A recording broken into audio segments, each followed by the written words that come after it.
How's that? Come back to me, Wally. How's that? Scuffed. Come here, Wally. Come here. Dingus. I swear. Hello. There he goes. There we go. There he goes. There we go. There we go. Now I can do the thing. Sorry. Sorry, friends. HYRULE, the professional streamer, forgets that he muted his own mic, my dudes. Do you like this now? Look. Dingus moves. And suddenly it moves with us. So now, we can walk around and talk to you guys and can you guys see what's going on? Is that the let's get him? It is an Insta360 Dracos that was a gift from the Shrubbery, so that I could walk over here, you know, and you guys could follow me. You know, if I'm going to different parts of the forge, that way I'm not having to reset the camera everywhere. We have two static shots, one for where I'm doing grinding my dudes, which Ollie Wally. This needs to be a bit better. Dingus. Wally. Nah, it's good to see my dude. Don't have too much fun now.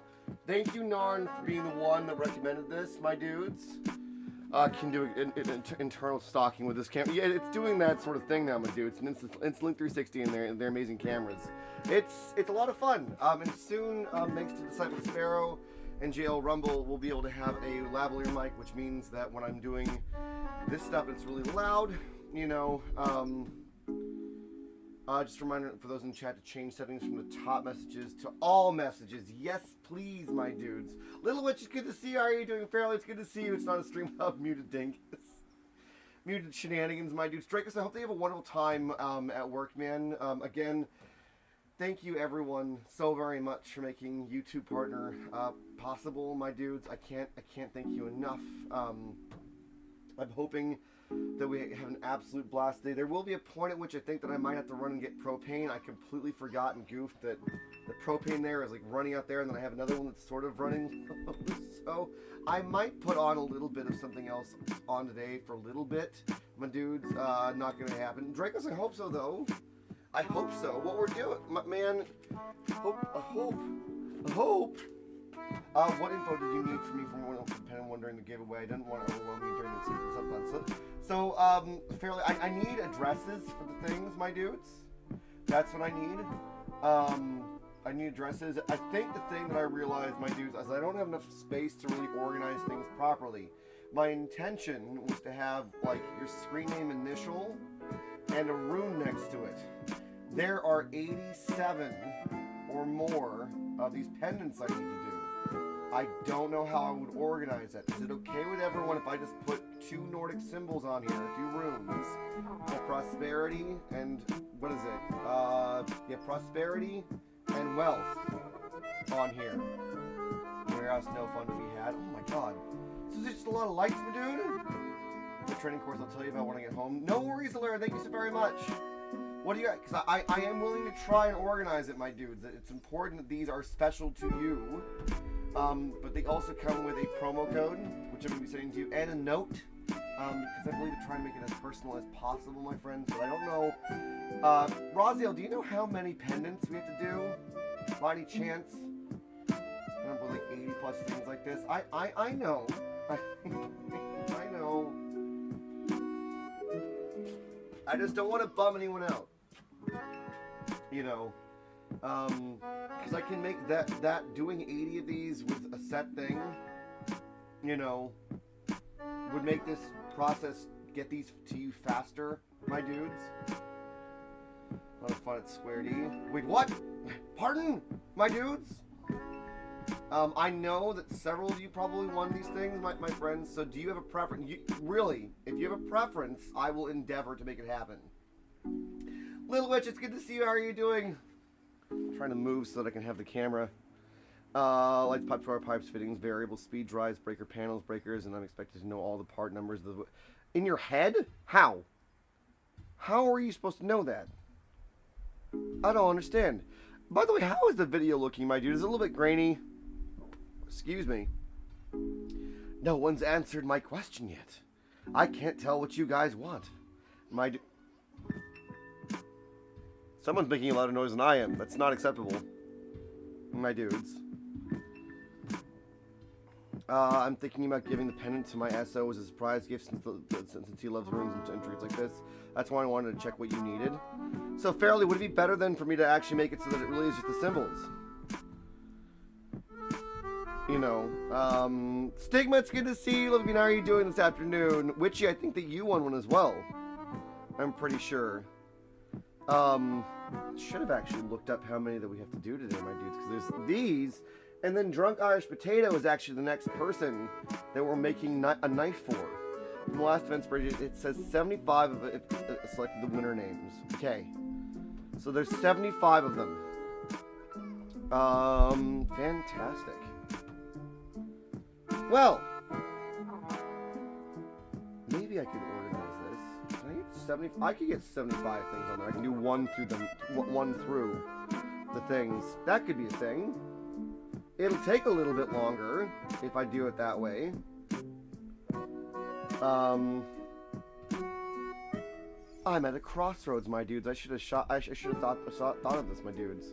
Just gonna go from shopping for my mom for back to school and little man's birthday. Happy birthday to them, Stigma Sabotage.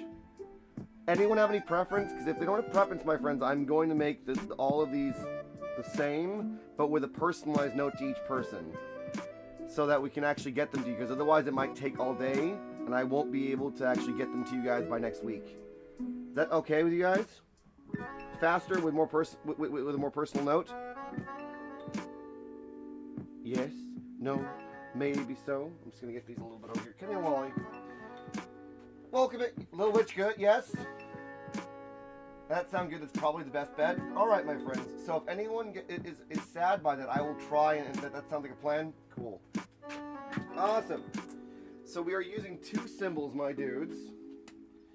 We're using Jira, which is peace, prosperity, fruitful harvest, and Fey, which is wealth, abundance, luck, energy, foresight, and creation.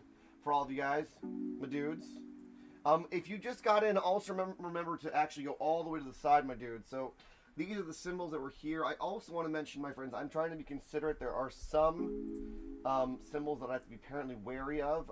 Z is informing me that there are a couple that I have to make sure that I'm not using for certain reasons, and that's okay with me.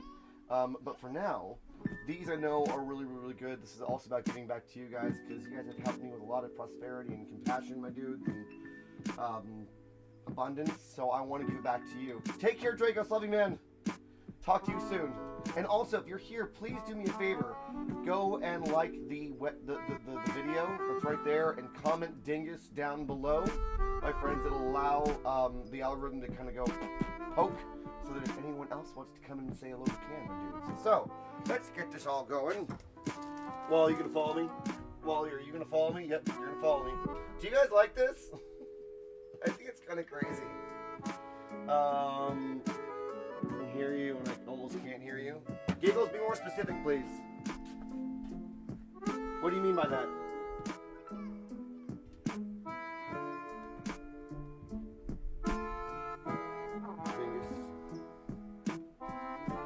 Bingus.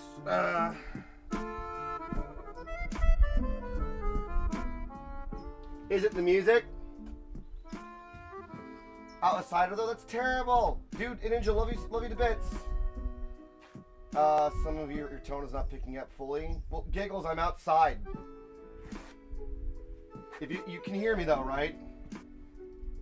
No, it's the music. Yeah, no. Is it better now, my dudes? Also, my voice is tired, you lovely beans. Okay, Giggles, I feel like a complete dumb butt. I'm outside. We see that, Hermit. You're obviously outside. I like the new camera, makes it seem like I'm actually turning my head to look at you. It's like having you guys here with me, right? The reduced music does make it better, yes. Thank goodness. Okay, so that really did help. I'm not sure, Witchy, I don't know. Especially lots about Fenrir. That's right. Someone was mentioning that. Yeah, that's right. Yeah, it sucks because it isn't theirs. Razio, that's exactly what I was saying. Right? And dude, Ninja, love you to bits, man. So good to see you. Back to work. Take care, alright? Outside that this was just a very interactive green screen. It's a very interactive green screen, my dudes. It's... Did Wally lose me? Wally, did you lose me? Wally? Thank you. Dingus. Bingus. All right. Are you following me, Wally? Are you all the way over here, Wally? Come here. Come here, Wally. Wally. Turn. There you go, bud. There you go, bud. Oh. Dingus. Dingus. Whew. There we go. Now, Wally, follow me. There we go. We need a sugar header Smith to be put on the camera. Well, we need a what? Or something to be put on the camera? A shrubbery? Like an actual, like... Yeah. There we go. A what? Oh my god, where are you going, dude? Bro. Hello? Wally? Are you okay there, bud? Wally thought that I was something else, dudes. The hermit noise in the background while I do honk honk, choo choo dailies and slam my face in the pillow. Let's go. Okay, Paleo looks so cool, my dudes. Wally's following the fire, my dudes, apparently. Wally's following the fire. Can you guys see this well enough, by the way? I can zoom in. How's that? That better. Hermit, you sure I want to? Don't remember what. I'm going to be making all of them, which you will see. Wally's a pyro. Wally is a pyro, my dudes. Wally's the best pyro. Right, so this is going to be kind of a funny thing that we need to do, my dudes. I don't have a list in front of me, but that's okay. After I'm done, my friends, because I think I'm just going to do all of these. Riddle, give me one. Actually, I think Smallpox you did too. You did too. With my stuff though, you were that and the Celtic Pet again. You know this best, right, Roselle? Because I'm like very into it, but at the same time, do this. So we're gonna be over here, so that way, you guys just see the little dongles, the little balls of dingus, my dudes. All right, where did we go? Hello there. Hello. We're doing this in a funny manner. This is gonna be interesting. What I need to do, my dudes. Blind Desecrator, it's good to see you, my friend. Welcome, and how are you doing? So good to do the adulting. No worries, Giggles. Thank you for being here. In like 5 hours last night, just vibing, logging, breaking rocks, fishing, hunting. Fairly. See, my friend Free, my dudes. Free Twitch, new friend.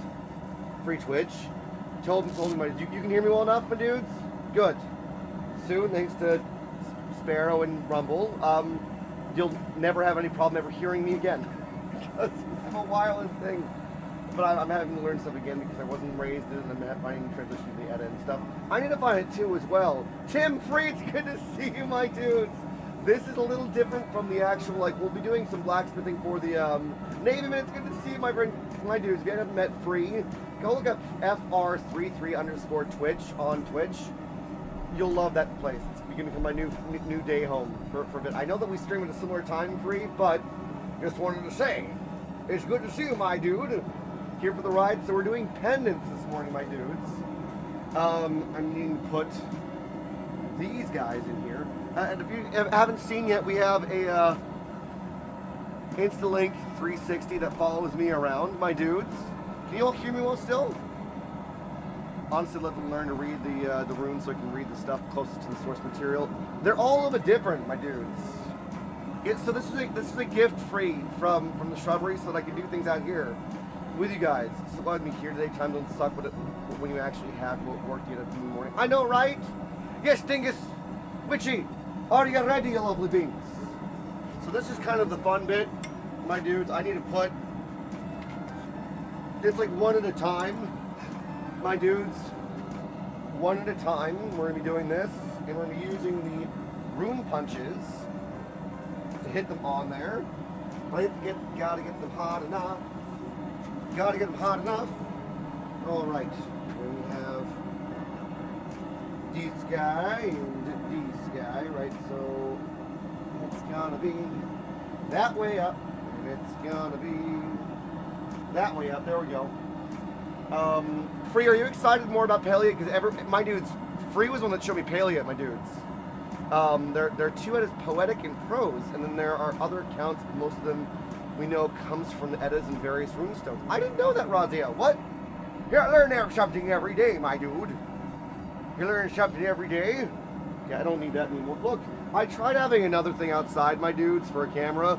This is for a microphone, my dude. It's been playing all day. The service came back and showing after bedtime. Wait, so did they fix the issue free of the progress getting lost?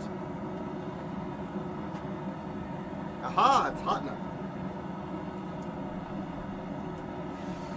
Oh, come here, Wally. Wally, come here. Thank goodness they fixed it, man. All right. So, here we go.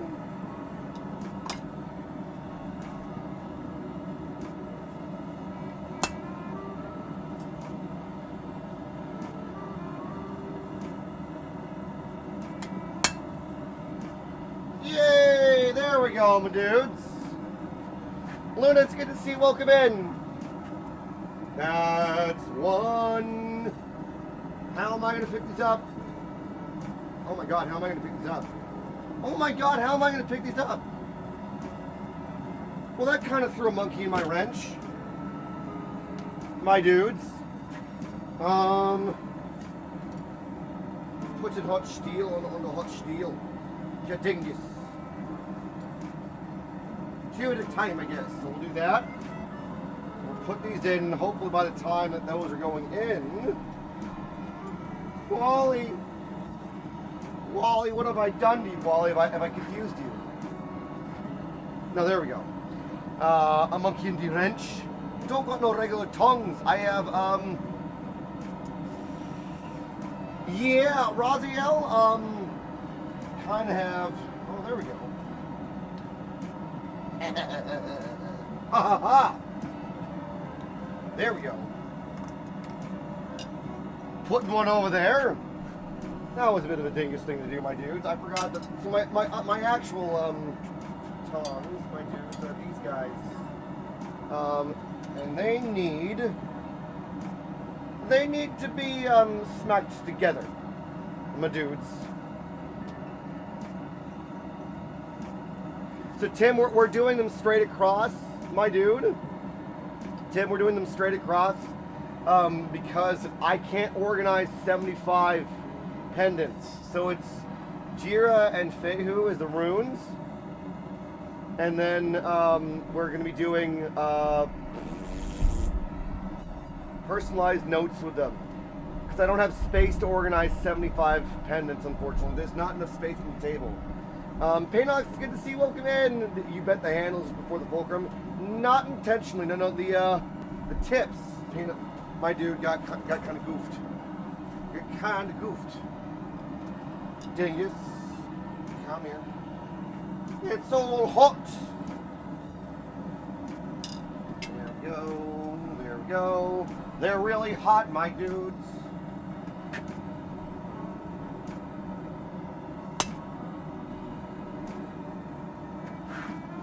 Well, that's just wrong, so we're not using that one. Lol. Hermit out his first mistake.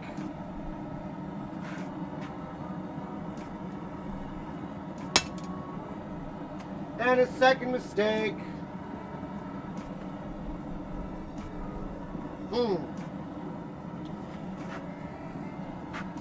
So, mistakes are a learning experience, my dudes. You gotta pay attention where your runes are. And somehow, I managed to put my runes down in the wrong spot. No, hopefully that's 75 mistakes. No. Paynox, it's something to see you. The learning curve is paying attention, my dudes. That's the learning curve. And maybe doing things one at a time. Doing things one at a... Bingus. Doing things one at a time, my dudes, might be the thing. That way, I'm not rushing.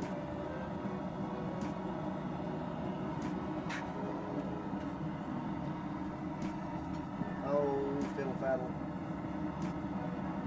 Yeah, let's not rush. Let's not rush, my dudes. Looks like the ends of the handles are pressed together. Well, yeah, it's because they got goofed up. You know, I got a spot for people to post their YouTube channels. Thank you, Vainonix, my dude. Appreciate it, my friends. If you guys want to help me with this, it would mean the world if you would go and either retweet the tweet, my friends, or grab this link and go share it. It would mean the world. Don't want to rush things, my dudes. Right, small fox? Dingus. One at a time, my dude. My help with speed. If you set up a jig to hold the rooms in place, a stamp. I don't have the tools for it, Serene. I really have a limited number of things out here. You know, I'm putting them on a piece of steel to bring them out as a pan, essentially. But what I have is what I have at the moment. There we go.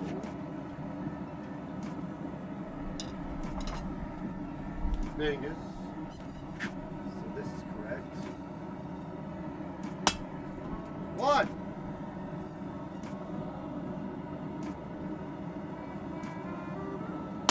Two. Cool. And are those set correctly? Yes, they are. Take it off now. It's so funny. Super funny that it does not. You want to just chill out. There we go. Whoa! Oh, these are stainless steel too, so they're really slippery. Slippery dingus. Another one. There we go. I gotta make all my stuff. No, I have a vice. I have a vice, Raziel. Hello. Raleigh. There you go, bud. You catching up to me now? Paynox, we're probably gonna have some extras. Don't worry. Don't worry, my dude. We will see.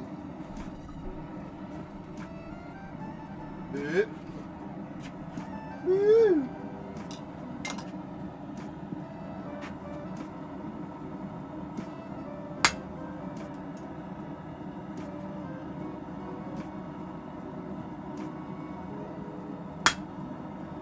There we go. You might have done. Paynox, you went to bed. My dude.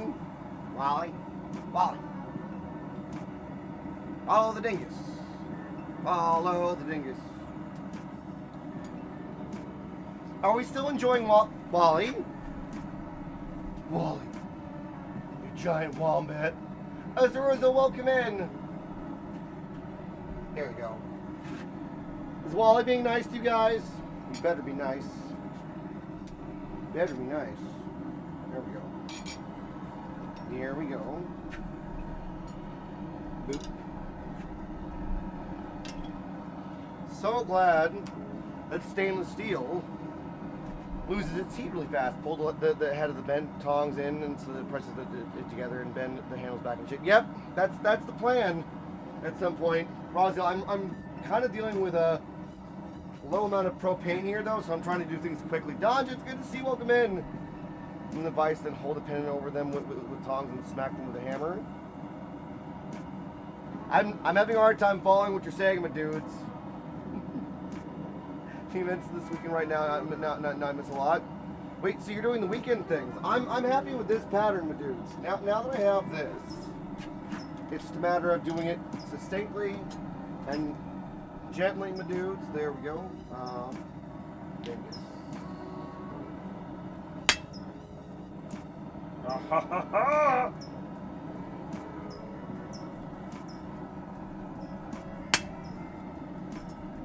Wally wants to. Wally,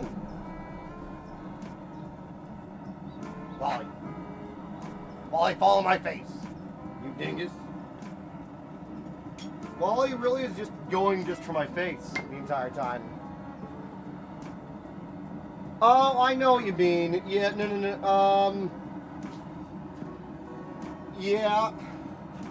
The trouble with that, my dude, is I'm hitting 2 runes, right? that would be really, like, runes point up and press the pen on the rune instead of the other way around. Serene, that wouldn't... I don't have the right... holding it and smacking it, it'll fly out of my hand. Wally likes the dingus. Wally likes... Is this still okay for you guys? Wally's being a good bean. He's just being a dingus. There we go. I really only have a couple things. How are you going down there? Are you staring at my butt, Wally? Wally, up here. There is no butt there. I don't do enough squats. You dingus. And everything will fly around. It will literally fly around. Went straight for the booth. There's no thing. Wally is naughty. Wally's a naughty bean. Right. Wally, look at me. Wally, are you looking at where I'm looking?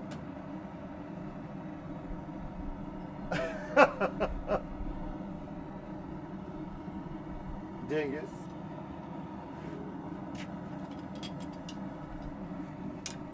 Right.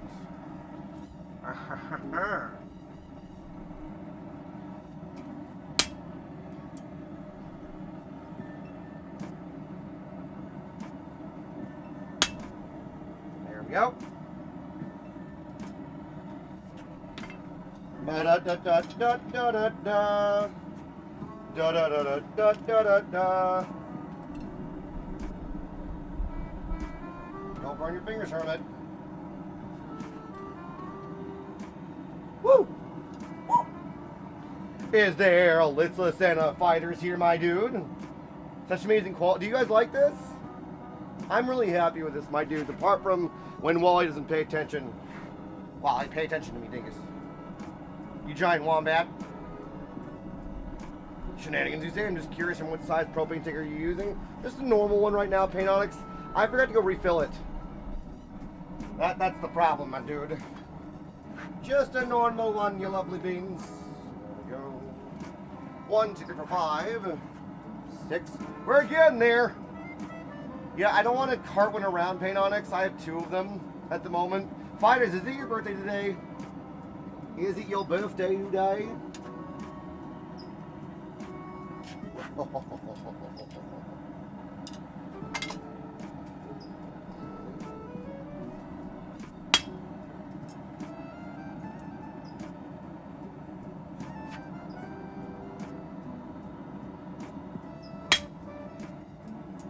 Ow!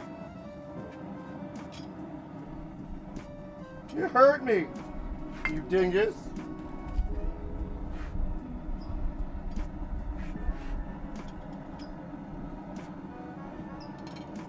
There we go. Technically yes, but officially days tomorrow. So you're starting your thing today, right? A million to go. Listless, no. Following movements of your arm or something will leave the frame. He turns to fall. Wally, are you following my arm? Watch, Wally.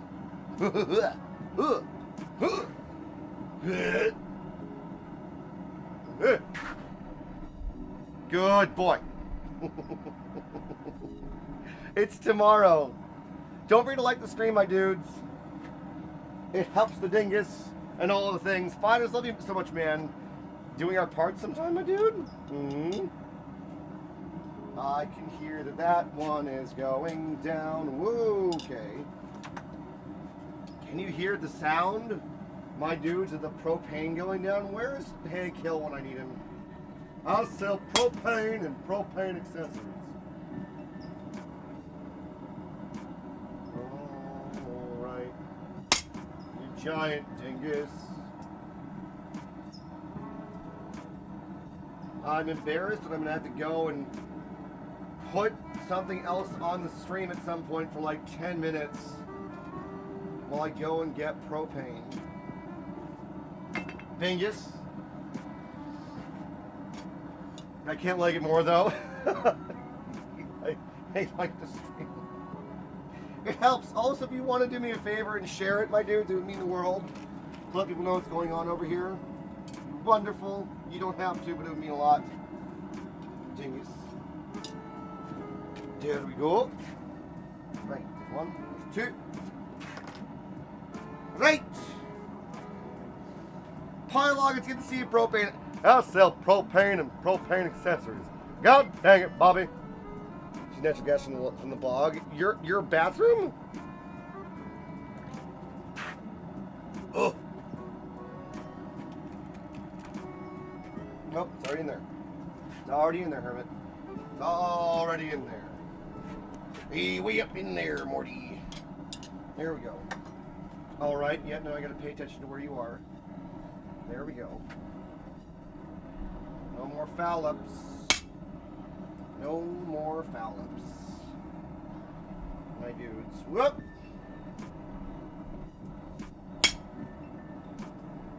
There we go.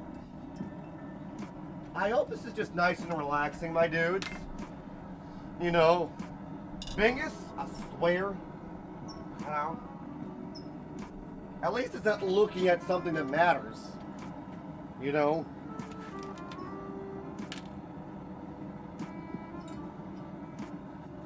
There we go.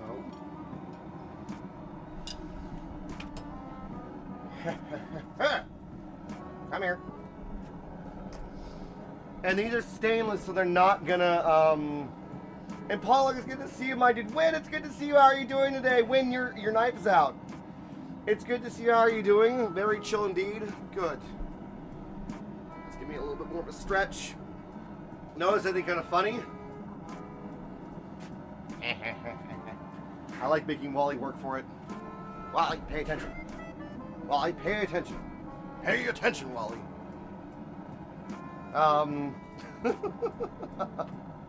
Just natural gas from the bug. From your bug. I'm not distracted. I watch the bottom being made. Babe, Win, so you like it? There we go. Right. Dingus.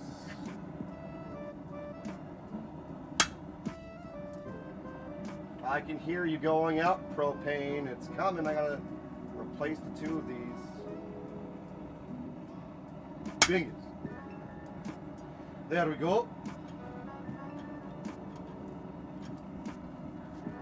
I'm so stoked that you love it, Win. It's on its way to you. Ugh. Oh. We need another one.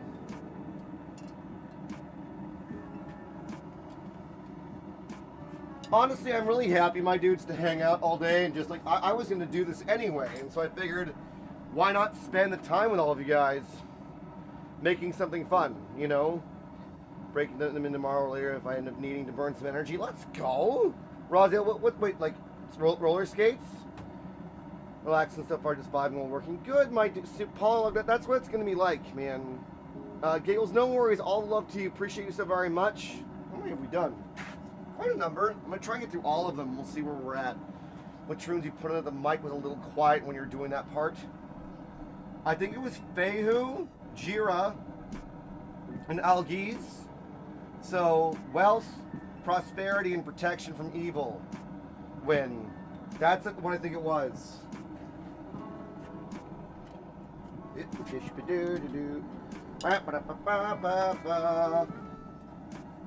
Right. Yes, my dudes. I am sorry if some of these are not quite centered, my dudes. I'm doing the best I can.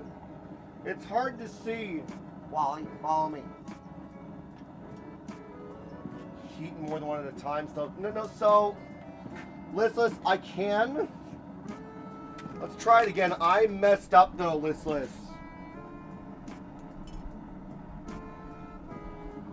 The time that I did it, and it's stainless steel, so it loses its heat really fast. We'll try it again. But the last time I did it, I messed up both, listless. It's nice to love it. I love it so much. You can't wait to see it in person. I sent it out the other day, Win, so it should be coming to you. Anarchy Revolution 2s can take them to skate park and do street stuff. I miss that, man. It's so cool to watch the thing for sure. Of course, Santhi. It's so good to see you too. Hope you're doing well. And Rick Comro, my dude, drops into chat like a boss. My dude. It's good to see you, my friend. Right, there we go. Bingus. Yeah, no, so it's fine. Let's listen. It's just that I had two that we goofed up already. Like the runes were sideways and wrong. You know what I mean?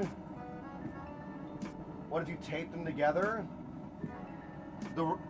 They'd burn off in the forge screen, my dude.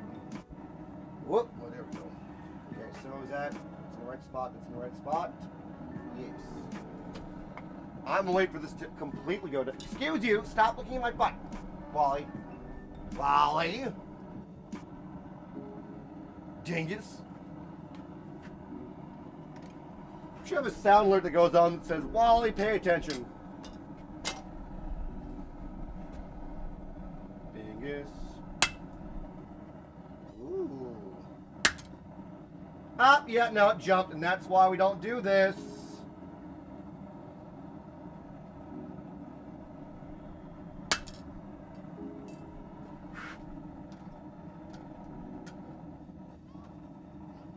Yep. Yep. Dingus Lodian. Not to reheat it. God dang it.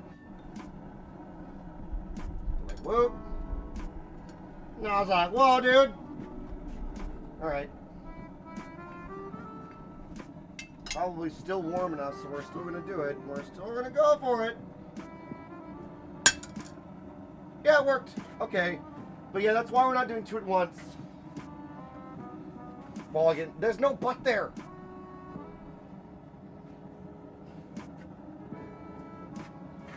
Oh, tape the runes together? Oh my god, you're talking about the actual runes. Taylor, it's good to see you. That's not a bad idea. That's actually not a... Hey! Hey, Serene has a cool idea, my dudes. This makes the dingus stoked. There's no shrub butt. I have no shrub butt. Alright, so... Ow. You would orient them properly. Yeah, it's a bit funny. I have to figure out how to orient them this way and this way. Rune, Serene, I'm so sorry, homie. The one trouble, Serene, is keeping them in. See, if I hit them wrong though, they'll change. So like, I'd have to really tape them. You know, like really tape them. Maybe I could do that. Tell you what, give me just a sec. My dudes.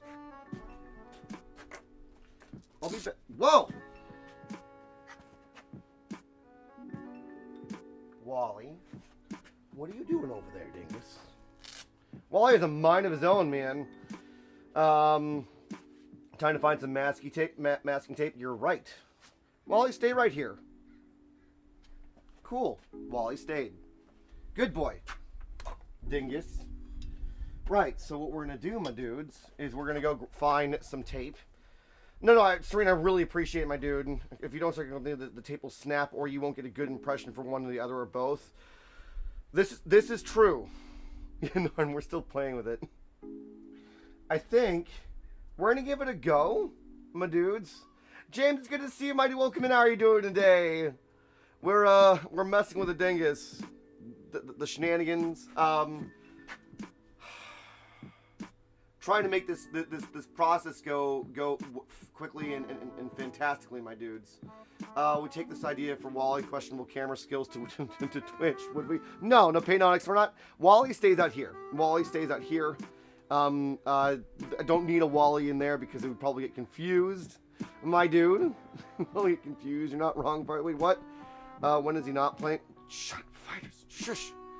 On a piece of wood or something before you commit. I mean, we have plenty of bits, my dudes. We have plenty of bits. Stay there, Wally. So I'll be back in just a second, my friends. I'm gonna walk away. I'm gonna grab some tape and I'm gonna come back. I'm gonna change out the propane tanks really quick. Yep. I'm just hoping that we can get through most of what I need. Because at some point, my dudes, I am gonna have to go throw on like a whatchamacallit. We're gonna throw on a bit of a story or something, my dudes, right? For the duration of me going and getting the propane, because I forgot to refill them, my dudes. What about for the walkabout? Oh, so I don't quite have that set up yet, Raziel. And I don't have the microphone out here for it yet.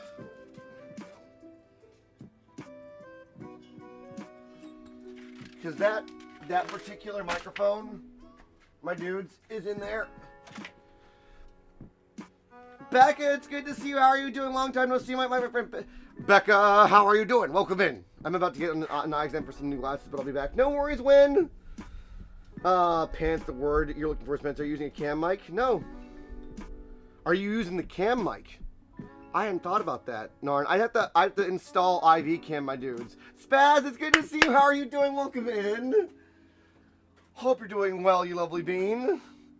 Thank you, everyone that's either liked the video or subscribed, my dude. Thank you so very much. Holy moly. And thank you for everyone for sharing, my dudes. I need to go grab some tape really quick. Kilts are better. No, just in case you might make a connection. Oh, Papa Nugget James, my dude, it's good to see you. Welcome. You're doing some blacksmithing today. Yeah, we're doing the pendants, my dudes. Please don't be too hot. Oh, they're all really hot. Of course they're really hot. My dudes, we're doing some of that, and then I'm going to be doing some knives for, I believe, either Drunk Ash Potato, if I can get some things from them, or we're going to be making a Cloudbuster knife for my friend. I'm doing for my searching, just waiting for them to call me to make an appointment. Becca, congratulations! I hope that goes wonderfully. I gave up on the shorts a few years ago during summer. Just what kilts. My dudes, I used to have a kilt. I'll be right back, my dudes. So give me a moment.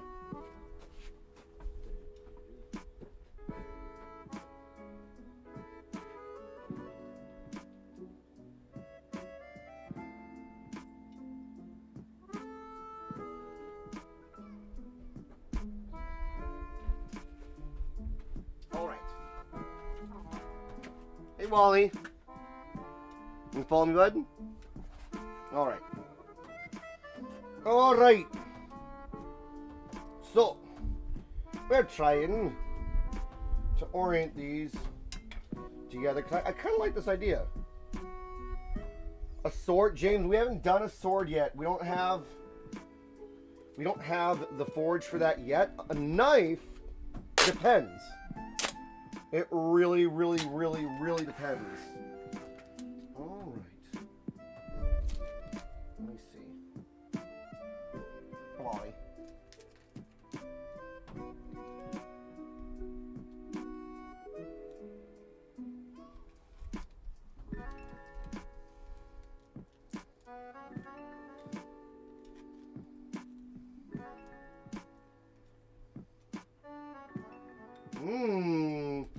Serene might have just cracked the code, my dudes. Wally, follow me, you dingbutt. Come here. Come here. Come here. Come here. Follow me. Whether I know I've been swimming a few times to try to see. So, Becca, I wish that I had access to a pool. We have the ocean, but it's not very clean to be in, my dudes. So that's gonna make things a lot easier. Serene, you're a genius, my dude. And now we're just gonna bump it each time. Go boop, one at a time. Wasn't wearing pants while smithing. I am wearing pants. Get a kiddie pool. We don't have space, Becca. We don't really have space. I wish we did. Baby J, it's good to see you. How are you doing today? Yeah, you know what, Narn? I could probably do that with the Ivy Link cam. Thank you for reminding me that I can do that. Why didn't I do that with the normal stream? I've been doing things hard mode, Narn. My dude. Hard mode. Alright, cool. This is like that. Are you already hotting up? No, you cool down too fast. So, let's do this. Wally! Wally, there's nothing down there. You dingbutt. Wally, follow me. I think half the fun of this stream, my dudes, and me yelling at them, my dudes. Kindness, it's good to see you. Don't have long. Want to stop by and say congrats. Thank you so much, Kindness. How are you doing today? Welcome in. Appreciate you so very much. Where the bingus? Oh, it's in my pocket. That thing is in my pocket, my dudes. Right. Where is it? Need this out. There's no point in having that in there, my dudes. There we go. Boop. I'm doing good, kindness. We're getting these pendants made for everyone today. We just are using some of our new equipment like this. The Instantly 360, which I'm stoked on. In case no one told you today, you are in true Renaissance menu inspired style, brother. Painox, my dude. Thank you for the compliment, man. I really appreciate that. I work hard to get there, my dudes. How much are they, the pendants? I'm not really selling them at the moment, Becca, but I might do so at the end if we have extras. You know, it wouldn't be much, and I'll be putting them on Fourth Wall. You know, and I can post the link if you guys want, my dudes. If that sounds fantastic. If that sounds good to you guys. Does that sound good? Raleigh, are we good? Come on, buddy. Dingus dongus. Alright, come on. Whoa! Why are you all the way over there? Why are you there? Hello.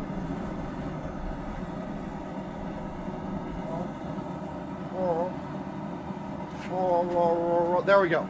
Dingus. Sorry, how to do it. It was being a dumb butt. My dudes. Remember, if you can clip things, if you want. Sorry that this is not something as exciting as a knife right now, my dudes. It's important to get these done and sent out to you guys because there's, I think Raw said there was 75 to do. Yeah. Could really be putting that other cam every time Wally does it. I can't help but chuckle. Wally doesn't always follow directions. He's like Wally from the movie, my dudes. Wally. Sonny, you're a genius. My dude. You know, some for the merch, Hermit Rune necklaces. I could do that. If you guys want Hermit Rune necklaces, I'll put them on there, my dudes. Thank you, fighters. If you click my butt, I'm going to be upset with you. Dingus. That's already hard enough. I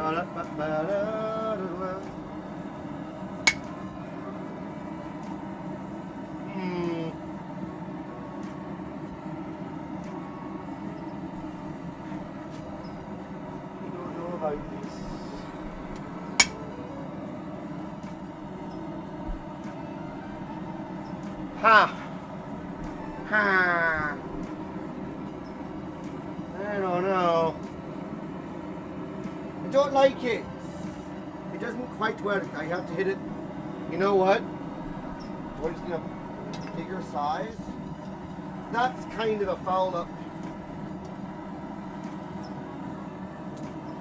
We're gonna try one more time. This thing Rozzy out the right of it. It doesn't quite work. Tell me how does it work? Okay, Wally, come in. Dingus.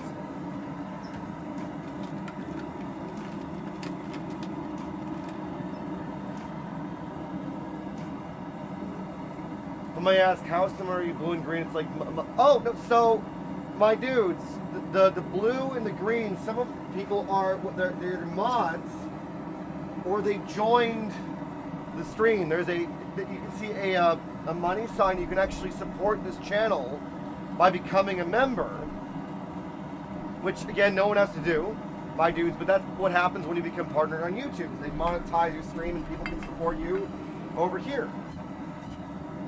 There we go. Ah. No, it's all good. Kindness.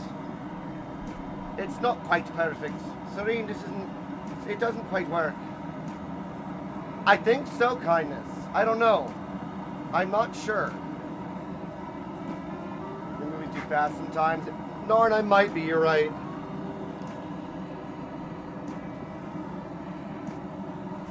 Woo. let's get that sorted out over there, my dudes. Bingus. And Broggen Nerd, it's good to see you, my dude. How are you doing today, my friend? I was still cool and couldn't beat me, proud. Hey, thank you so much, kindness. I've been working very, very hard to do this, my friends, and also, like, thank you to everyone who's been sharing this. It means a lot. Seriously. All right, Wally. All right, Wally. Let's try this one more time. So, Serene, this is a good idea.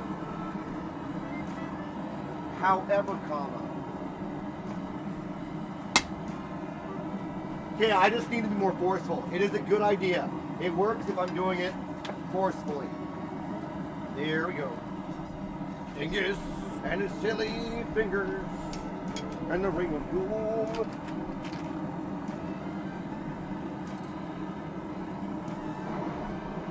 There we go. Woo! There we go. Dingus.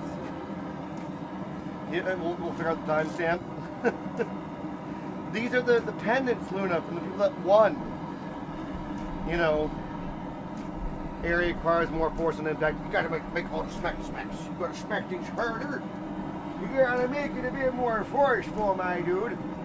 Pardon. Just a little bit, ding it. Whoa, that's not where that goes. It's not where that goes.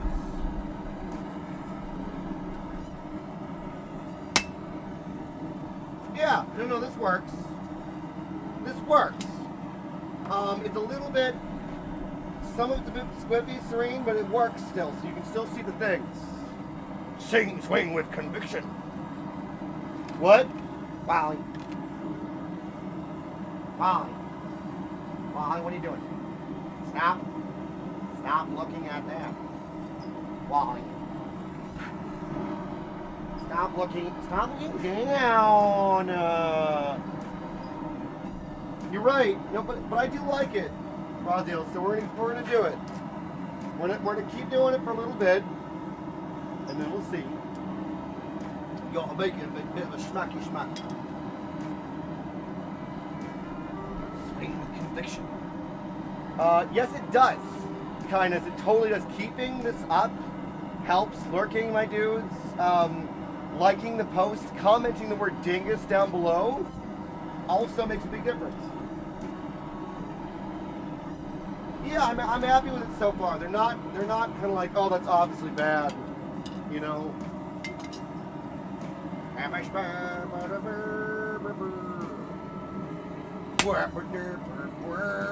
Swing with dingus. And they're now more centered. So Serene, there's a lot less variance also, which is great. Hello.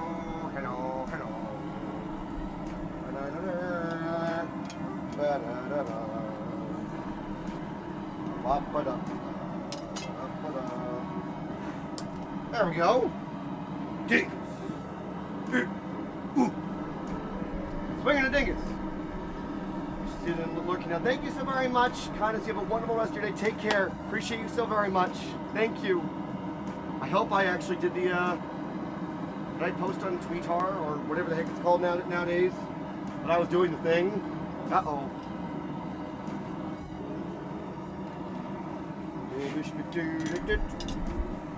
Dingus and his thing. Trying to knock you fit, my dude. It is rude. Dingus. Ow! Woo! Wally! My dude. Wally, that hurt, bud. I didn't hit myself. But, what ended up happening was the heat got to me, my dudes. So these gloves are fantastic because they allow me a lot of manipulation with my fingers. But they're very thin, so the heat goes through it quite quickly. You know, I'm gonna make sure I don't hurt myself. This camera is too cool. I feel like it's like having a friend hanging out with me. You know? Are the camera angles okay for you guys? In general, seeing this, you know, in my face and shenanigans. It's gonna take some time to get used to. But so Narn, do you like it? Now that you see how it works, do you like it? Because I know that Narn was the one that recommended it to us and made it happen. I also need a new thing for outside. I need a new thing to hold it. My dudes, I want a different spot for it, so it's a little out of the way. So right now it's in front of the screen. Oh, that's very hot looking. Look at that. You're on fire. Maybe you can have me fair.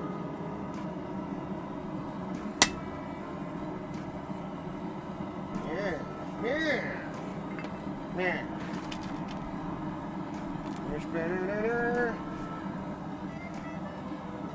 This is the background audio, so the angles are great no matter what. Love you, Polylog. Polylog, why? You so fucking my dude. Kind of like the angles the cam gives. Yeah, no, it's why we have the DSLR camera is the one that's on here, my dudes. And then the webcam is over here right now. Come here, Wally. Come here. Come here. Come here. It's supposed to be.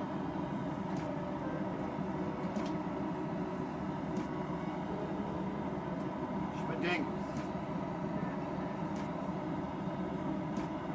Oh, it's totally frozen. Oh, that's hilarious. So that's just been frozen the entire time. Okay. Lol. Well, that's alright. We're not over there yet. I'll figure you out, dingus. It's a frozen image.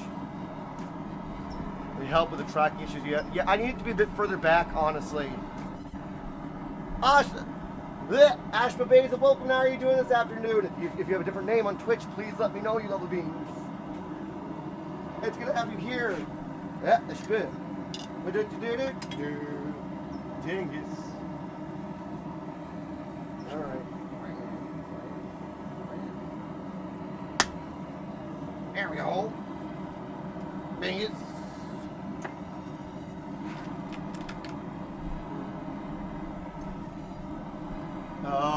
Firebug, it's good to see you. We're making the penance for that from that 24-hour stream. It's good to see you. All right, Wally, come here. Wally, now follow my face. Now follow me down here. All the way down. All the way down. Good.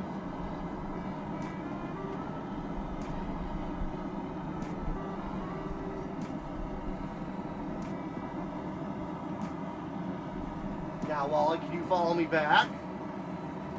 Wally. There you go, buddy. Good boy. There we go. Perfect.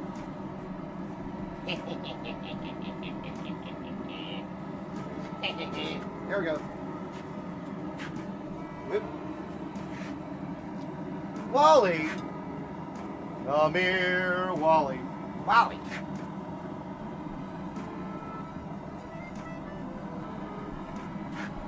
Wally, you're making the steel go cold. You dingus. Hello? Thank you. No, don't stay. Hi. Hi, Wally's paying attention now. Well, he's paying attention now, is he? What a dingbutt. These are the pendants. Probably still hot enough, so we're fine. Fingers. Yep, it's totally fine. There we go. Right, you lovely bean. Wally's tired of me moving too fast.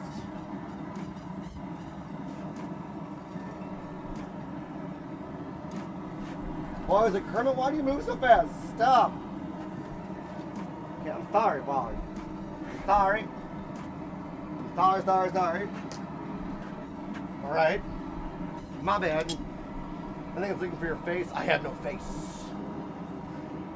Why am I waving at you? Because it's how it tracks. If I do this... Huh, White Glove says no. The White Glove says no. It doesn't track it, my dudes. Silly bean. Silly bingus. There we go. It does the thing.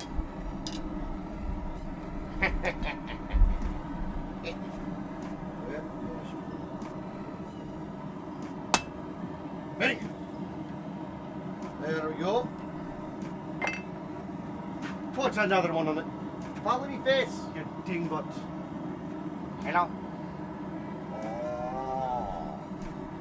Oh. Plus, I think it makes for a funny sort of content, my dudes. Blacksmith fights with his camera. I'm feeling good today, my dudes. I am a little bit tired. You know. You realize that we've been live every day since last Monday? Think about it. Every single day, either on Twitch or on the Yubby Tubbies, my dudes. We've been doing this, which I'm stoked on.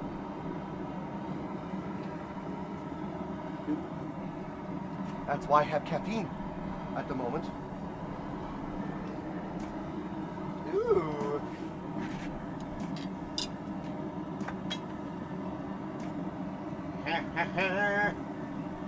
Would you look at that?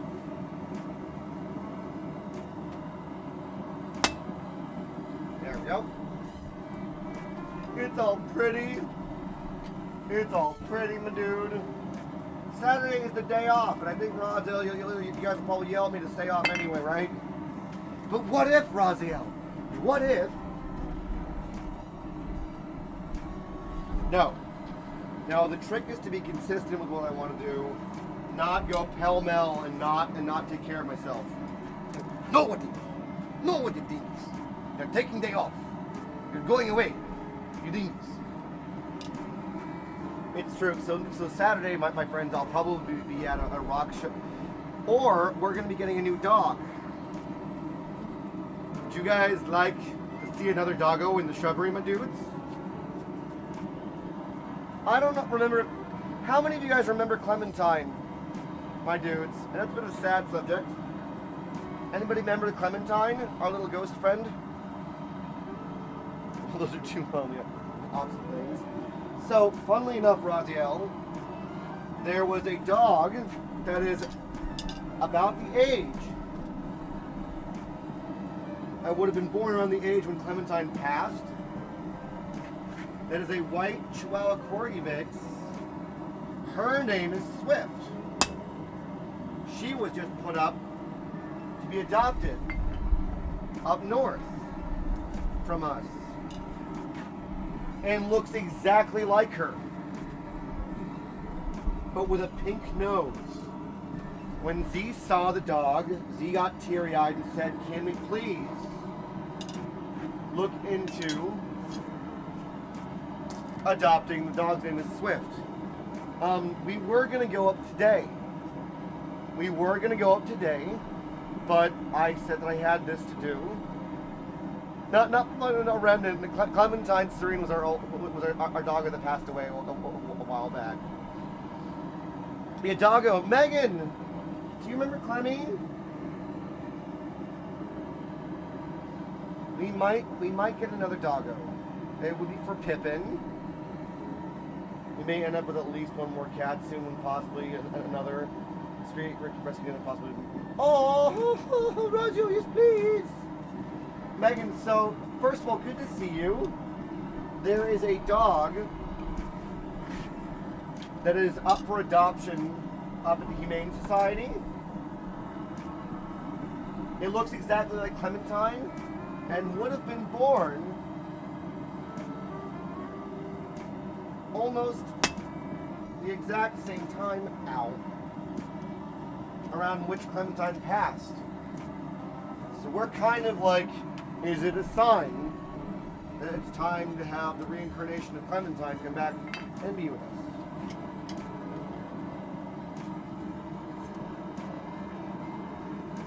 Here we go. And we were going to go up there, my dudes. But again, I told Z that we had this plan, because because I needed to get these done for you guys. And I wanted to hang out with you guys as well.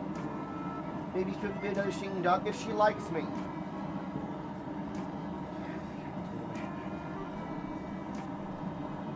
And Rex, I apologize if that was a bit of a heavy subject to bring up for anyone, my friends. All love to you guys. It's just that this is kind of an exciting thing. We might see new Puppo. So I apologize if it brought up any feelings of sadness.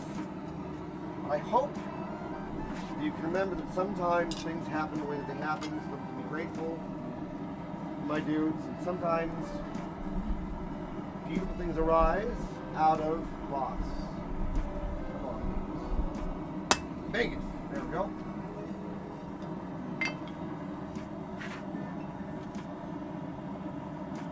Is this interesting to watch, my dudes? Can you see what I'm doing well enough?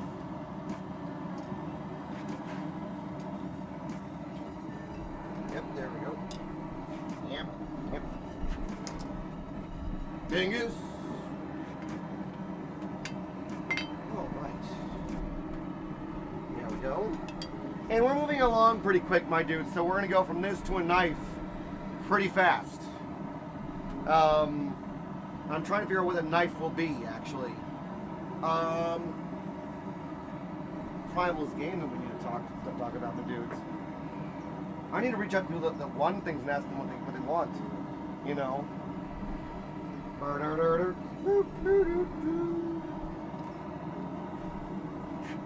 Okay. There we go. Yes. Anyone else here playing Baldur's Gate 3 right now?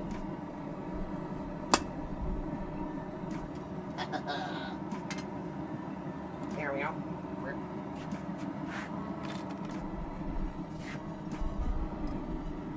Sort of need to know how many I've done. I kind of have like all of them. You know, you're playing Sunhaven. I've heard great things about Sunhaven, honestly. Be going to the new some third one is staying. Oh wait, yes, let's go, Megan. You have your puppos. File it later. Rosea, later that'll be a thing. For sure these. I got it. We'll be doing it, my dudes. You know the leopard dogs. Oh, Rex! Whoa.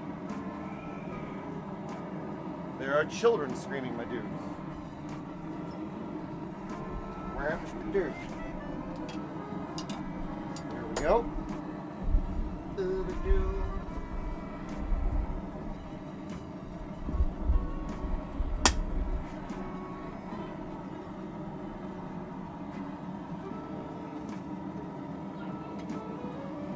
Did you guys hear that?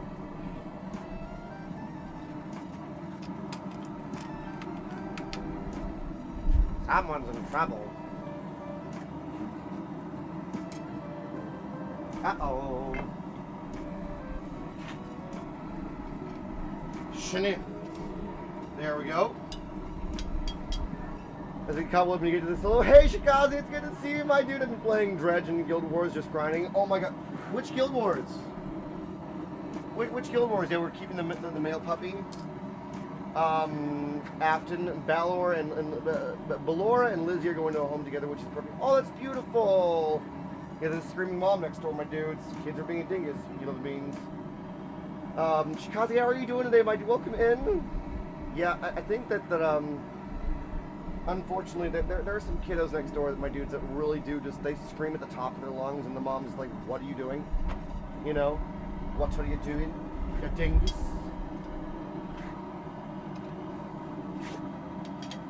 These struggles of parenting, my dude. Sometimes you have children that scream. Sometimes you have to put your foot down. Dingus. There we go. Wham! Well. Whip. Whip.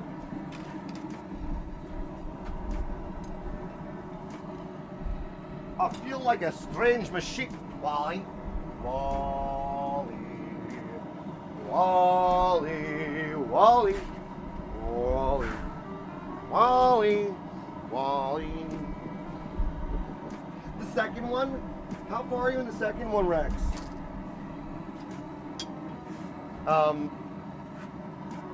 Dingus. Megan, do you like the camera? Do you realize now it follows the dingus everywhere? Just most of the time. Yeah, Shikaze was funded.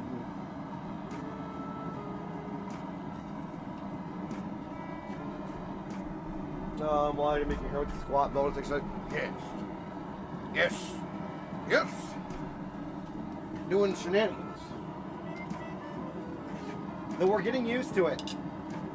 Because Wally doesn't like that I move fast.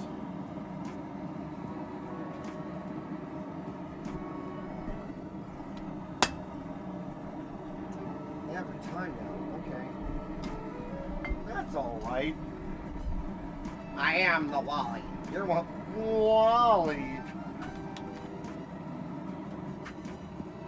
Wally? Wally, come on. Yes. Over here. There we go, Wally. I'm glad because it's kind of like you're here, right? You know, you get to move with me as opposed to just having a static kind of like where are we going shot. And then there's that over there. Wait, Fighters, what are you doing this evening? So your stream is this evening, my dude. Right? Trying to get ready for the expansion that's coming in 19 days. Wait, there's an expansion? No way. Anira, welcome in. How are you doing this afternoon, you little bean? Dingus.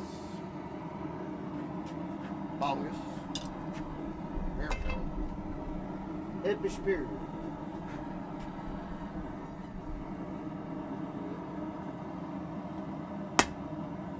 There we go.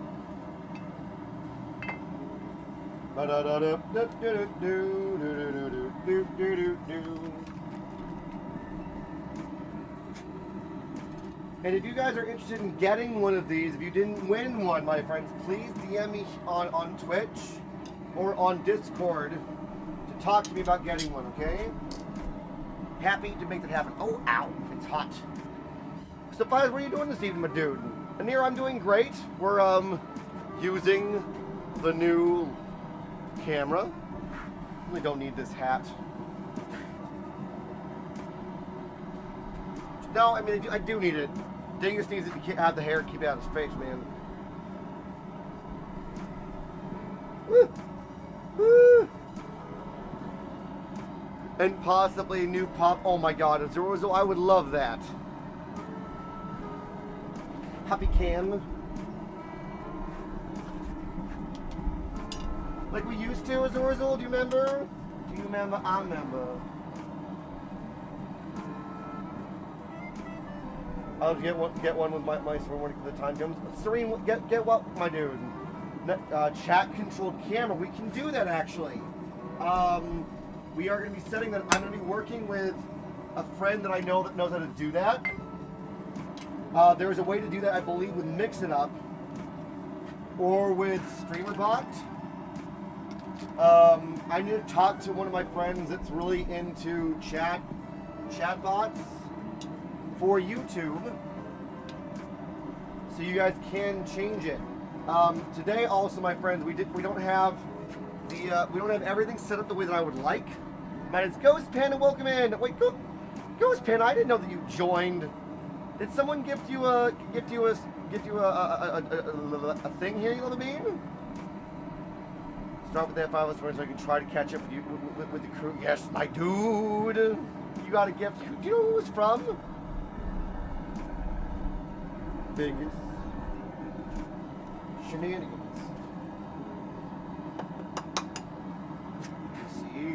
Let me see. Oh, what, Fighters? Oh, what? Oh, what? Fighters, we're going 0-4. What am I giving you too much power for? Fighters? What do you mean? What do you mean I'm giving you too much power?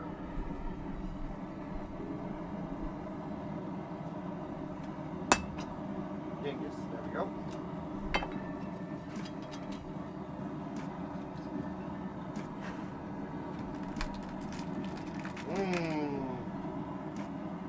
Hey, Serene, my dude, give me a moment. I see that you've done the thing. I see that you've done the thing. My dude. You are being dubbed in, Serene, as a member of the Shrubbery YouTube, my dude. Thank you so very much. I just needed my name to be green. That's right, everyone's. If you become a member, my dudes, here, your name turns to green, my dudes. Chat control Cameron Dingus. I mean, that would be fantastic, wouldn't it? It'd be hilarious. Serene, thank you so very much for supporting what we do over here. Daniel, it's good to see you, my dude. How are you doing today, my friend? Days the Green, it's good to see you. Can you guys do me a favor and go and like the video, my friends? It would mean the world to me. And go comment Dingus down below. Elias, it's so good to see you. Welcome in. I think that'd be ultimate chaos. It's the whole point. You know what I mean? And if you want to become like a member like Serene, my dudes, you can go to that. I don't know where you went, Serene, for it. You can click somewhere to be part of the thing to help support YouTube here. But please take care of yourself first and foremost. Remember that Twitch, first and foremost, is where I take care of my family. You know what I mean? This is just like extra love. It means the world. Seriously.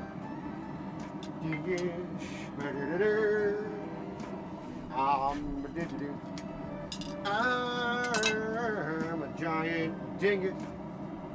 I'm gonna smack in the rooms.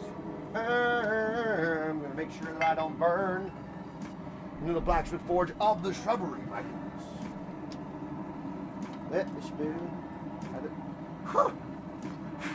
It's off of me. You silly whizzle. You little whizzle. So nice and red. Yeah, if we're not having it look like an actual forge, then what the heck's the point of it, right, my dudes? There we go. Just doing all the pens the same. Yeah, so Megan, some of them are. The Rangers are getting something different. Megan, there's no space to organize, and there's 75 pendants. Originally, we were going to try and do an initial and the thing, right? We realized that I wouldn't sanely be able to do that. So there, welcome, it's good to see you. How are you doing, Small Fox? Thank you for gifting out a sub, you lovely bean. Let's get the membership by Small Fox. Thank you so much, Small Fox. Now, Megan, you have, I figured it would be easier that way. You definitely saying her all. Can you imagine trying to do all of it? Though, Megan, you and Cashew have the original ones. What are the pens for, Elias? They were for the, for that 24-hour Twitch stream that we did. You found the button.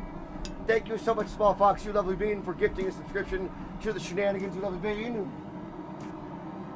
It's in chat, I believe, my dudes, but please, like, today it's about making things for you guys. You know.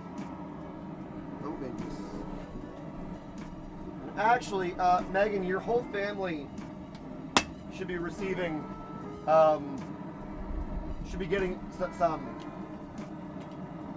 The whole family.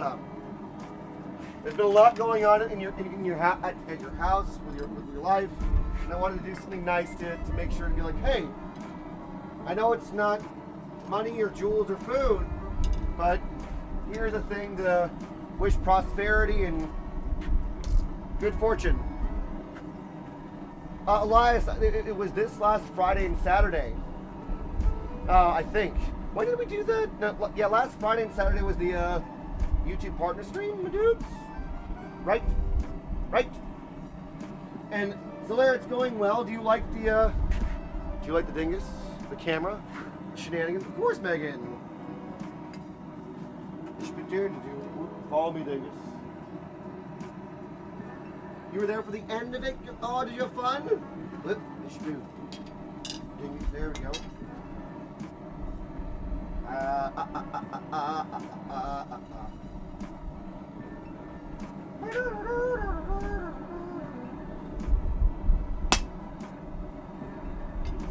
There we go.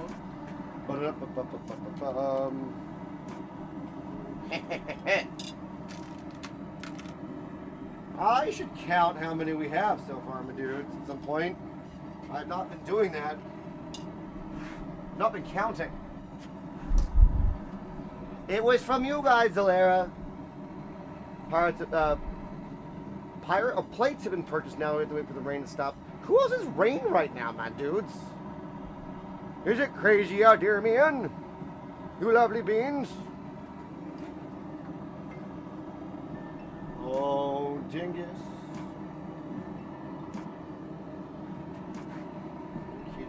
Bandy. I'm gonna have to go and refill the propane at some point, my dudes.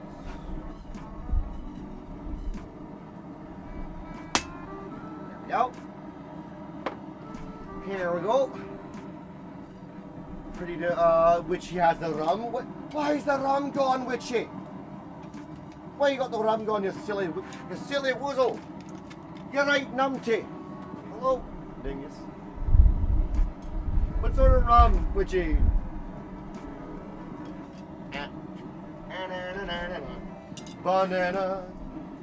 Banana pancake. There we go. My dudes. Oh, pretty close, but no rain yet. Where is it raining right now, my dudes? Like Florida, and it's summer.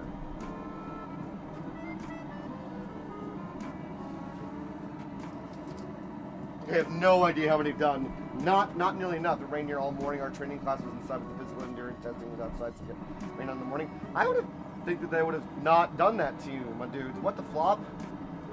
Man. Out in the rain? How dare they? How dare they?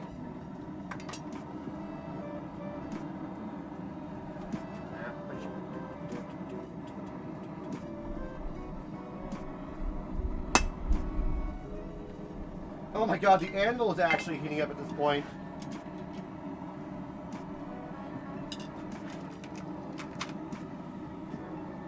Whoop. There we go.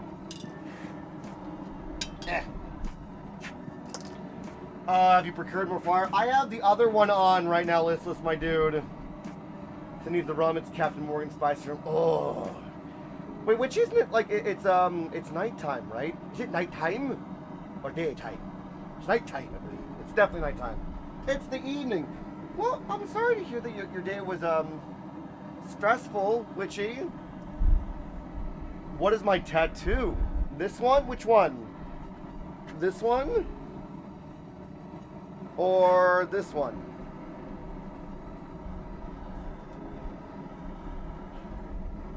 Some of you are in EST, some are in GMT. This is a phoenix tattoo from when my life changed drastically, full of things that are really important to me. This is every direction a sword can make, but I will be covering this soon.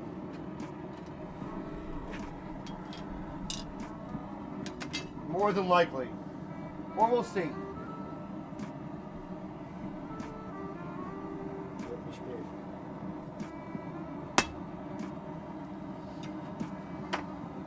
Gex, it's good to see you, my dude. How are you doing, my friend? Welcome in, Captain.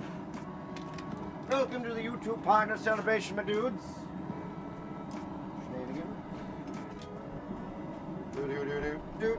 Do. Why covering it? So, Elias, I just have to make up my mind, but the person that inspired me to get it, I feel like they've really kind of gone off the deep end with some things. And I don't really feel comfortable representing a symbol that is attached to the thing, my dudes. But at the same time, it means more to me than the person.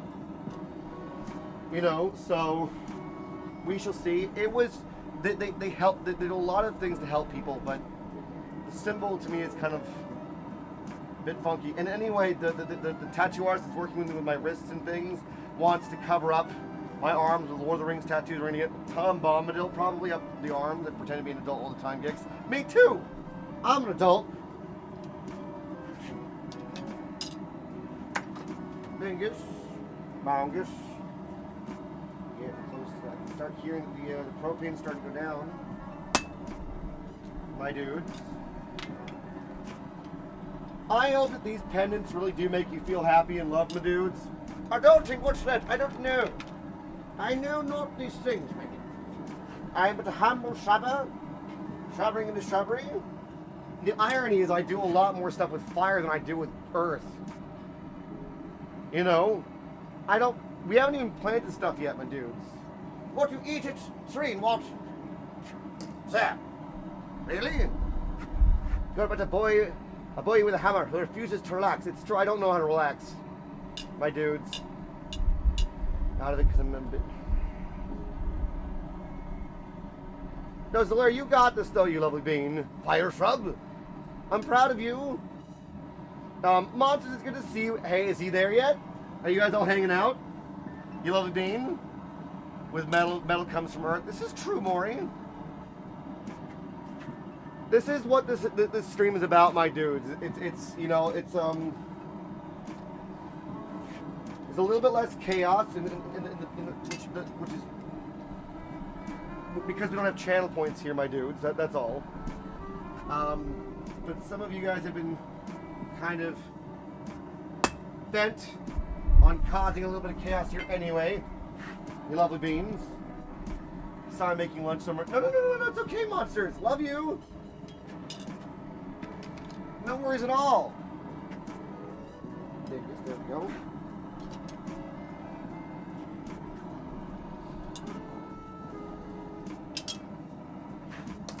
I had the thought to do something like, you know, if you became a member today, I would make you a different pendant. But today's about giving back to you guys, my dudes. So you do more with fire, that just means you keeping the shrubbery warm and safe place, right? It's true. It's a day of giving back to you guys. You love the beans. That's what today is. That's what this stream is hanging out with you guys on a day that I don't normally stream. You love the beans on YouTube. Everything only slightly lower than everyone, but I'm exhausted. So Zola, kick up your feet. Take a shower. Kick up your feet. Get salt for a foot rub bath or something. There's always camps in the shrubbery. You can't do anything crazy over here because it's a lot simpler. And I love hanging out and just goofing around with you guys. That's what I love about the YouTube channel, my dudes, is that we goof around and hang out and be sweet beans. And if you have a forge creation, you get to see it get made. Which also today, God, that forge might show up today, my dudes. I don't know. That mesh bit. Do. Dingus. There we go. Giant goose. I really wish I'd been counting. I need to know more about your camera. This one? So this is the Instalink 360. It was a thing from Narneth Geomega, my dudes, that he suggested, and then we put it on Throne, and you guys funded it. And so it follows me. It's about the size of like my thumb, but it's an AI camera that can follow me, and I can actually make it stop. I haven't quite figured out how to make it zoom in yet. But there's a thing. Geeky, it's good to see you, my dude. I'm making the pendant. It's good to see you, homie. You also know this thing, Geeky? Ho, ho, ho, ho, ho. Geeky, it's great for, I would say outdoor, and if you're moving a lot in stream. You know, once you get a more permanent job and place to live, I want to get a forge going. Geeks, please let me know when you do, my dude. I want to know what you make. Does it look good? It feels good. No worries, Megan.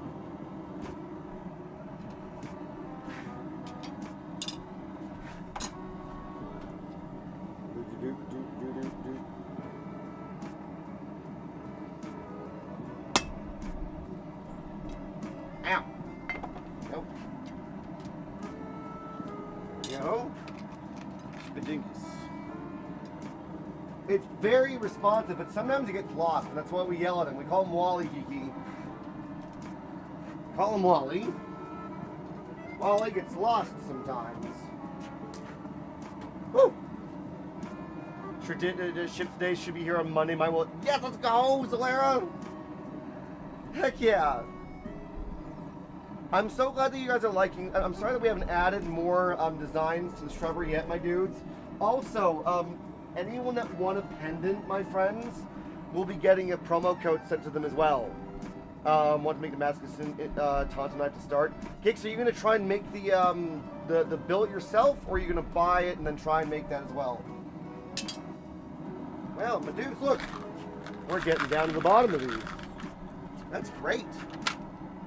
I hope I actually have enough, because that's what I'm worried about. Oh, and are there any rangers in chat still that can hear my voice? Madoon, do everything yourself, Kicks. That's going to be really cool. Just make sure that you have a forge that can be hot enough to forge weld it. You might need a power hammer.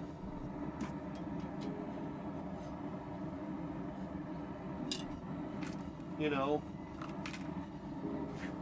it's gonna be coming down, my dudes. There we go. There we go. Whoop. There we go. I also wanted to thank everyone that's been very, very generous recently, my dudes. There were some people that were really, really kind with random donations. That's going to go towards all of the shipping. I can't thank you enough for these things, my dudes. I'll be sending them out through, like with an envelope, but I need to go and make sure that they're the right weight for an envelope. We'll see. We shall see. Well, it means that you'll get them within 3 days of me shipping it, which is great. You get the thing. You know, I will DM you my YouTube playlists from the Ren for the past weekend. For like music, my dude. One second. That's just looking at.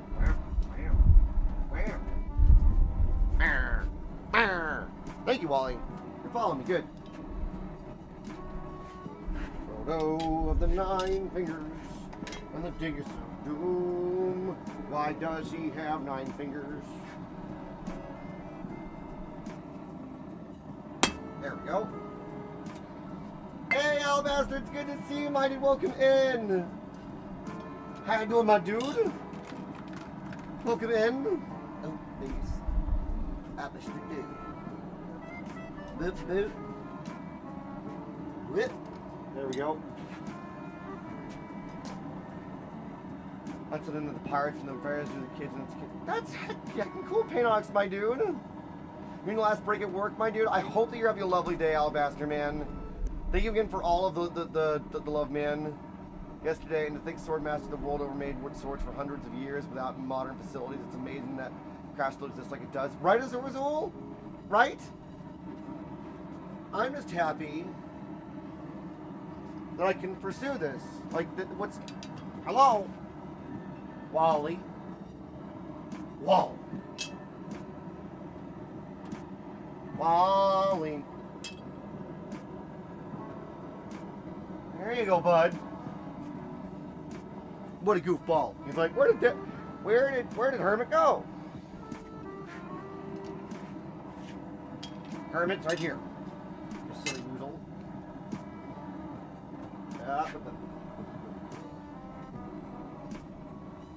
There we go. Silly dingus. Why, tracking the shrubs again? Yep, he's not paying attention to dingus. He's also just looking at my face. Well, I decided the animal was way more exciting. Like, yeah, this guy a hermit, he's kind of a weird looking dude. He's old shrubby. There we go. Ooh! Ooh! Ooh! Close! But no bingus. Try not to burn myself, the dudes. All right.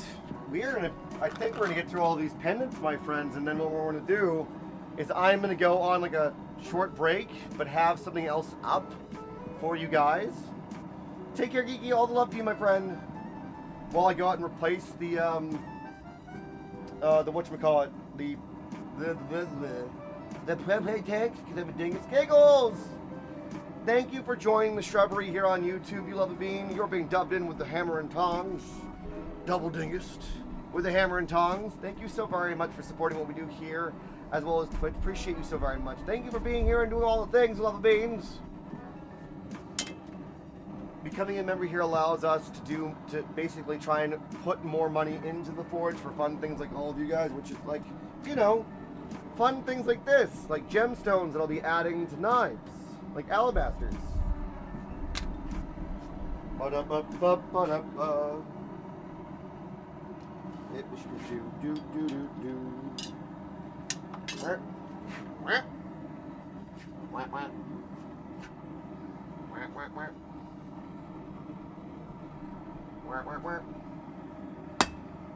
we go. Ow! That was a bit painful. I'm a giant goober. Nearly burned his fingers. This poor piece of steel. Man, that's not ever gonna be a knife. Ever, ever, ever, ever. It's getting warmed up and cooled down. Too much. Well, by the way, I talked to an older coworker. I found an affordable quality kiln for heat treating. Olympic kiln, 120 volt outlet. Shikante, how big is it? And could you DM it to me, my dude? That would be really cool to look at. Let's see.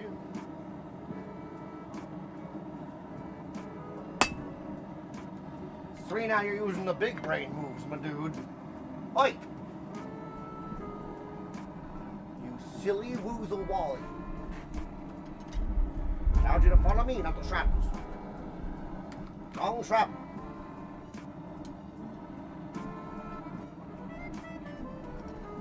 There we go. Silly shrub dingus. Whoop! What are we getting out of your lovely beans? And after those are done, we're going to be working on a knife, which is going to be fantastic. To figure out which one I want to work on. Because, I haven't really talked to any of the people that have one coming, except for one. Would you guys like to do a cloud kitchen knife, my dudes? Would that be cool? Ooh. It's getting warmer. I feel like I should have given you guys like a into the forge view. Instead, would you guys like that instead? And see what's happening in the forge?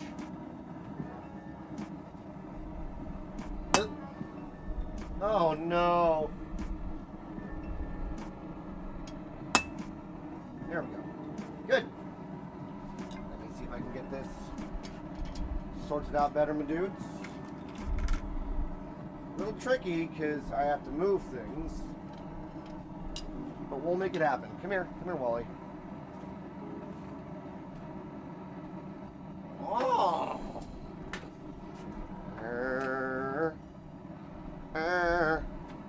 A dingus life for me. How's that? A little crowded for me, but that's okay. You guys can see what's going on. Right? Cool? Cool? Makes sense? You can actually see what's going on there, man. You know? Otherwise, it's just staring at something that's not even happening. There's nothing going on there. Good dingus. Change the camera angle.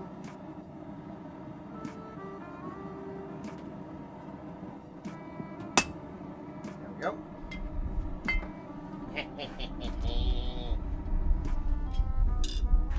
Or are you about to splutter and go out on me, bud? I have a feeling.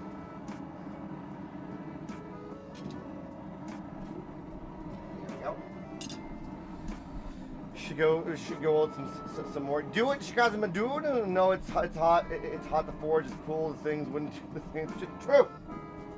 If the forge was cold, it wouldn't work. Trying to get these things done.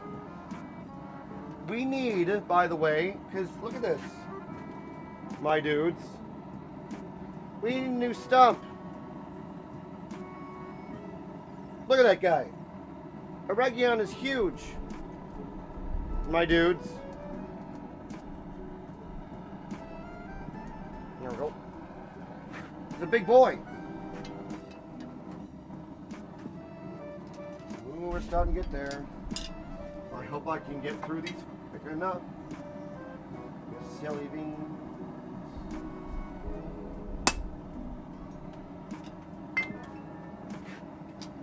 Whip, whip. Smiling, how are you doing? Love you. It's good to see you. Welcome in. Well, out. Let's not do that. There we go. Oh. I was just came home from work. How was work, you little bean? And Smiling Days, you like being able to follow the dingus? Hey, Magic, it's good to see you. Good to hope you're doing well, you lovely bean. This dingus. This needs to go faster. We gotta move a little bit faster. So that the what we have.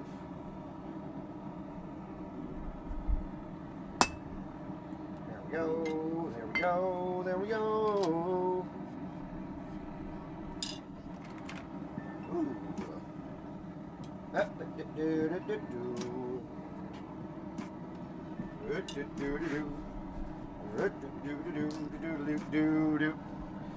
Tackle small box and top form. I'm good. Forgot my hood.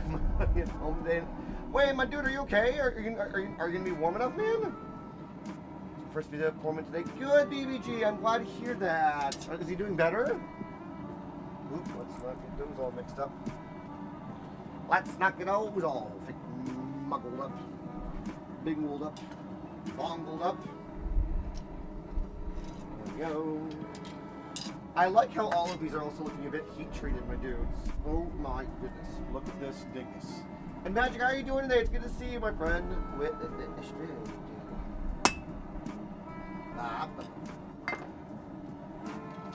hey, spur. There, but your spur. Big old spoon. There we go. There we go. There we go. Had a cast in 2 weeks. Good to hear that, BBJ. I'm so glad that he's actually healing.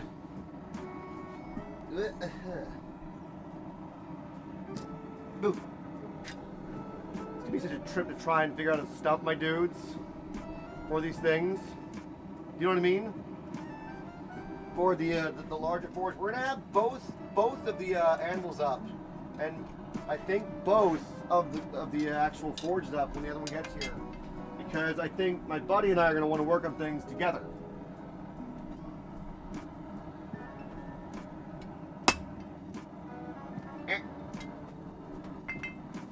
Tank top and shorts.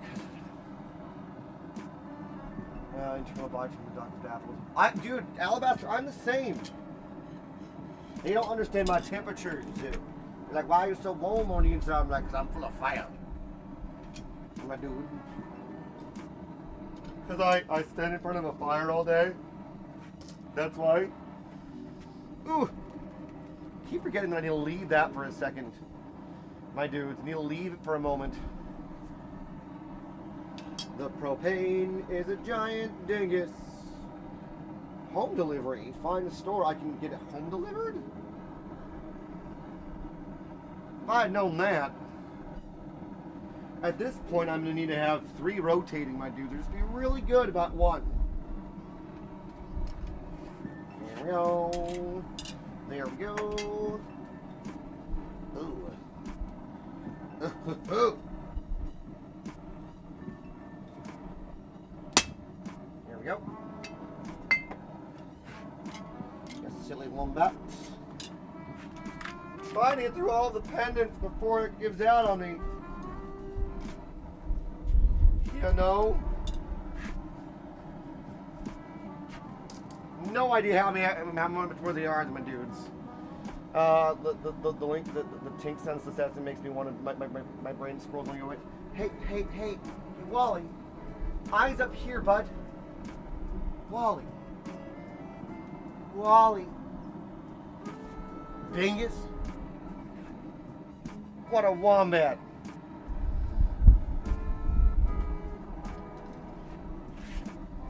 Eyes up here, dingus. Not much of me to look at anyway, so it doesn't matter. Just a big old dingus. There we go. Tink. It's like seeing something made slowly instead of just being punched, my dudes. They are each uniquely being made. There we go. Ow! Oh, it's hot. I made a mistake. There we go. Don't burn yourself, dingus. How many more are there? That's the last thing we need, my dudes. Is for the hermit to do something dumb and burn himself.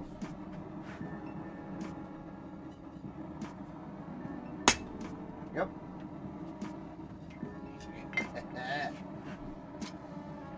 I'm also going to be learning it, my dudes, how to change the color of steel. Here in a bit. I'm wanting to make a mini version of Aragon's sword called Brissinger. You know. And it's... there's a way to do it after you're done. Are you going to be adding jumping rings to the pen? Yes! More, I'll be adding jumping rings. We actually have those in here. Just not doing it while it's there, you know. We love raw hermit, not burn hermit. Don't get charred, dingus. We don't want a charred hermit.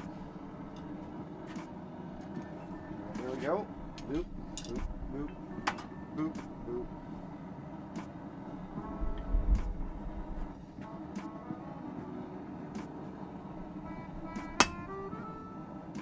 There we go.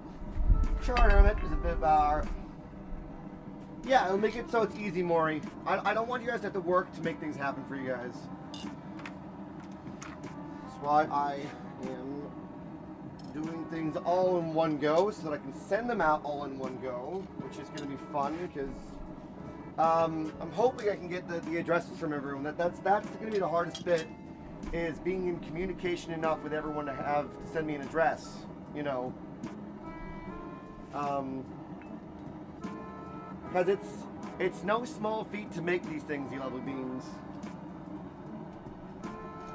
Shoot.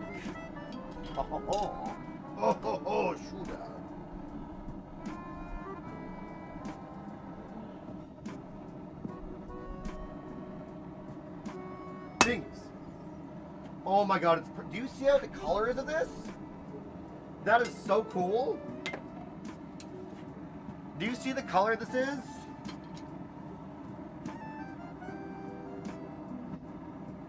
Oh no, they know me, Maury, at this point. They're good friends with me. I hear you going out.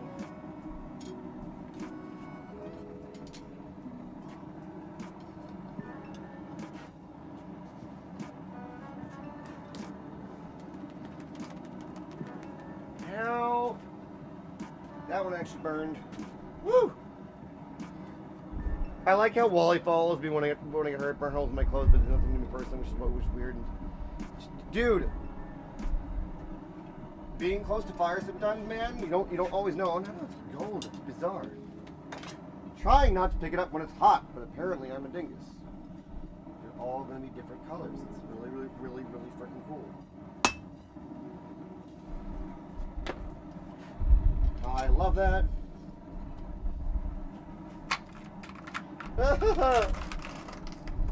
Come on.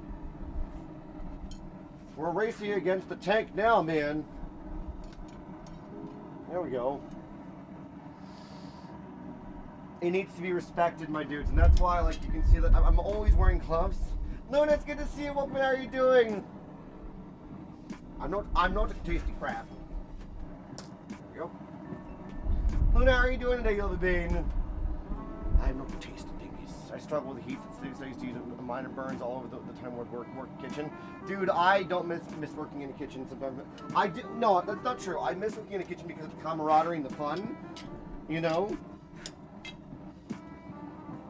But I don't miss getting burned. I guess there's a blue one. They're all changing different colors, which is really freaking cool.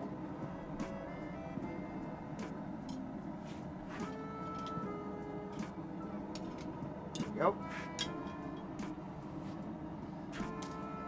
Woo! Glitter Sarah, you lovely bean. You're being dubbed in with the hammer and forward, the hammer and tongs of the shrubbery. Thank you for becoming a member of the shrubbery and keeping this space going. Appreciate you so very much. All the love to you. How are you doing today, you little bean? Thank you. We need an alert for that to come off. Man, that needs to happen. My dudes. This crab tastes good. I've never tried it. Smallpox, I'm allergic to it. I can't. I can't. It makes me ill.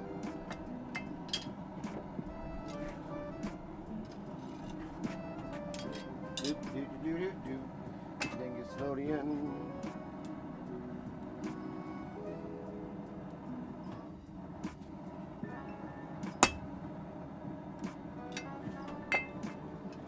There we go.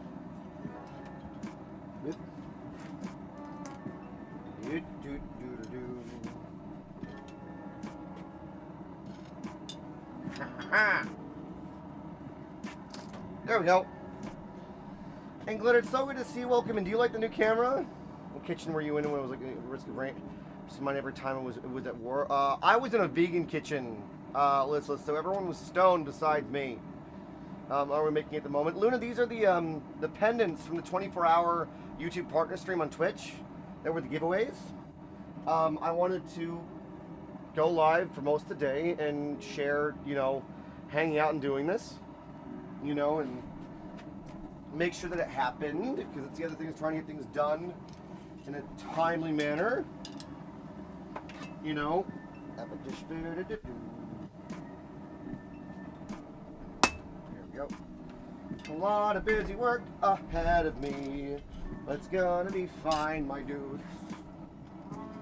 I have about a 10-hour day ahead of me in contacting people, writing letters, and sending them out. So I'm going to be probably hanging out in Discord saying, hey, Hermit's putting together the giveaways. Come watch movies with Dingus.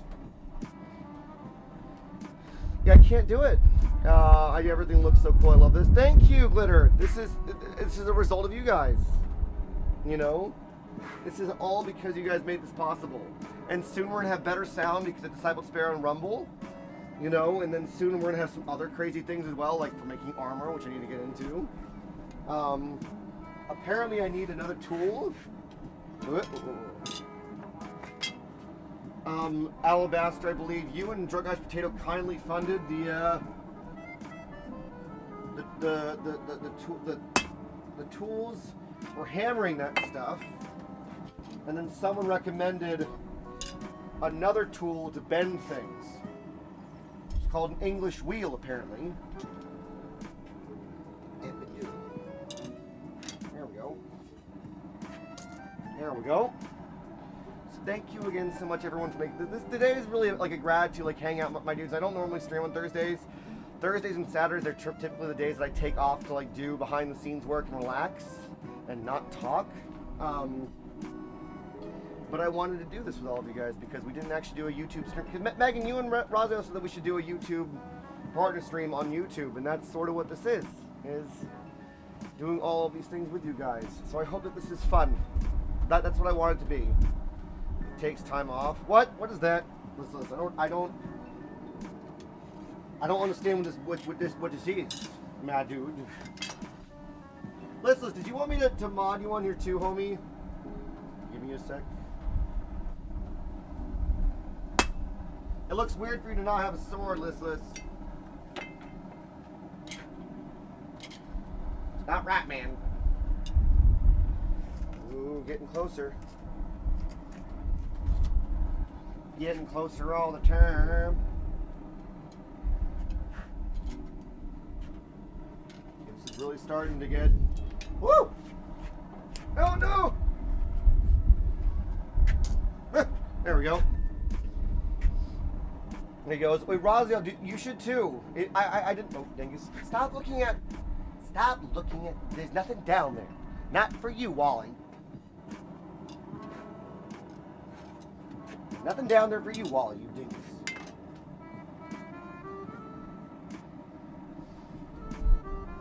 Ooh. There we go. Okay, this one's too cool. It's literally purple and gold. Man. Or a wrench. Sword and wrench combination. Megan, the engineer. The engineer ranger. There we go. That one's cool. Some of these are just like happy accidents. They look this cool, my dudes. So the way else, Rosie, I'm not mod. Dingus. There we go. There we go.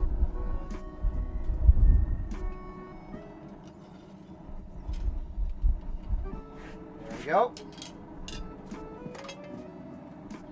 I love what this is doing. It is quite satisfying.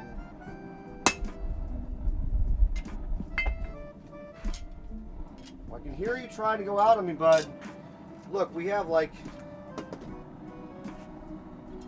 just a couple more. Stay with me.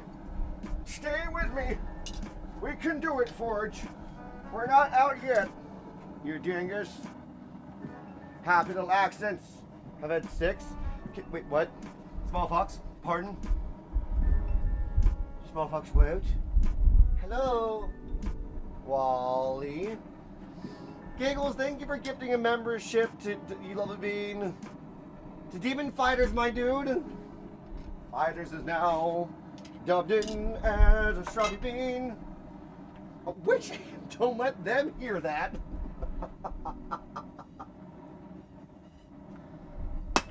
Go. You're hilarious. God dang it. Giggles, thank you for gifting a membership to Fighters. Oop. There it is. There it is. There it is. Whip. Whip. Whip. Whip. Ow. Bingus. Wreck Wizard, it's good to see you, my dude. How are you doing today? Welcome in. Wreck, I'm going to be watching your 30-minute video. I can't wait to watch it, my dude. He tried to sell him an eBay, but it's probably Witchy. It's good to see you, Wreck Wizard. How are you doing, my dudes? If you like retro games, please go follow Wreck Wizard. It's good to see you. How are you doing today, my dude? Also, been a friend of mine on the platform for a long time. No, which you can do what you want. It's fine. Don't worry. There we go. There we go. Come on, baby. We're so close. So close. We're so close, okay? So close. Just hold out a little longer. You dingus. No, breakfast, I can imagine, man. You've inspired me to really start looking at myself. My dude, if you put your process in there, I'm going to be following it. And I'm so proud of you, man. You know, I'm so freaking proud of you, dude. Like, you've had a journey. And Giggles, what are you doing? You goofball. You found the button. Maury got a thing. Wait, you gifted 5? What? Giggles. What the Sam Bingus?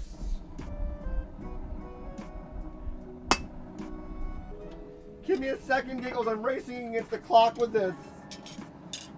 I'm racing against the clock. I'm going to thank you properly in just a moment. The longer I wait, I can hear it sputtering. Trying to get... Yes, keep going. No. No, there's 4 left, okay? There's 4 left. You can't give up on me now. You dingus, you are not innocent. Thank you so very much, Giggles, you lovely bean, for gifting out those 5 memberships to Giggles, Bingus, to Morley Bly Spain, the Dog in him, Victoria Holster, and Ragger Stark. You lovely bean. Thank you so very much. Giggles is turning the chat green. If you want to be a green bean, hit the join bean, my dudes. Bingus. Come on. There we go. There we go. Come on. I can hear you. I can hear you. I can hear them dingusing. They don't have a clue. We're gonna do this the crazy way, and I'm gonna be fine, my dudes. This is probably a weird thing. I'm trying to not be a doofus. Now that we have 2 things, my dude, it's gonna be fine. We love beans. There we go. Whoop, on fire.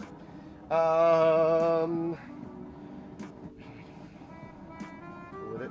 And correct, Richard, do you like this camera thing? So much, Jin. Yeah, I've known each other for about 3 years now, man.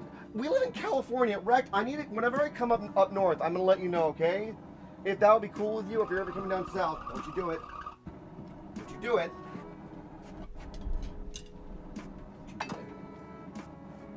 You giant.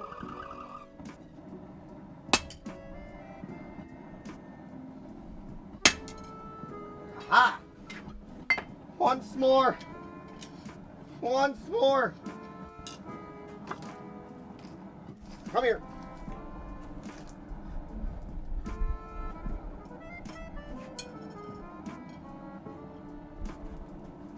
We got this. Fire hot, my dudes. There we go. That makes it difficult challenge. Well, Alabaster, what do you mean? What's challenge accepted, my dude? Giggles turning chat green. What are you talking about? Turning chat green. You lovely beans.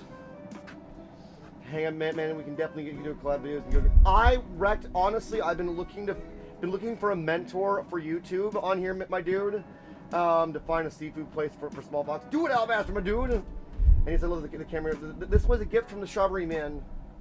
I feel really blessed." Wally, hey Wally, what you doing? Wally.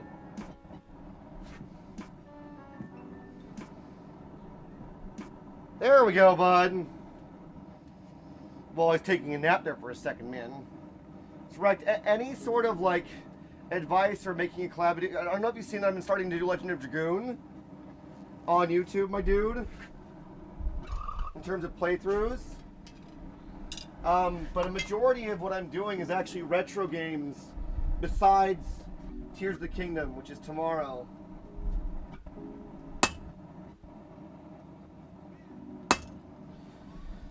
Whew! And there we have it, folks. That is every single thing.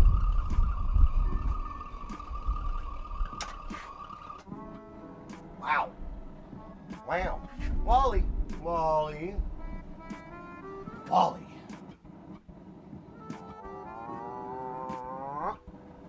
There we go. We're gonna turn this guy off. Wally, why are you falling over there? The fire's pretty. I get it, bud. I get it, bud. You giant dingbutt.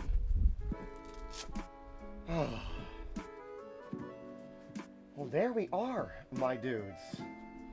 Wait, Glitter, of course. That was the whole point. Was like today is like hang out and do all of the blacksmithing with you guys. You know? That's the whole point. Is to spend time with you guys, and I'm gonna be making a knife here in a little bit. You know, but first I need to go and get more propane, so I need to know what you guys want to be on here, my dudes. Bingus. There we go. We need to count these, my dudes, to make sure that we have the right amount. Oh, shoost. Oh, boo-hucky. Okay. Oh, you following me?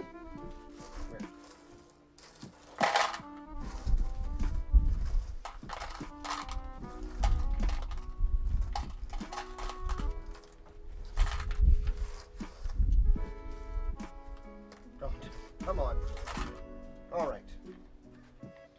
All right. Blondes, take care, you lovely bean. So here we go, my dudes. I'm gonna do something really quick to make things a little bit easier and not hurt myself. You love beans. Serene, my dude. Yes, you should probably wait till they cool off. We're gonna put them in water. I'm realizing just now that I put hot metal into plastic, like a dingus. So, Wally, follow me. Good. Stay there. Stay there. Good.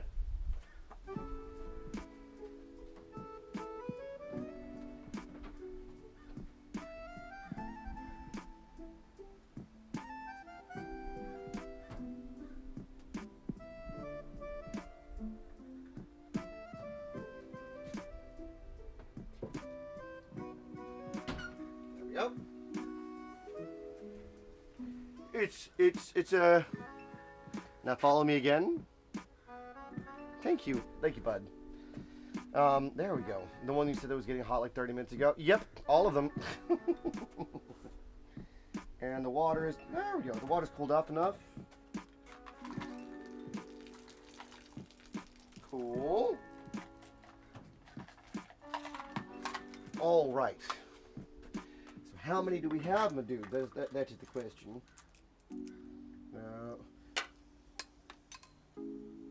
What was that noise? That was scary. Oh, one escaped. Now, come on, Wally. Come on, Wally.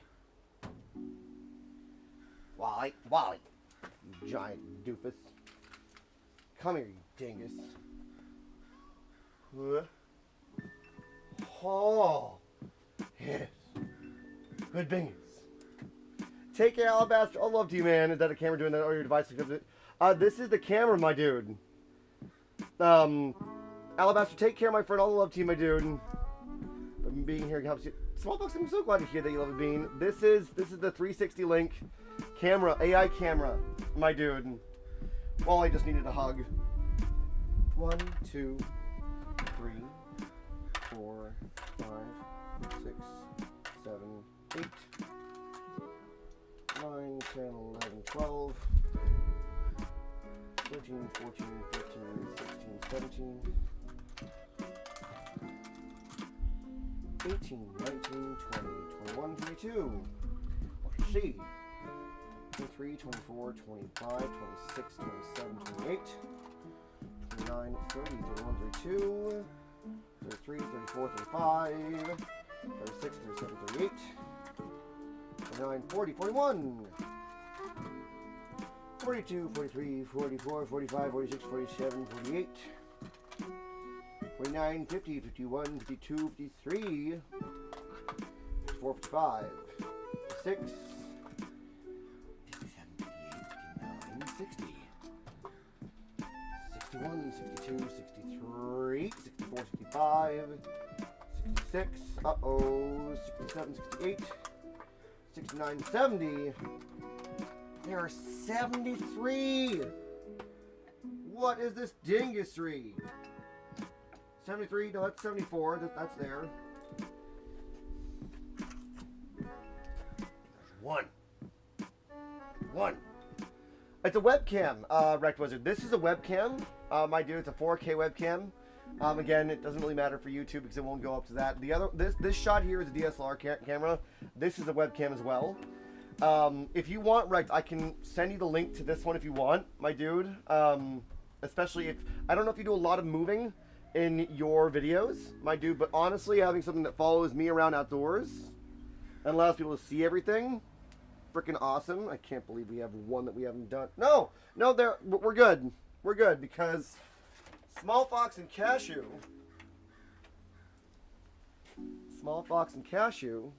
have the original too. Yeah, Elias, of course. Just DM me, my dudes. Boop, boop. Well, now that we've done that, there's one last one. I need to go and get, my dudes, more propane since we're going to be doing more, since we're going to be doing a knife. Come on, Wally. Oh no, Megan. It was Cashew. Small Fox, you love a bean. So, I need to know, my dudes, do you want a story, my dudes, or do you want a playthrough of a game while I'm gone for like, it's going to take about 20 minutes, my dudes, to go and get these things?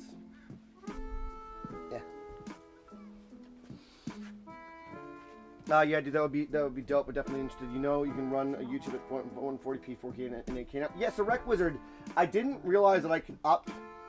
I haven't upped the output, my dudes. In fact, do you guys want me to try right now?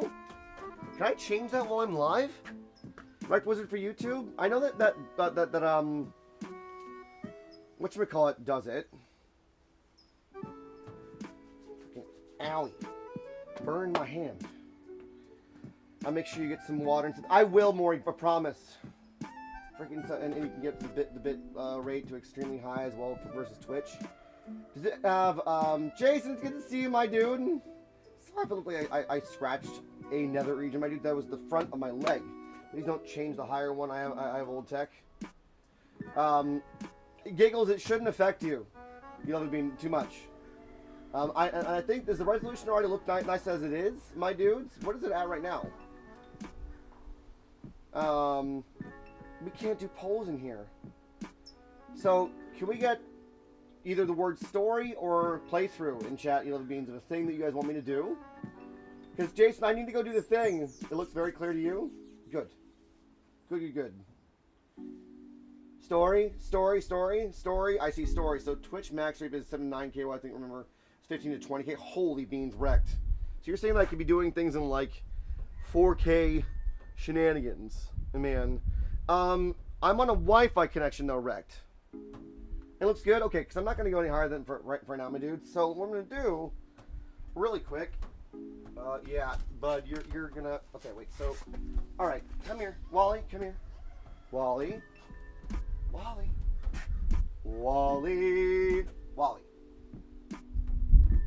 There you go, friend. Stop right there. Thank you, dingus. All right. So what I need to do, my dudes, is this. Bingus and dingus. I'm a giant doofus, my dude. Going to feel my food. I need to keep that up, you dingus. My dude. And nowhere I can still see things. We'll just watch the backyard hermit. No, you don't need to do that right now. You know? Only support 10 it'll be rare that people have watching 4K. So yeah, it's still nice to record the highest quality. That's kind of what I was trying to do with my story time stuff, Rect. I don't know, like, hey man, I'm realizing like I'm not really a niche creator on YouTube, and I know it's gonna work against me, but I love doing so many different things, man. Tell you what, my dudes, what story do you guys want? Do you want the latest inheritance story? Get that up.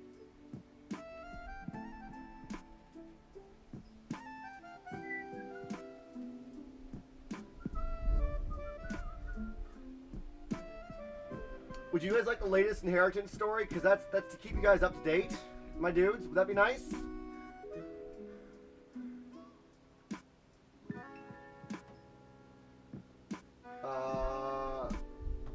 Elias, you want me to go all the way back to Aragon? So Elias, because I'm behind, Elias, most people are on inheritance at the moment, my dude. If you like to watch the Aragon one, you're more than welcome to, my dude. Just pop it over there. When it comes to live stream, 1080 or 14 is great, but regular videos I would do 40 if you have the gear. You can turn it down. Yeah, that's I do, Rect. I do. Right, so let me see about doing this. You lovely beans. Get rid of that. Yes, I want to remove there. I'm going to add a window capture.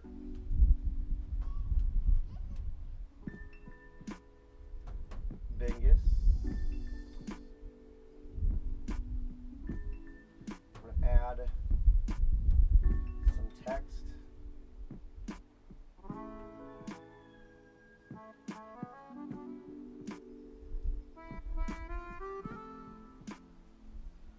There we go. Right, I shouldn't get in trouble with my own videos, right?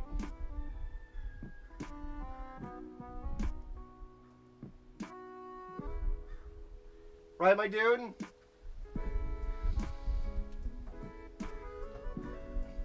If I use my own thing, I shouldn't be goofed, correct? That'd be weird. Trying not to get in trouble for what? Having my own video up like this.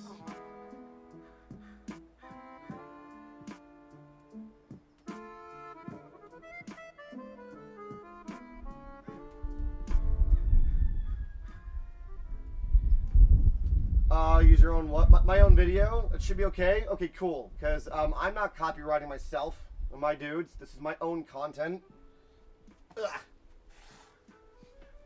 Can you guys see this one up, my dudes?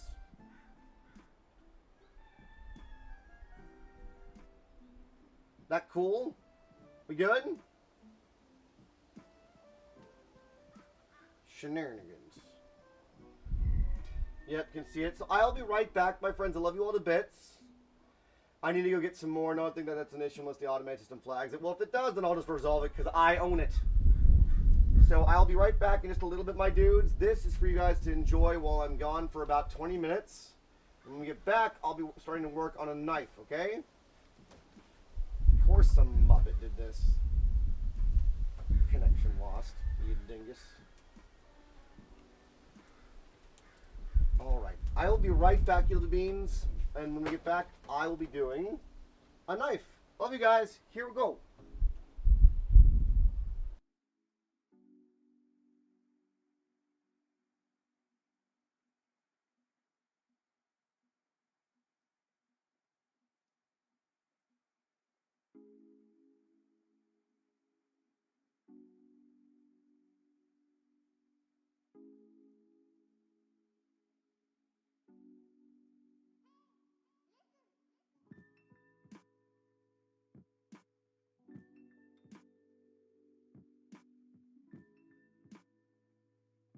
I should have looked at it before I started recording. But it is wonderful to be here with all of you guys. I think it's part 17. Thank you, Zalaire, who's here in Discord letting me know what it is. I really appreciate you. Again, if you enjoy these, please like, share, and subscribe, my friends, to the YouTube channel. We're also celebrating the fact that this week we got YouTube Partner. I will be recording a video thanking everyone for that soon. And if you want to see any other of the fantastic links like merch or the things we do on Twitch or the tea that I drink to keep my voice healthy, which is what I desperately need right now, please go check down in the box in the words. Now, we need to jump into our story, my dudes.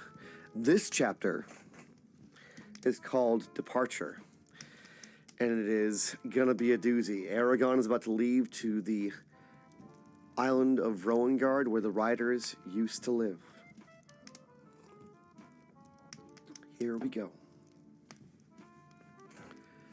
Departure.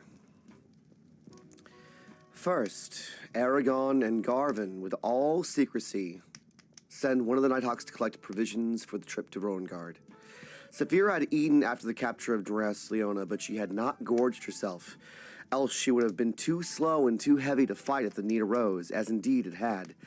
She was well enough fed then to fly to Rowengard without stopping, but once there, Aragon knew she would have to find food on or around the island, which worried him.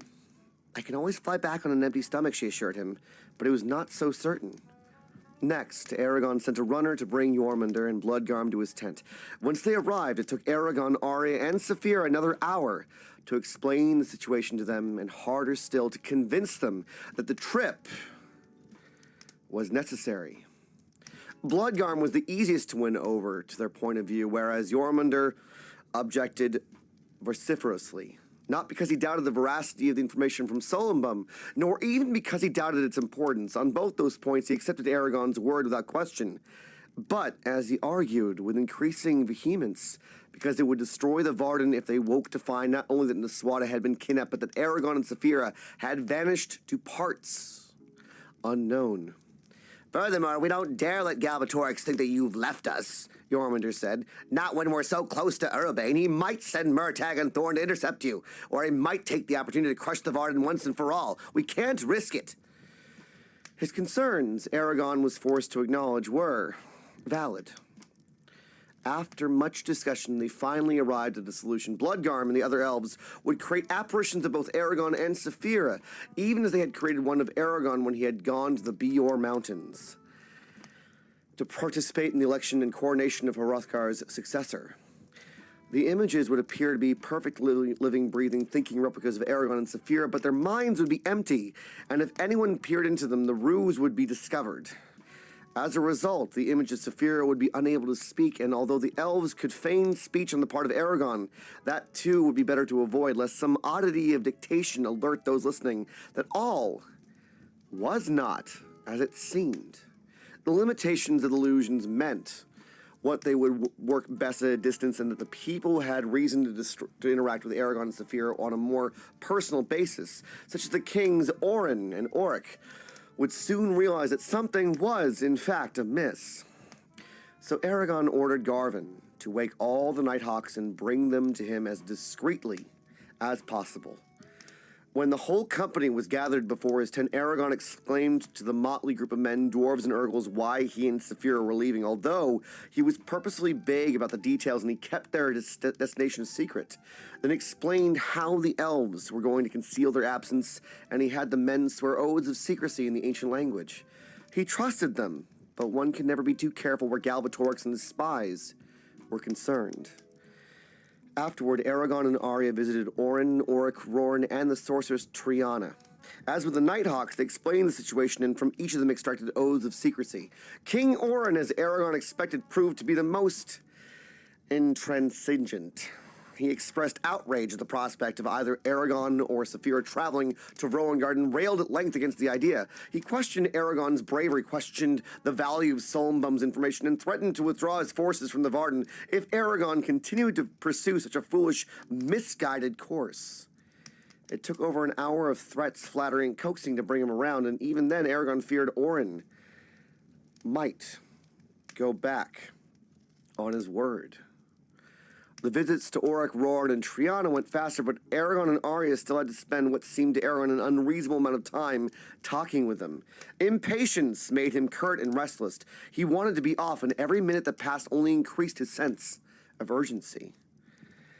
As he and Arya went from person to person, Aragon was also aware, through his link with Saphira, of the elves' faint, lilting chanting which underlay everything he heard, like a strip of cunningly woven fabric, hidden beneath the surface of the world.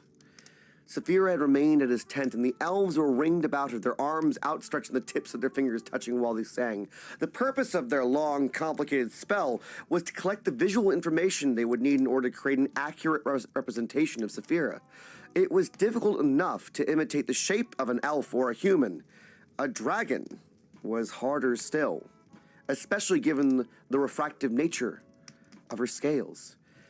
Even so, the most complicated part of the illusion, as Bloodcarm had told Aragon, would be reproducing the effects of Saphira's weight on her surroundings every time her apparition took off or landed.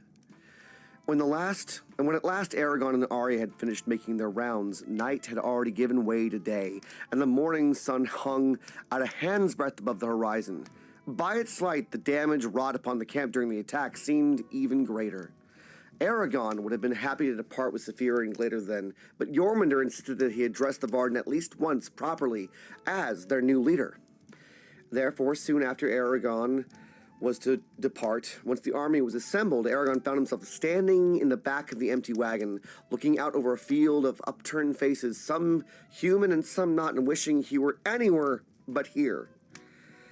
Aragon had asked Rorn for advice before, and Rorn had told him, "Remember, they're not your enemies. You have nothing to fear from them. They want to like you. Speak clearly, speak honestly, and whatever you do, keep your doubts to yourself. That's the way to win them over. They're going to be frightened and dismayed once you tell them about Maswada. Give them reassurance they need, and they'll follow you through the very gates of Urabane." Despite Rorn's encouragement, Aragon still felt apprehensive before his speech. He had rarely spoken to large groups before, and never but for more than a few lines.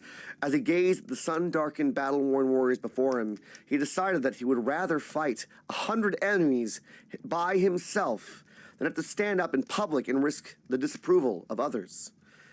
Until the moment he opened his mouth, Aragon was not sure what he was going to say. Once he started, the words seemed to pour out of their own accord, but he was so tense he could not remember much of what he had said. The speech passed in a blur. His main impressions were of the heat and sweat, the groans of the warriors when they learned of Maswada's fate, the ragged cheers when he exhorted them to victory, and the general roar from the crowd when he finished.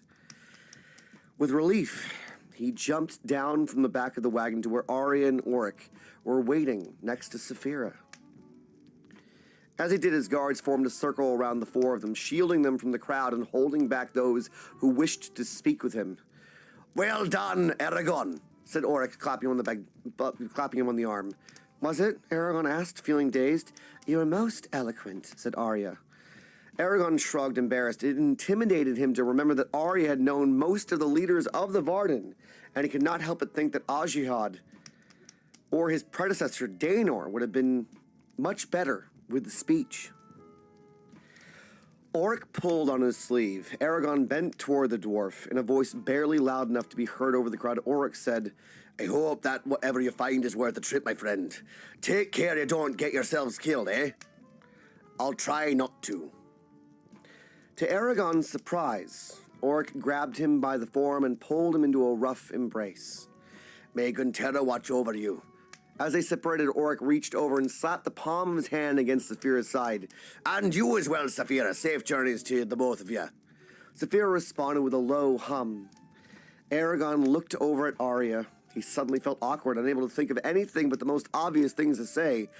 The beauty of her eyes still captivated him. The effect she had on him never seemed to lessen. Then she took his head in her hands and she kissed him once, formally on the brow.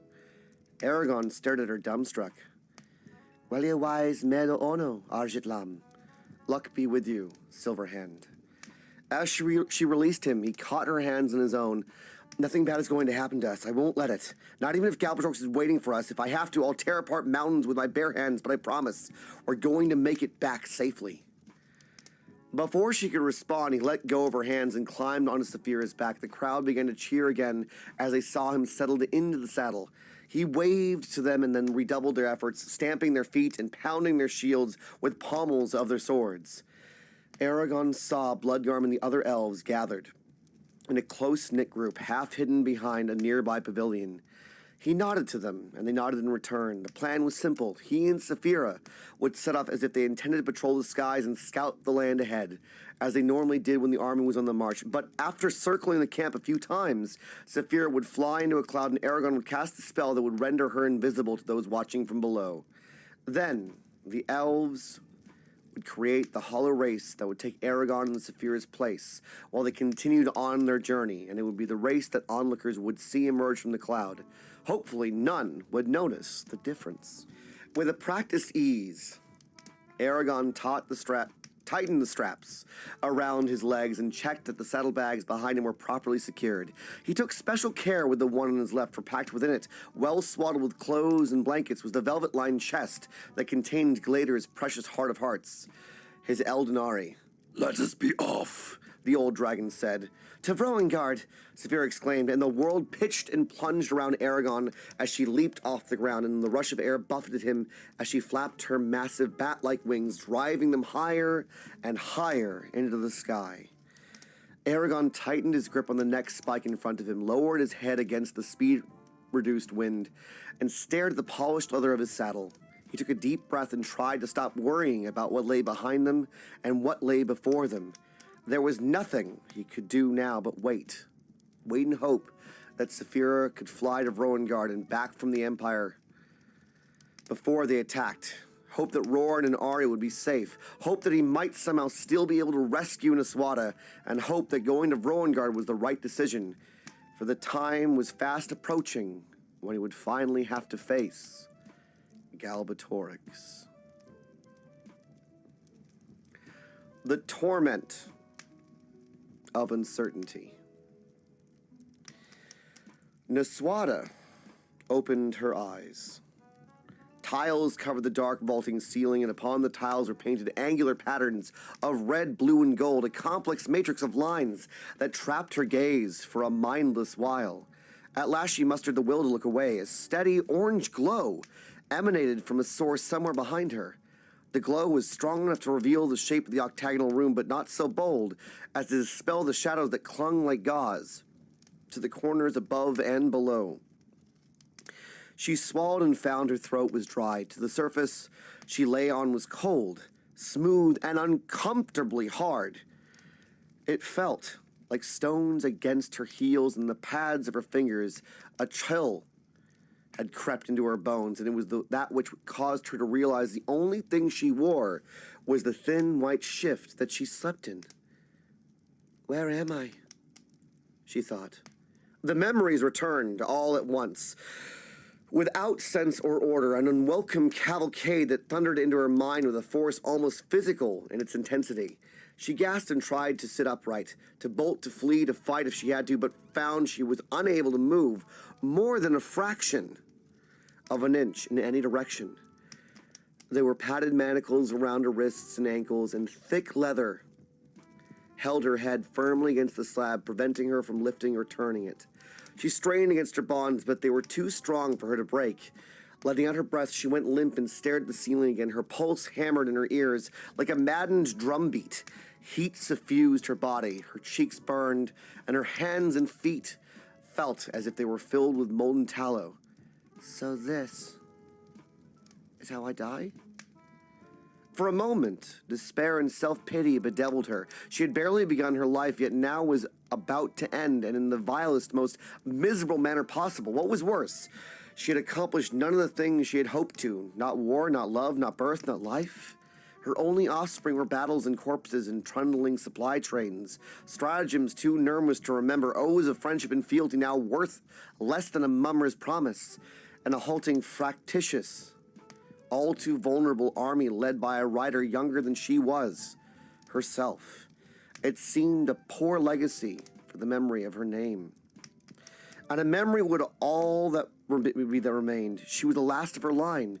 When she died, there would be no one left to continue her family. The thought pained her, and she betrayed herself for not having borne children when she could. "I'm sorry," she whispered, seeing the face of her father before her. Then she disciplined herself and put aside her despair. The only control she had over the situation was self-control, and she was not about to relinquish it for the dubious pleasure of indulging her doubts, fears, and regrets. As long as she was the master of her thoughts and feelings, she was not entirely helpless. It was the smallest of freedoms, that one of one's own mind, but she was grateful for it, and knowing that it might soon be torn away made her all the more determined to exercise it. In any event, she still had one final duty to perform, to resist her interrogation. To that end, she would need to be in full command of herself. Otherwise, she would break quickly. She slowed her breathing and concentrated on the regular flow of air through her throat and nostrils, letting that sensation crowd out all others. When she felt appropriately calm, she set about deciding what was safe to think about. So many subjects were dangerous. Dangerous to her, dangerous to the Varden, dangerous to Aragon and Saphira. She did not review the things she ought to avoid, which she might have given her jailers the information they wanted then and there. Instead, she picked a handful of thoughts and memories that seemed benign and strove to ignore the rest, strove to convince herself that everything she was and had ever been consisted of only those few elements. In essence, she attempted to create a new and simpler identity for herself so that, when asked questions about this or that, she could, with complete honesty, plead ignorance. It was a dangerous technique, for it to work, she had to believe her own deception, and if she was ever freed, it might be able to reclaim her true personality. But then, she had no hope of rescue or release. All she dared hope for was to frustrate the designs of her captors. Gokukara, give me the strength to endure the trials before me. Watch over our little owlet, and should I die, carry me safely from this place. Carry me safely to the fields of my father. Her gaze wandered about the tile-covered room as she studied it in greater detail. She guessed she was an Urbane. It was the only logical that Murtagh and Thorn would have taken her here, and it would explain the elvish look of the room. The elves had built much of Urbane. The city they called Illyria, either before their war with the dragons long ago or after the city had become the capital of Brodring Kingdom, and the riders had established a formal presence therein. Or so her father had told her. She remembered nothing of the city herself. Still, she might be somewhere else entirely, one of Galbatorix's private estates, perhaps, and the room might not even exist as she perceived it. A skilled magician could manipulate everything she saw, felt, heard, and smelled, could distort the world around her in ways she would never notice.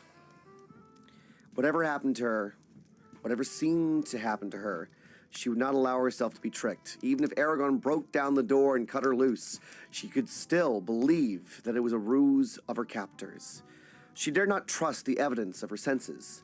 The moment Murtagh had taken her from the camp, the world had become a lie, and there was no telling when the lie would end, if it ever did.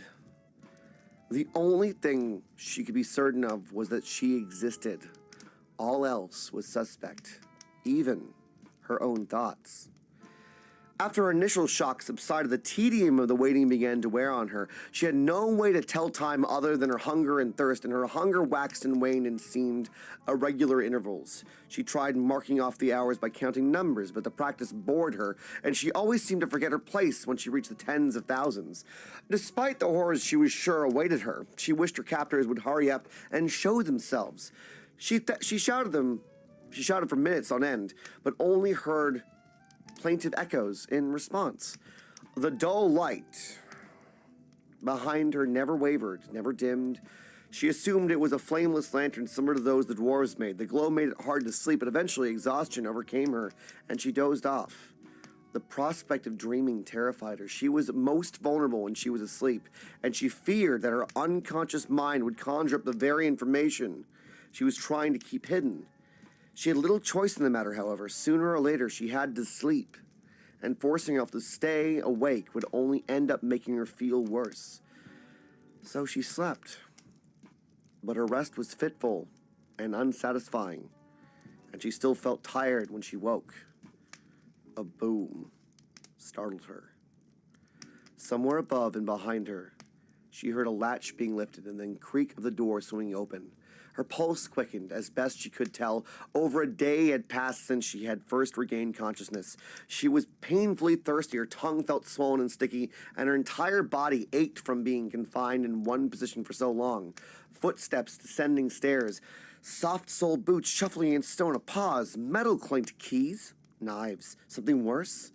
Then the footsteps resumed. Now they were approaching her, drawing closer and closer. A portly man, dressed in a gray woolen tunic, entered the field of vision, carrying a silver platter with an assortment of food, cheese, bread, meat, wine, and water.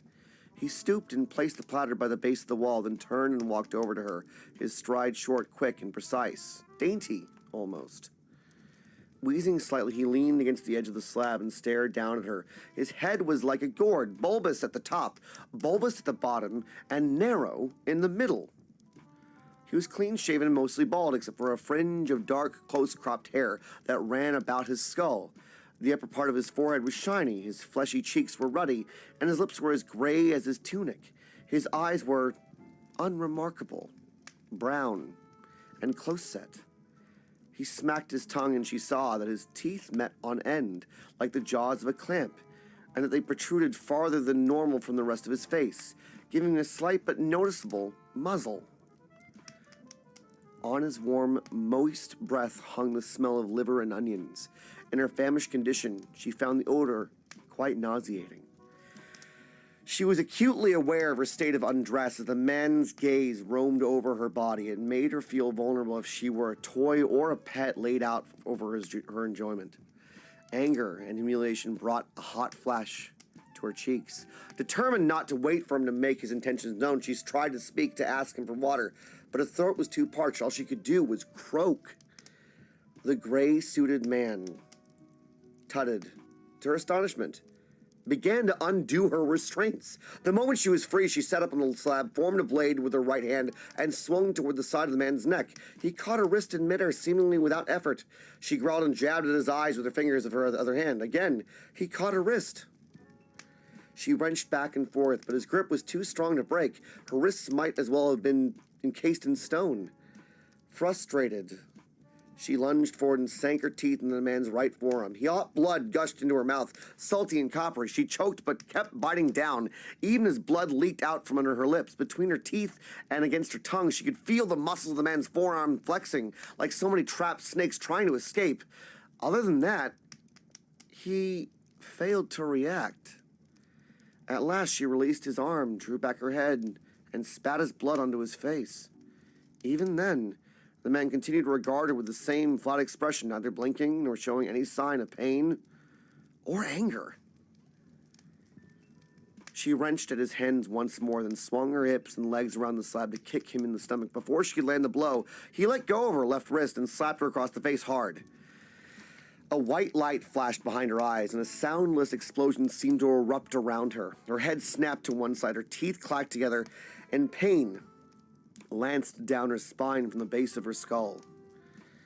When her sight cleared, she sat glaring at the man, but then she made no move to attack him again. She understood she was at his mercy. She understood she needed to find something to cut his throat or stab him through the eye, if she was going to even potentially overpower him.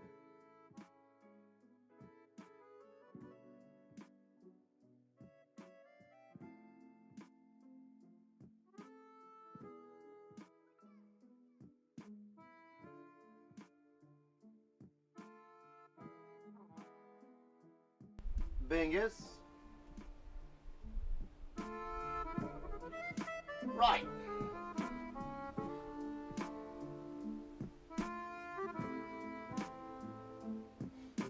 Hello.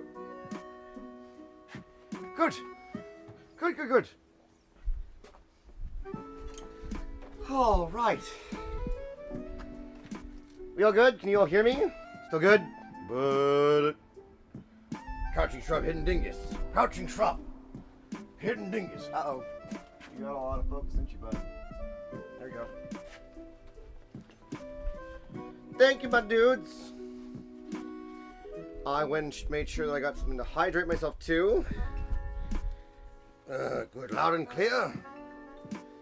Good. Good, my dude. Let's get this guy back over here.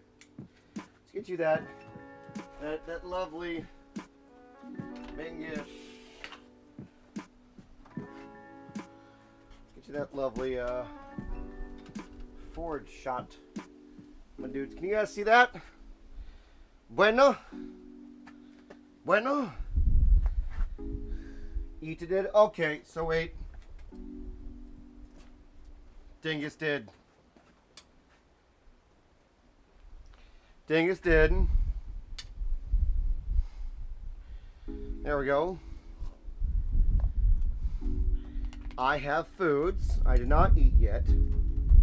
I ate breakfast. But I made sure that I had this as well. On hand. We are about to do a Final Fantasy style knife, my dudes. Are you guys excited to see how that turns out? Oh, no, I'm making sure. I'm making sure they're not being dum-dum. And this food is very good for dingus. This is oatmeal with blueberries, honey, coconut, a mushroom called reishi, and cacao, which is all very good for the dingus to keep me healthy.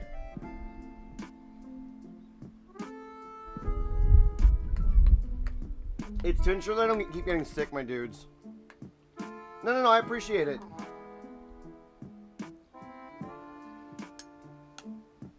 I wonder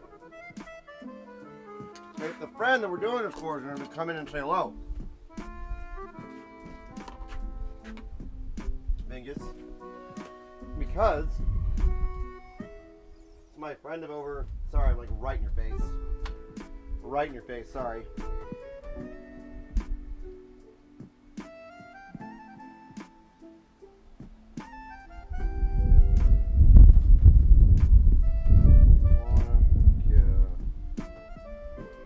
There we go.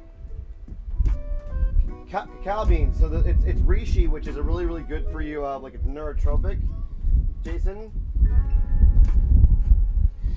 I can't remember what the actual benefits are, but it's something that my parents have recommended me to eat.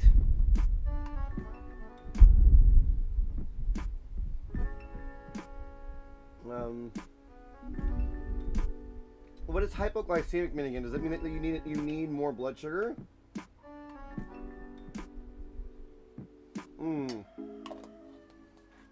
We need our materials, my dudes. Ah! Well, that didn't work. Yes, your spoon. Spoon, fork. Silly fork, my dudes.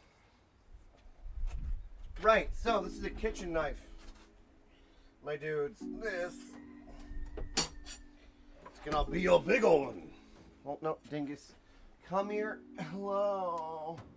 Wally, where are you going? Wally. Wally. Wally. Wally. Thank you. Hello.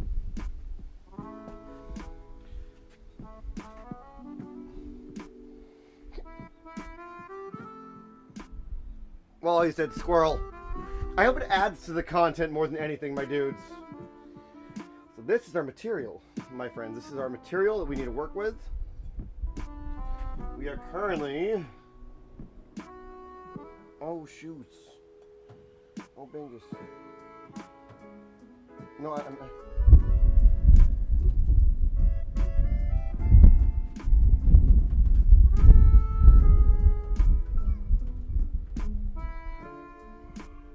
My friend's like, what's going on here? I don't want to look at you. I'm shy. No, well, you need to be here, dingus. All right, so here we go. You know, that means we need to make sure that this gets designed right. We've got our pencil, you lovely beans. And this is very simple, but the challenge here is that either I could spend the time trying to hammer it into shape, which would take all day because this is stainless steel, or what we do, ow, and it's still hot, is we cut our shape. We cut our shape into the style of cloud. We make sure that we have ample blade lengths and handle width. The reason that we're doing this one, my dudes, is because this is the simplest one. I need to get with the people that won the knives, you know, beforehand.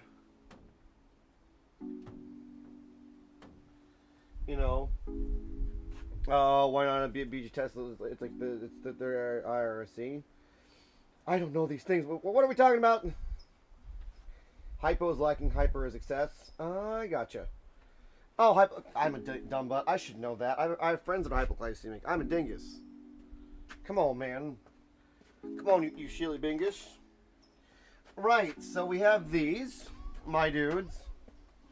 We now need to decide a couple things, my friends. I need to get the, whatchamabinguses.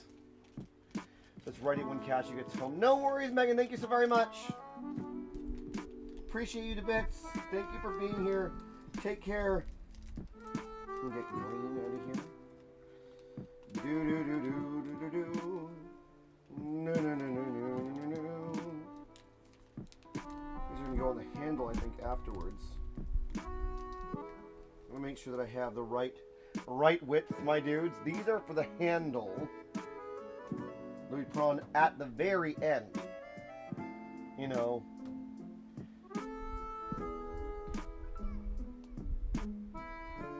Serene, well, if that's the case, you lovely beans, can you take it to a DM, you lovely beans? I get worried that I'm missing things.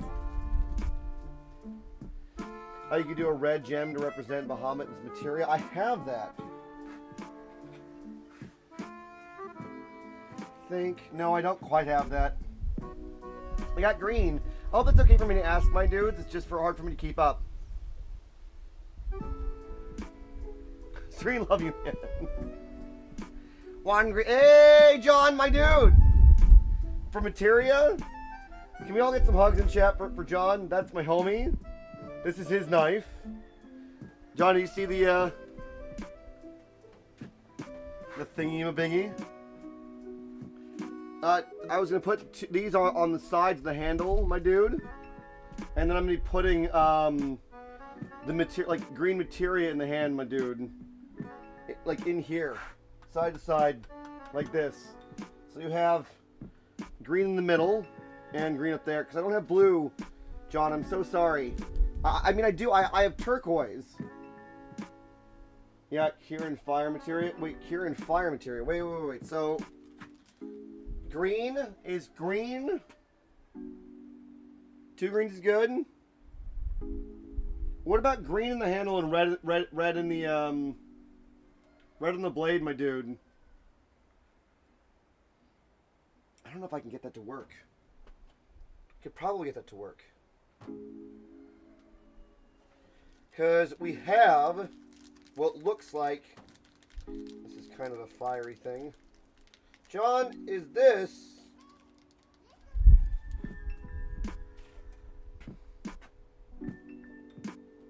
cool, my dude?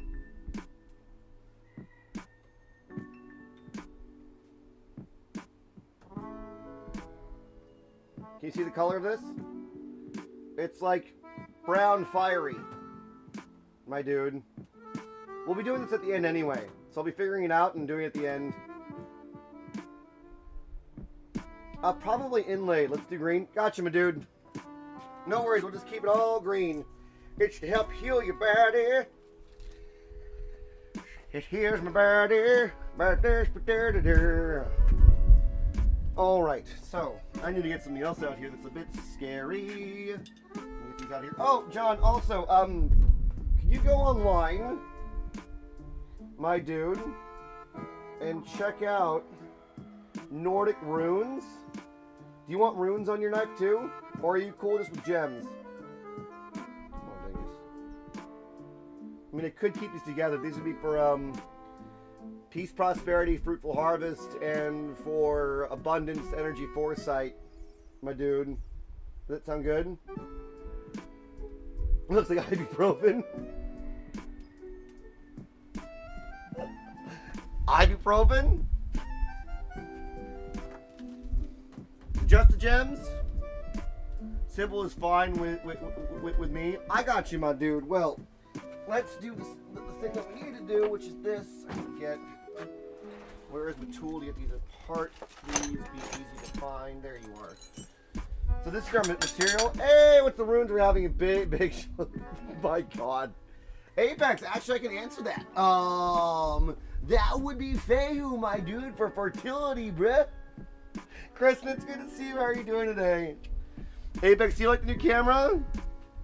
Good one, Apex, bro. Apex knows what he wants. He's like, what's for my massive Pepe, my dude. Oh, dingus, come on. Yeah, I think. John, you and Apex would get along great. Apex, this is John's my like longest and oldest friend here in my area. Oh no! Come back. Where are you? Oh, I need you. Baby, no. Baby, come back. Oh, it's right in front of my face. Is it? No. I hate when this happens. My dude. What's the guitar down there? Do you remember what that John, that's the old guitar, bud. Drive safe, Apex, okay? What are you saying, babies?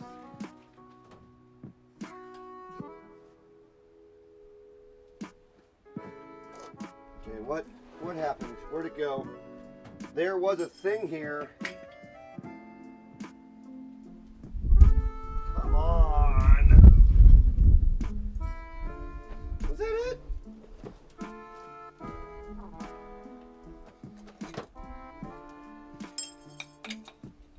Uh-oh. Yeah, there was. Sorry, friends. 1 second. Hey. Okay. Is this really all it was? No. There's another piece. I know it. There's another piece down here. What fell? Hi, friends. Wally.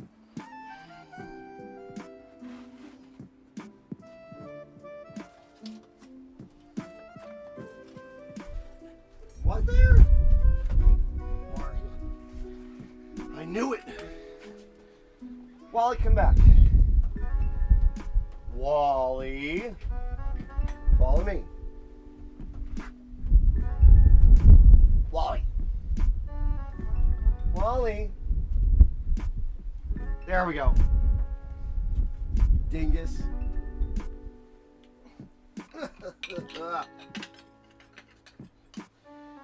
That was scary. Doesn't like following big motions. Get right up in there. Hello? Hello? There we go. Don't do it, Wally. Wally, we need you. I need you to pay attention, bud. There we go. Am I riding this? There we go. Don't do it, Wally.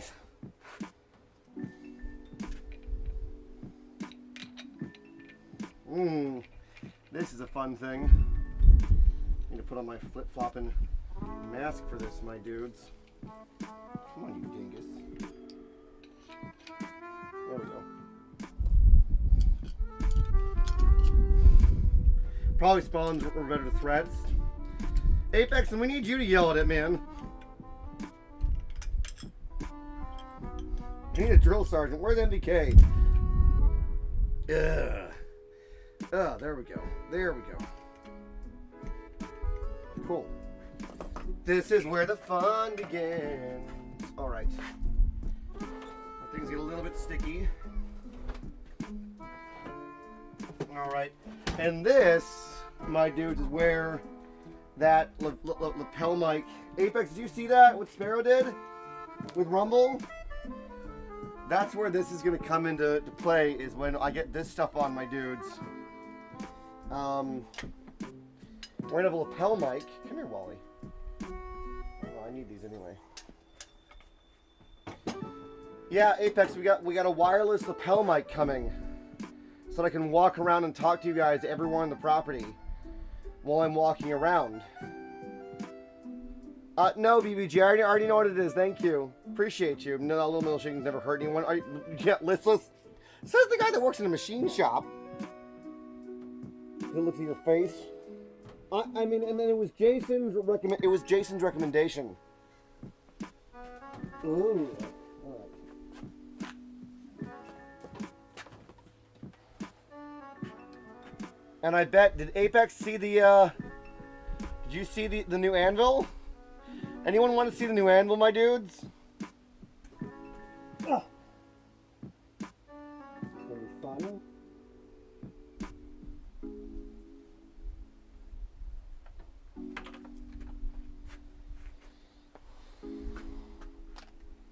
Wally. Dingus. Not yet. Jason, not yet. It's right here.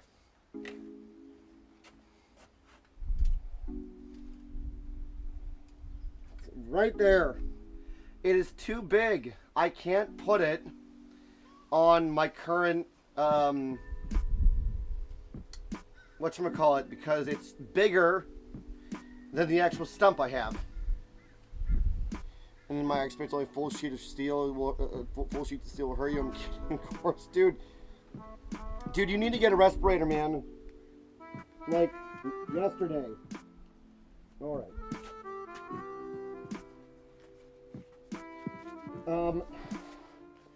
I am gonna mute myself, my dudes, when I do this, because it's a hideous noise. Like a really hideous noise.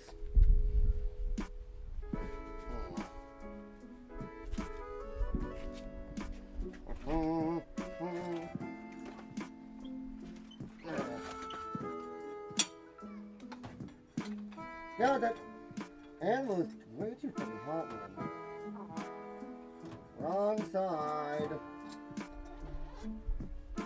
Yeah.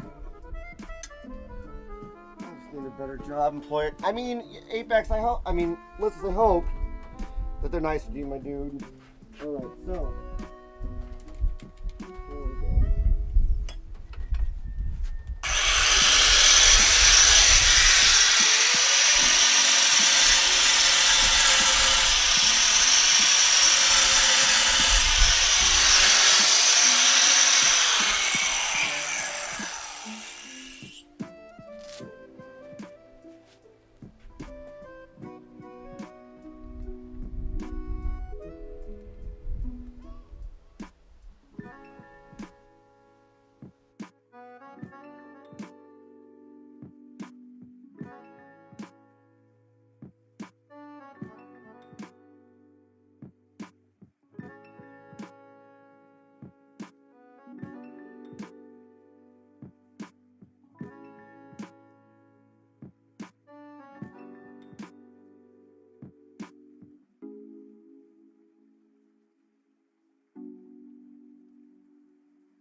Please tell me that you guys had music the entire time that was happening.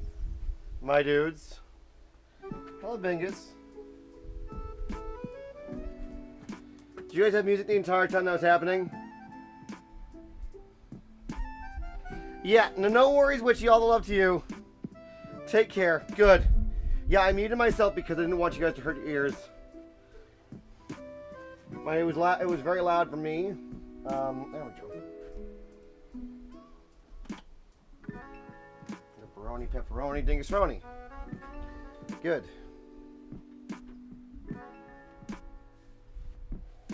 Oh, yeah, no, it's not a nice sound, my dudes.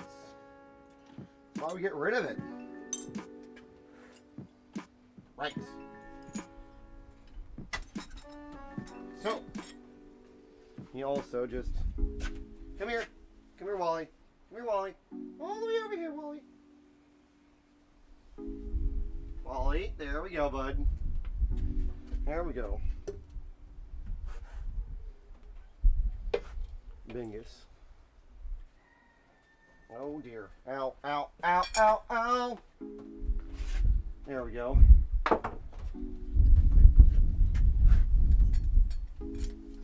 So we're starting with this guy, my dudes. If you say so, I personally enjoy heavy metals. Love you, listless. Alright. So we're getting this guy all ready so I can handle it. Ironically, we're just cooling it down so I can handle it. Use these bits of metal over here. Now, I don't need you for a bit. Put that there. I do need this though. Get this tripping hazard out of here. I know, Wally, I know. I'm sorry. All right. Biggest. Let's get. Okay, I need to use my actual fingers for this, my dude. This is the thing when I'm starting the fire in here. I can't do it with gloves on very easily. Like fine motor skills, like using a lighter. My dudes, you need to. See, this moves out of the way. Of course, it flies out of the face. And now, come here, dingus.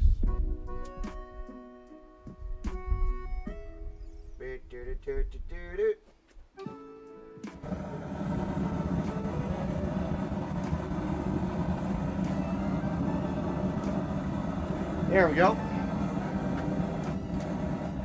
Oh, Wally, you betray me. Wally. Wally.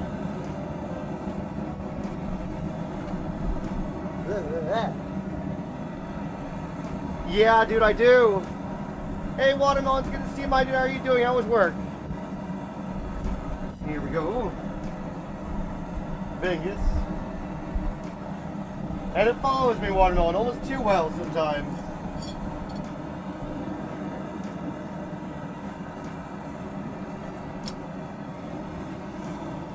I don't need these right now. It's not bright enough. This is going to take some time to warm up, man. So I'm going to add more calories to my tummy. Ha ha ha. We're getting some wind. Has everyone had dinner yet, my dudes? 3 and I completely spaced. Normally I usually have the earbuds in. I'll make sure I do that next time.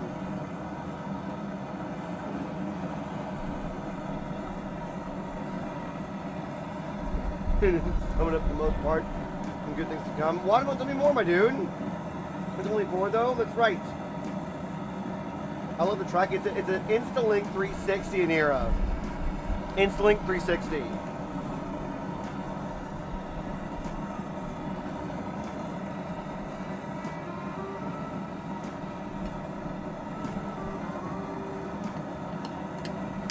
Put it on your phone, Alliance.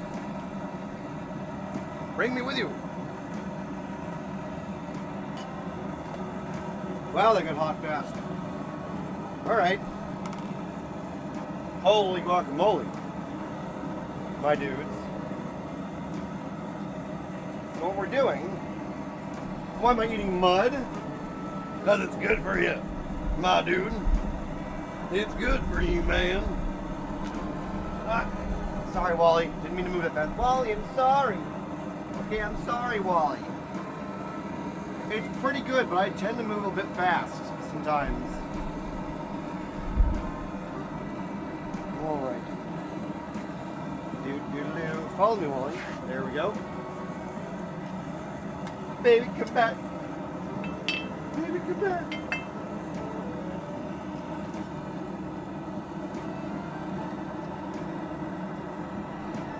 There we go. Getting this heated up. Are all the angles kind of nice looking, my dudes? Is it all looking cool? Do you like the size of the angles for things? That's the other thing. I can always adjust this. You know. We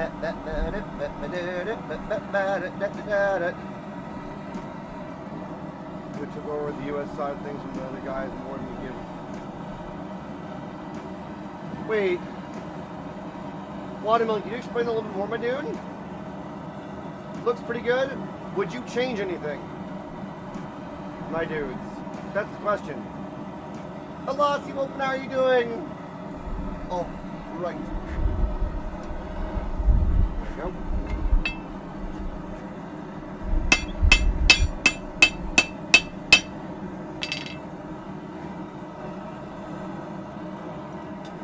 Beans.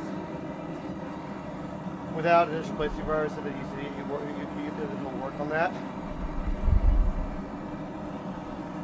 Oh, and Watermelon, I was going to say, I don't understand. What'd you say, my dude? Alasi, you like the new camera? Hi. Look, you can follow me. Hello. Hello. My boy.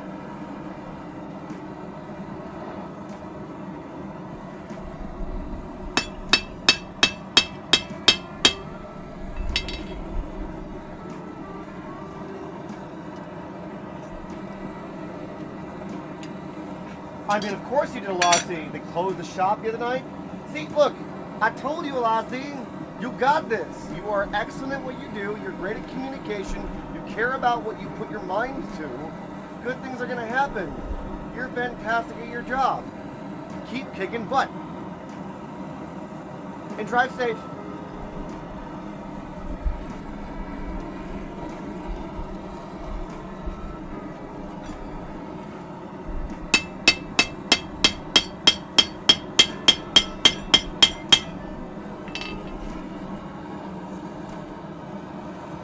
Yep.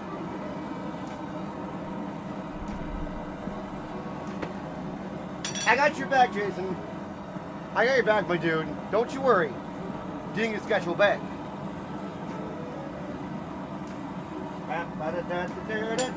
Wow, this is heating up a lot faster.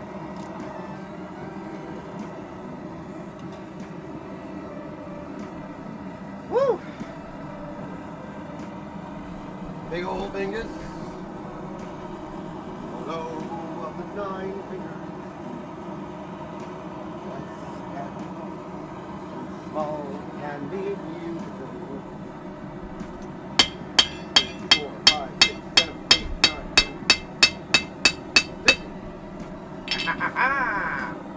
Hey, Boo Worm, it's good to see you. Don't apologize. You good? You good, my dude? Welcome in.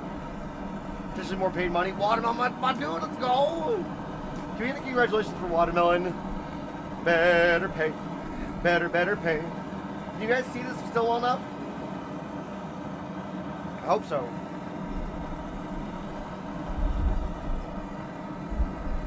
It's my fault for starting early. Told you I'd be here all day.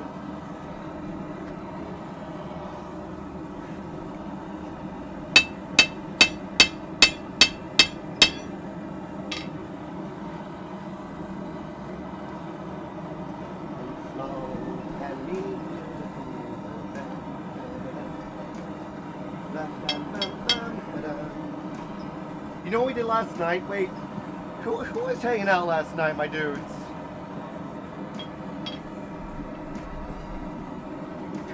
Let's go.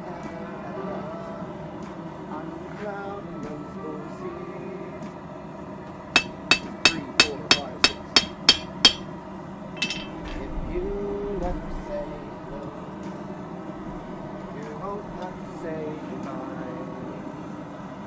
I'm so glad that you got, Megan, that you got things taken care of the other day, honestly, for you. Like, all the love to you and the family. And please give a hug to Sean. He was so awesome. Yeah, I deemed you about the other day. Watermelon, what was it, my dude? Of course.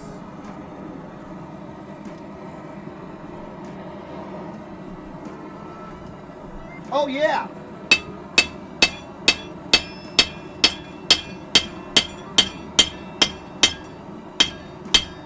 I remember watermelon. I remember now. I remember. No, I know. It's in my noodle. It's in my noodle, my dudes. This is too freaking cool, man. We have a camera that follows. You can see where these are. The forge is there. Are there any other blacksmithing forges like this? If so, I want to go find out what they do.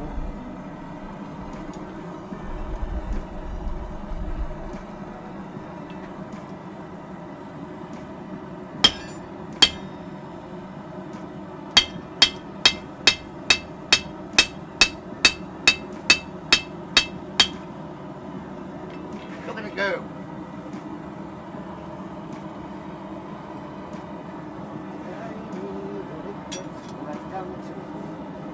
Woo!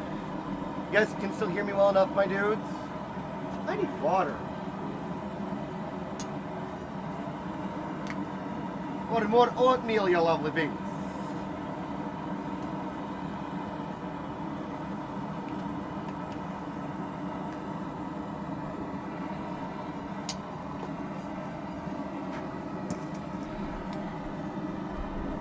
It's good.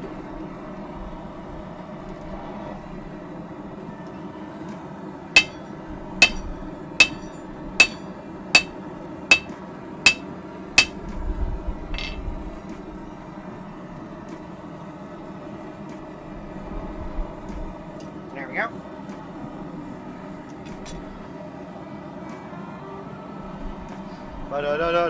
It looks like mud though. It is mud though. It's not water, Hermit. I know. I'll go get some water in a second. I just want to get this one sorted out a little bit. I did drink something on the way over.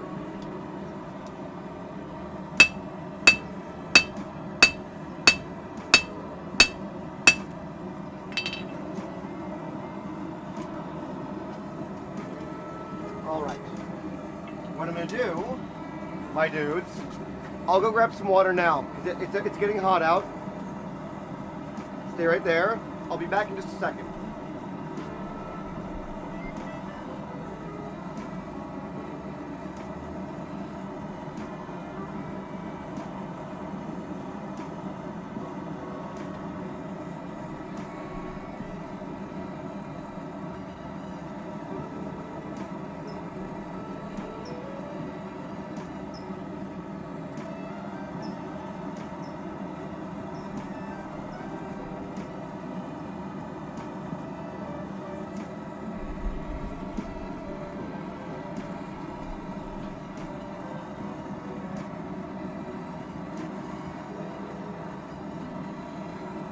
Good. Wait, explain. What do you mean? Consume contains. Learn about the shrubbery.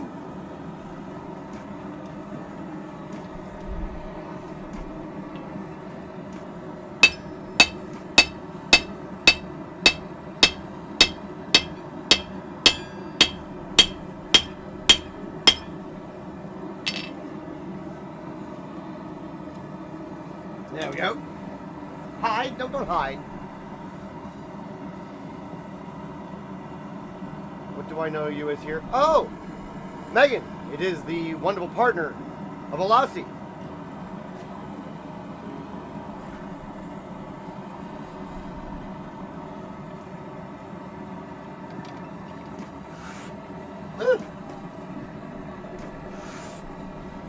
Just a casual viewer. Casual. Yeah, my dude.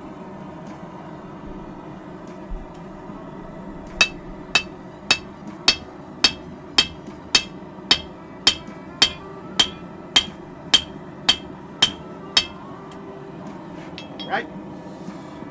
You gotta get this thin, my dudes. I hope John likes it.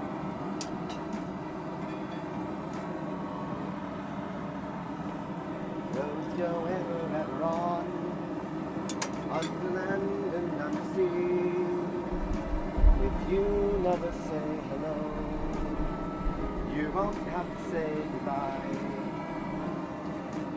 Anyone remember the 1980s Lord of the Rings Return of the King movies, my dudes?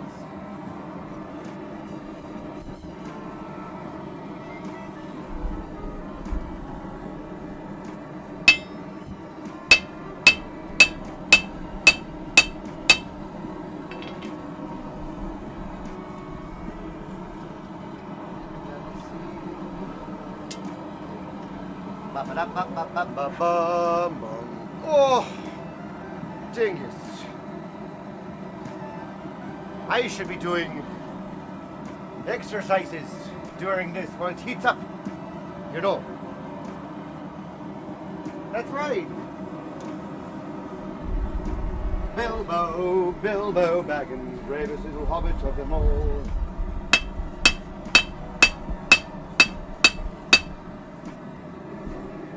Bilbo Swaggins. Here we go. I don't remember the actual song fully. Completely, actually. Wait, who here has got Watermelon?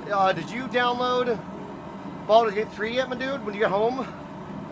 And why is it not a beverage? Casual.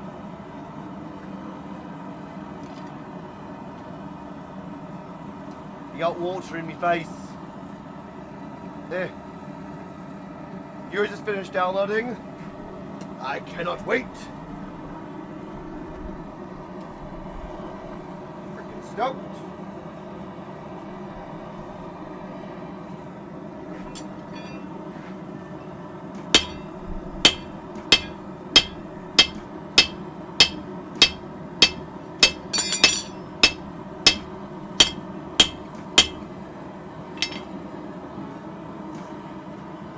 We might need the bigger hammer.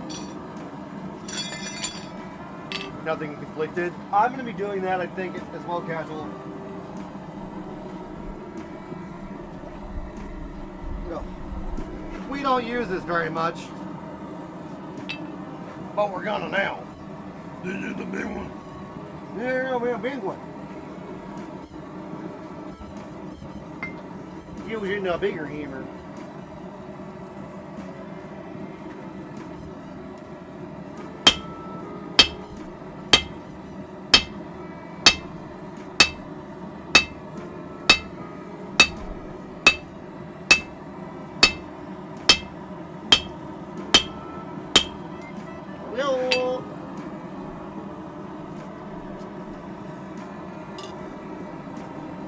Wait, so you just, Jason, did you just find, where did you find those files? Today with Ghost Panda. How was it in here? Was the, party play easy, Anira?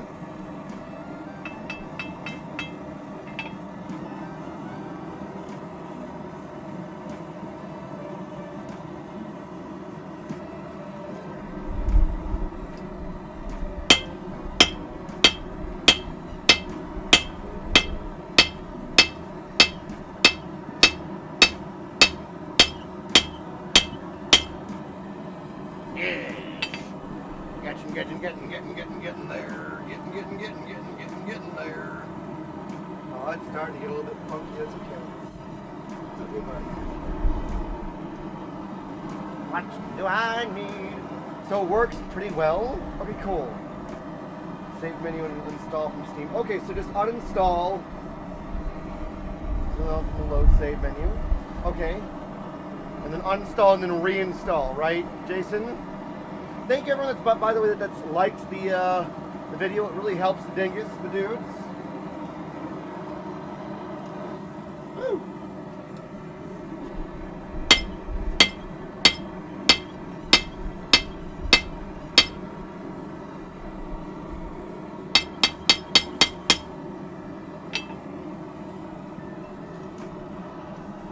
And to everyone sharing the video as well, it means well. Thank you. Woo.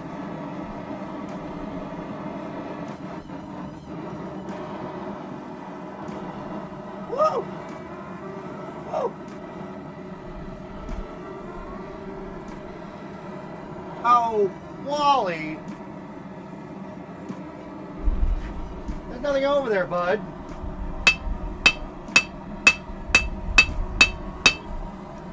Dingus. You goose. There you go, bud. You went squirrel. Why'd you go all squirrel on you? Wally likes potato bricks, the patio bricks, my dudes. What a numpty. All right. So we're spending a little bit more time, my dudes, actually getting this blade thinner because I really don't want to spend time grinding with you guys as much. Because, the noise.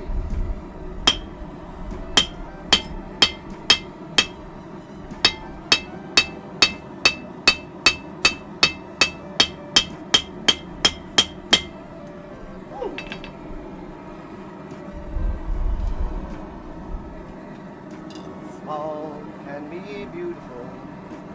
She home and all in the house. Go pick up your shoes, Lassie. Wash your face, get into comfortable clothes. Give Jason a hug. Say hi to the kiddos. Get on your shrub blanket, even if unless it's too warm, and then have yourself all the nom noms. How are you going to get enough XP? But the only experience points I need now, my dudes, is in reading on how to make swords.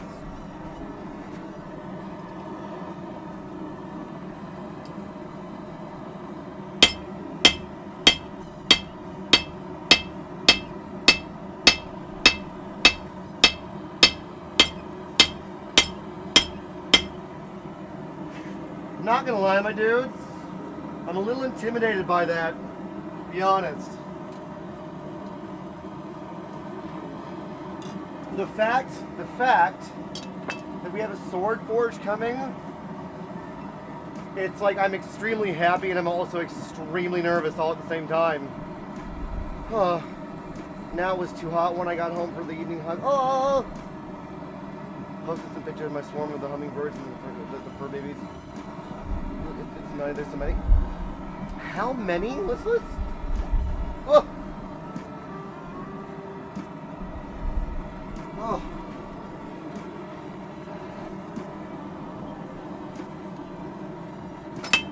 Whoa.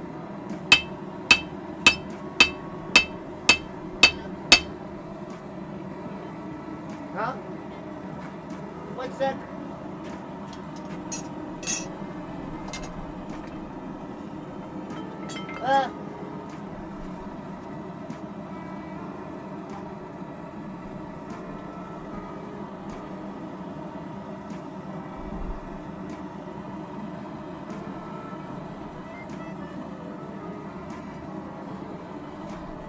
There we go.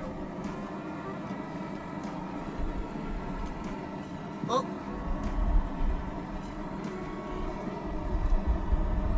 They're going up right now to be with their Nana, my dudes.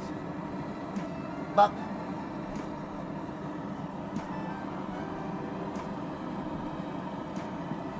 Yeah, we're hoping. Here, the picture of the bird was originally deemed to. Wait, what? Okay, what is with Discord right now, my dudes? Some people can't even see some of the channels. Some people can't post pictures of their animals. Discord, are you afraid? And yet, we got someone coming into our Discord the other day who posted pictures, like 20 pictures of their genitals, and, you know, Discord was fine about it. Well, that's fine. It's a penis. But no puppy?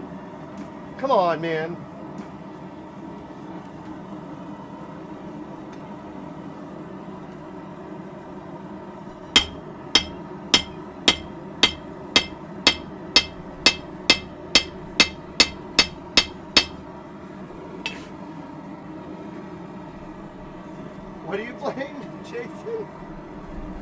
What are you playing, my dude? 20. It's dang it. It happened the other. We got rid of it really quick. It was just like really annoying. Devin, it's good to see you. How are you doing? Welcome in. Hope you're doing well. Doing a blacksmithing stream. Hey, I hope that you've been enjoying the latest bit of Inheritance. Good to see you as well. Do you like the new setup outside? Oh, really? Was that them? Oh, yeah. No, Jason, you're right.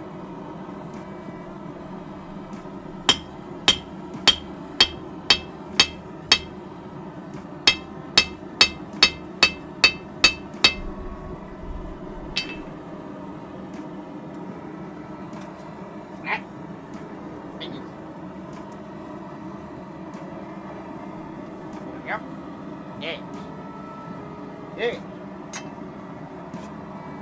Very warm outside.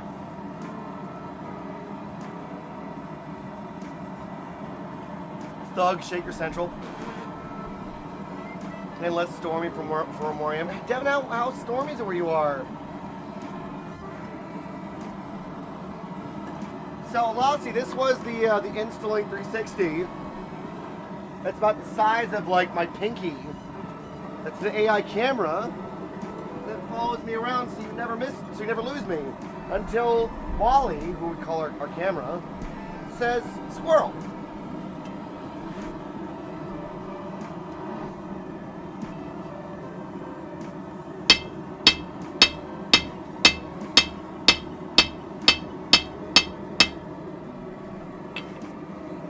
Whoop.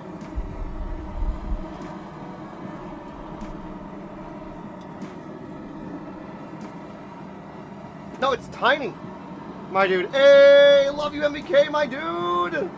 Latonio Ormanson, welcome. How are you doing this evening, Arminson? It's good to have you here. How are you doing, my friend? Amber, Phil, whoa, friends. There's a lot of friends coming in here and saying hello. All of a sudden, hello, my dudes. Welcome in, my dude. Whoa, Kunamachi, whoa. Holy beans, Wally's doing the best thing. A robot is hard. How are you doing, my dude? Rain outside at the moment, but it was nice early in the afternoon. Oh, that sounds lovely. MBK, do you see the? No, you're driving. We have the it's Control Delete. Hey, Control Delete. I sent you a whatchamacallit, your giveaway from the other day. You won a giveaway when you went to bed. Him holding the camera and he's paying me in cashews sometime. I'm just getting tired. Listen, if I was paying you, then why do you keep looking at the ground? My dude? Huh? Is it because it's more interesting than me? Is that what you're saying? Control it, it's so good to have you here. You having a good day? My dudes. Alright. Ba-boo-ba-doo. Ba-ba-ba-doo. Do. While he's doing their best for... Well, he's doing the patio tellers. The patio tellers are pretty. Well, next to me, yep, I'm pretty much a potato. My dudes. But today was worse than yesterday. Well, you know what, Control Delete? We're here to bring you up. Let us show you what can be created from the crummiest of things. Kunamachi, it's so good to see you. How are you doing today? Lapali, it's good to see you. How are you doing? How was your stream? Up-da. 3, 4, 5, 6, 7, 8, 9, 10, 11, 12, 15. Okay, cool. We're getting really close, my dudes. That's what I like to see. The dingisry. Fantastic. I'll read up Pacific and something in later to be here for dinner. No worries, Devin. All the love to you. Take care. My happy face has been the nice thing so far. Aww. Amber, I'm so sorry. Can we all get some hugs for Amber, my dudes? They need it. Babingus. Babingus, bingus. The dingus dongus. Yeah, no, we got you. I'm sorry that we don't have a... You know what I am going to be doing? Is I'm going to be getting a stand outside for the steel drum so that while we're doing steel work, we can play steel drum. Where would your bus pass go, BBG? For being a dumb butt?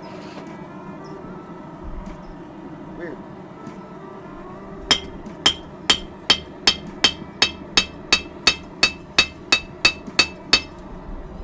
Ugh. Yeah, we're getting there, my dudes. Uh-oh. Hermit forgot what side he's doing. This side. Here we go.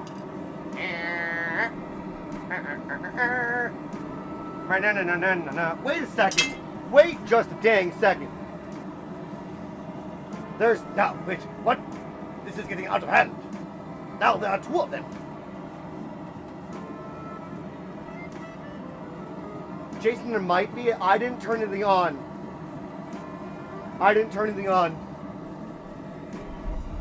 Even if I'm a towel on here. Wait a second. But wait. No, wait. Control, delete. Are you related to my dude? Are you related? Oh, it's two different T's.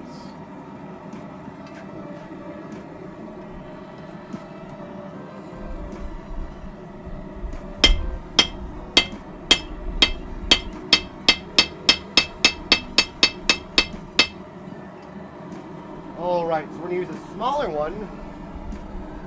Have a deck. I gotta use a baby.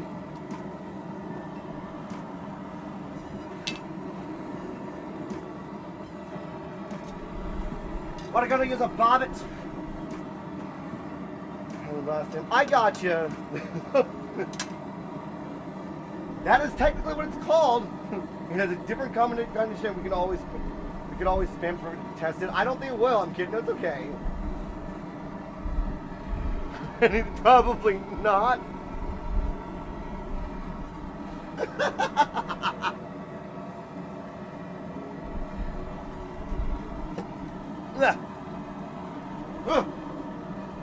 No worries in here. All love to you. Take care, all right, and have a fantastic rest of your day until go spend all the hugs. Yep.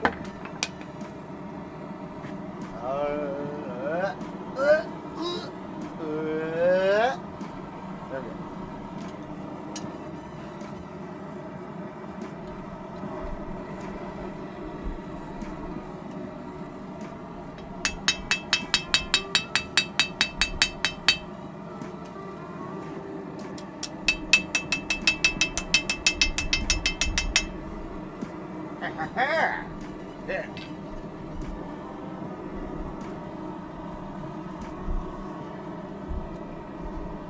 There we go.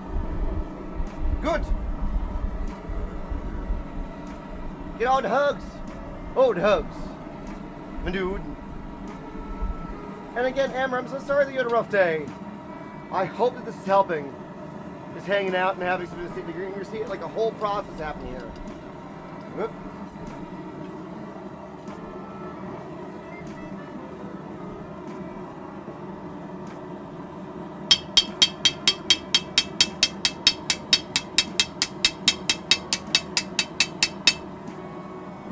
Whoa.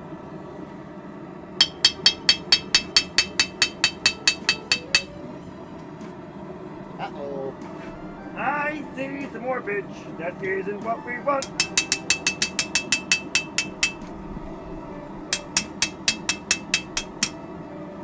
We don't want more pitch. No, we really do not. Yep. No worries, Amber. Get up, clean.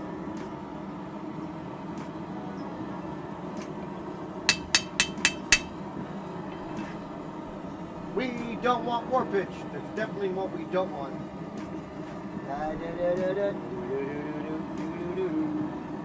Ba-da-da. Ba-da-da. Banana. Banana. Banana. Ugh. Whew.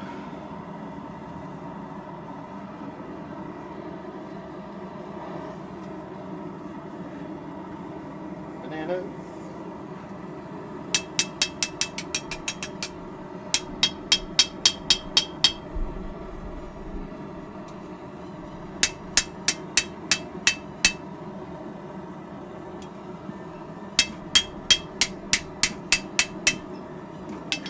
Okay, you warpy dude, dingle do.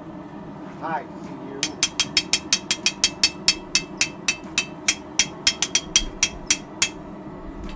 Trying to faff around with me knife. I'll faff around with you. Dingus.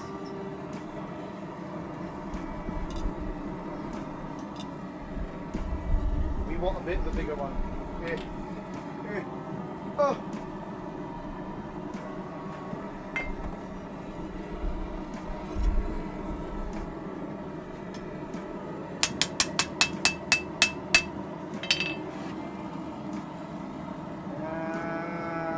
That's better. That's a whole lot better. It's a whole lot better, my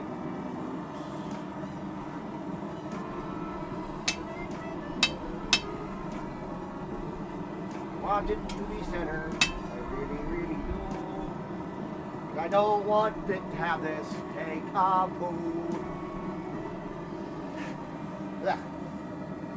I think we're doing pretty good there. Stainless steel lies.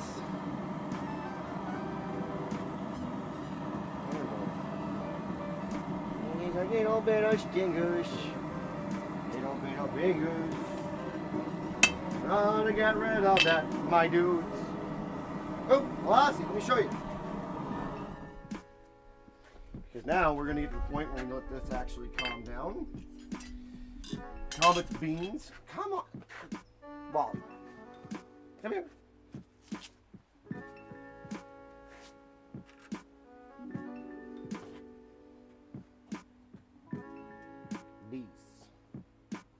These is what they look like. Some of them are all, MVK, love you, my dude. Hey, Sunday, my dudes, please go check out Words Are Hard with MVK. Pretty please. Bingus. Do you see it? Good. Wally's a dumb butt sometimes. Also, thank you everyone that's been gifting memberships today, my dude. Thank you. You guys are wonderful. I'm hoping that you really enjoy these when they get there. You know, they're all a bit different. Some of them, my dudes, are like this instead. You love the beans? Well, I get a little distracted, my dude, sometimes. You know? Bingus. And there's the exact amount of them. You. Well, that gives me an opportunity, my dudes. Huh?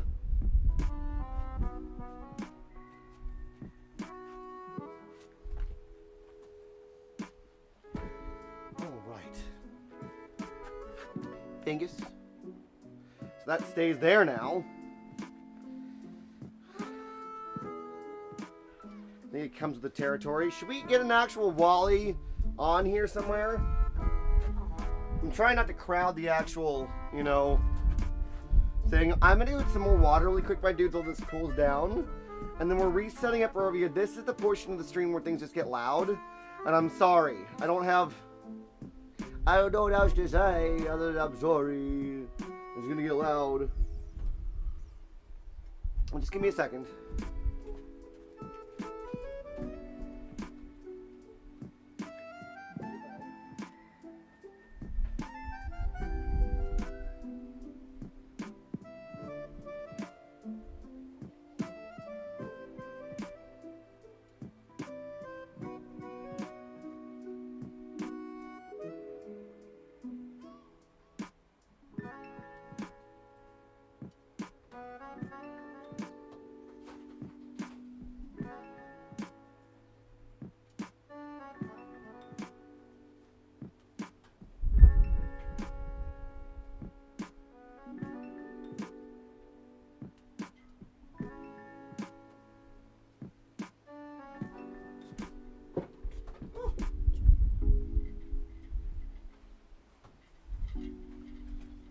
Shenanigans?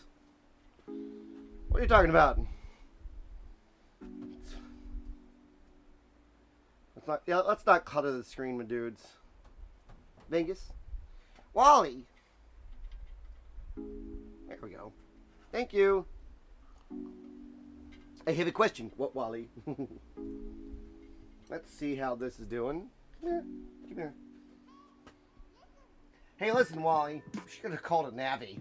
We should call it Navi, actually. You got angels? Yeah, you goofballs. You truly are my dudes. And I don't mean that in a facetious way.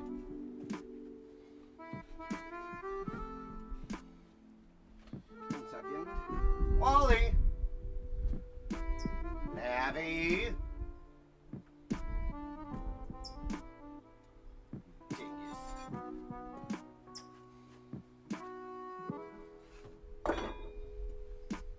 You like Wally instead? No, well, this is actually,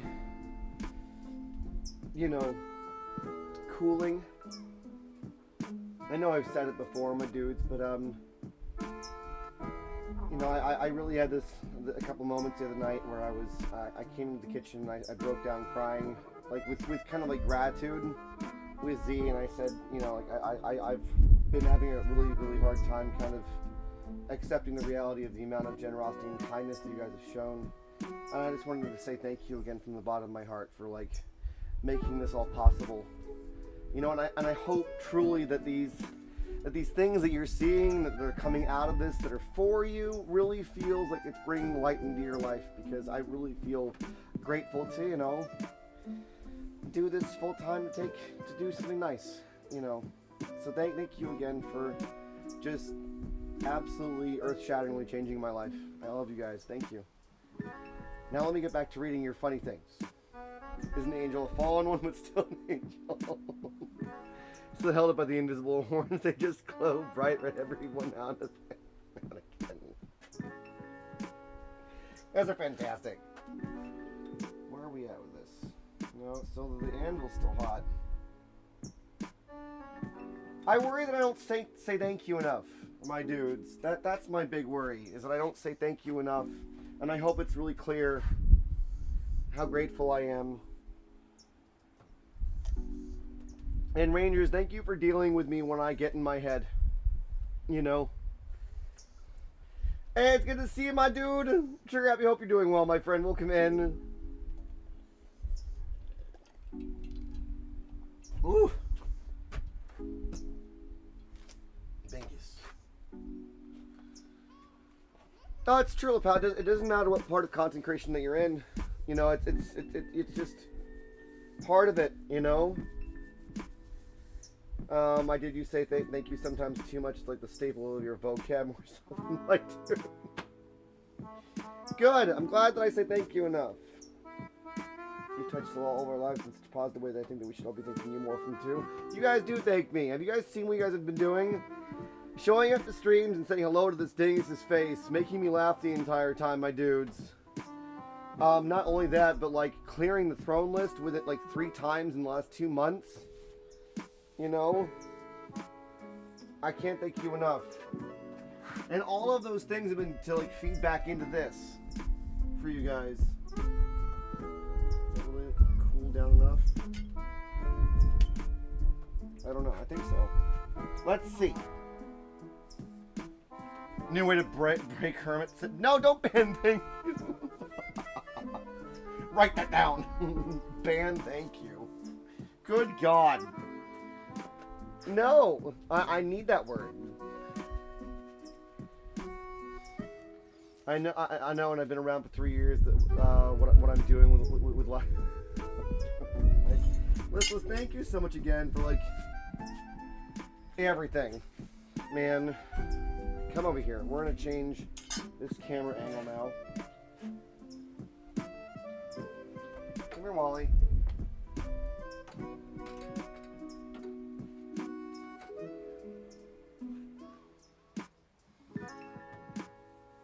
Can you guys see that well enough?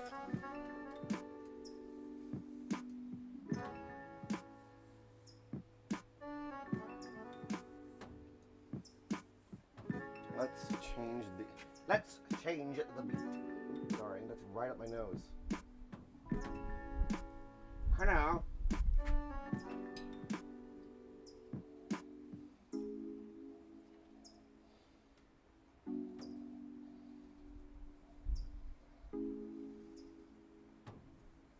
Ah.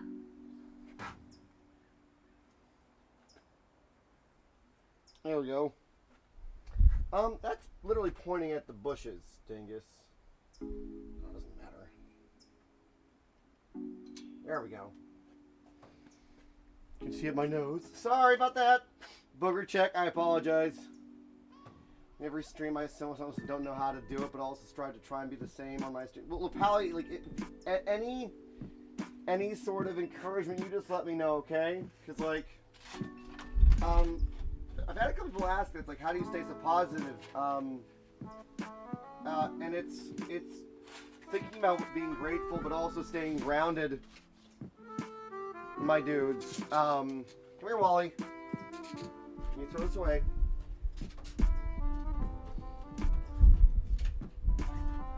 Coming from a place of humility every time. You know? Oh, God. Food. Sorry, one sec. I clear everything.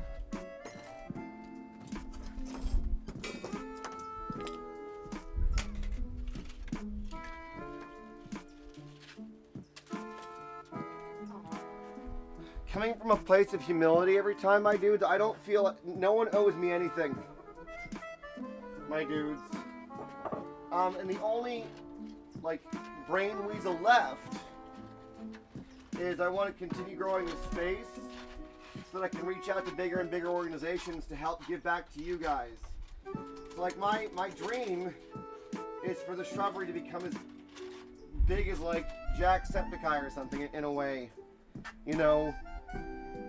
So we can do charity things that he does, so we can create things like he does. So I think that he creates a lot more than this dingus does, and I really look up to him and, you know, Mark, and Ethan, and Aaron, and Dan from Game Grumps. Smallpox, thank you so very much. Sleep well. Get all cozy. All love to you. Hope you have a lovely evening. I can see up your nose. I am the nose.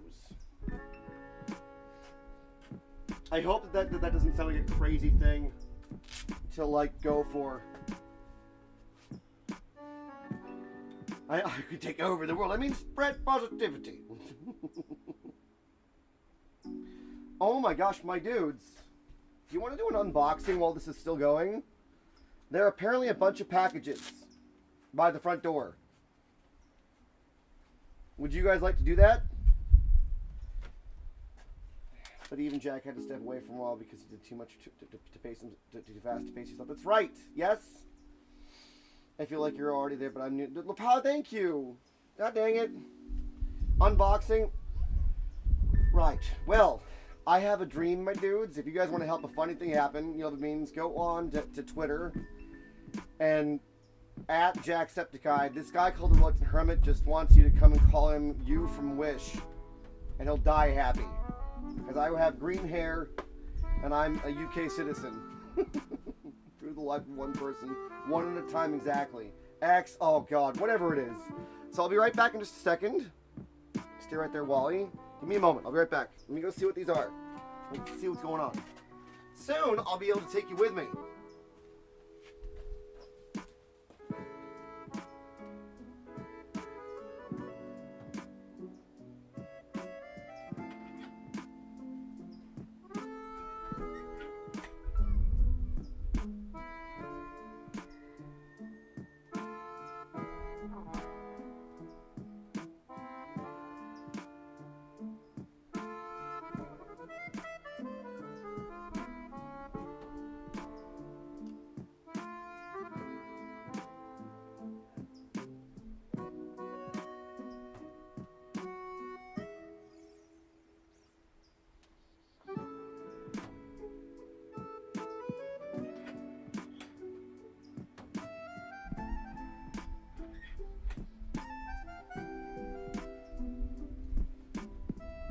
Look at this.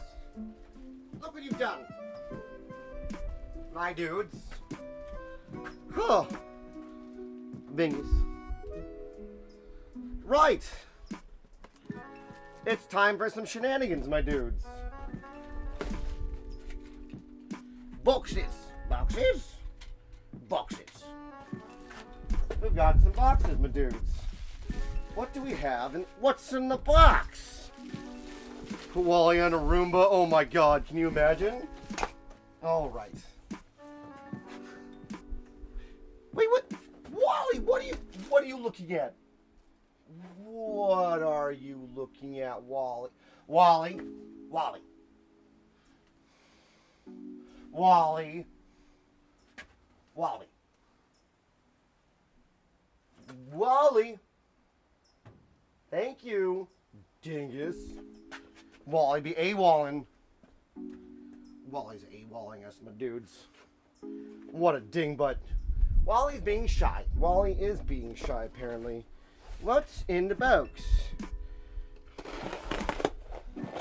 Knife shiny. There's no knife there. That's how you bust things, Hermit. You dingus. Who's this? What is this?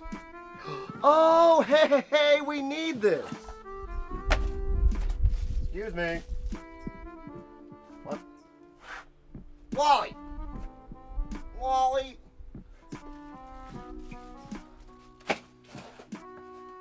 Wally, stop looking at the ground, bud.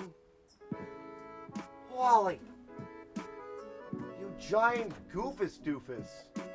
He's really invested in these boxes. Come here. Dingus? He wants to know what's in the box. So do I. It's a box in a box. Squirrel! This is something I bought to be safe because up until now, my dudes, guess what? We haven't had the most important thing. It's all about brick streams. Shared streams are all old news. It's all about brick streams. This is fire safety, my dudes. We didn't have one on the property, and I made sure that we got one. So there's that. Yeah. Right. Right. We're gonna have to. Wally, why are you falling to things? There we go. So much cardboard. Wally, come on, bud. There we go. Just remember, it's not a grenade. Name for the base. As long as it's not made in Britain, makes IT crowd reference. Oh my god. It's trying to follow you. Oh my goodness, my dudes. This is the ironwood. My friends, this is all really good. This is ironwood from Friends. My dudes. What is this? Oh. It's not about bricks. Water. Wally. I swear. Buddy. You dingus. Electrolytes. Because dingus forgets to drink water and hydrate himself, my dudes. All the flippin' time. So I have to drop things because Wally's obsessed with whatever's going on. My dudes, I believe. And look, more ironwood, my dudes. It's ironwood. Ironwood? What's ironwood, you say? It's for our handles, my dudes. It's a really nice wood for handles. Alright. You know what? Dingus. Wally. Wally. Stay right there. Thank you. So now we just have a static thing instead of Wally being like, what's going on? What's going on? What's in the box? My dudes. But I'm here for it. Piranha, it's good to see you. How are you doing, little bean? Lots of wood for the ball peen hammer. What? And look, even more ironwood, my dudes. Wood for the ball peen. For the bean hammer. What? Right. And what's in this last list of bits of boxes? If you're wood, I'm gonna be really upset. If wood was sent in this. Thank God. It finally came. Okay. So, something that's been freaking me out, my dudes. We didn't have much more epoxy. I bought this. This was a thing that I bought, my dudes. So this is part of part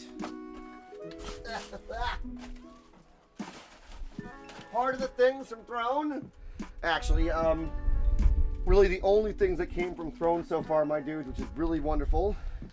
This is the ironwood, my dudes. I'll be using this. In fact, actually, I think that I'll be using this for the knife that we're doing today. Wally, you want to follow me really quick? Wally! Wally! Thank you. Come here.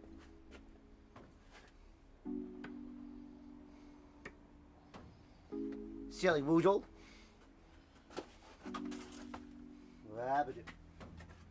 Wabbajack. Werber jerk. My dudes. Right.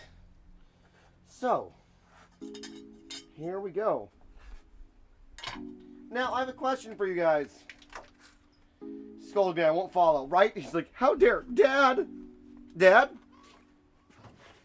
Put these over here, over there, and over there. Okay. This is the only portion, my dudes, of the stream that is gonna, that I need your feedback on, really. Do you want me to do the stream where I have the sound on for this? Because Casual, you were the one that said that it was really loud when I did this last time, or no, that it wasn't super loud, but it was tolerable. And I'll have to, I can take off my mask and ask questions, or answer questions, my dudes. But it's the part where we grind stuff. That was the hand grinder. This is the actual grinder, my dudes. So the question is, do you guys just want to have like a thing where I mute myself, and then when you ask a question or you say something, I can turn the microphone back on? It's very loud, Maury. Well, here's the test, my dudes. Check this out. So, first of all, Hermit gets really muffled. So you already have a hard time hearing what I'm saying now, my dudes. So, would you guys like just to have, like, chill, watch the thing happen?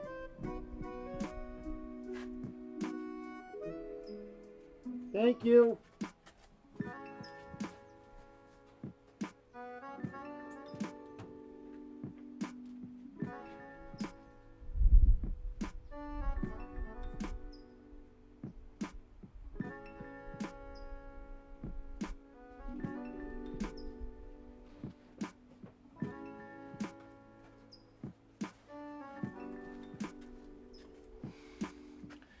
Would you guys just like Dingerstree off the charts today, my dudes? Would you guys like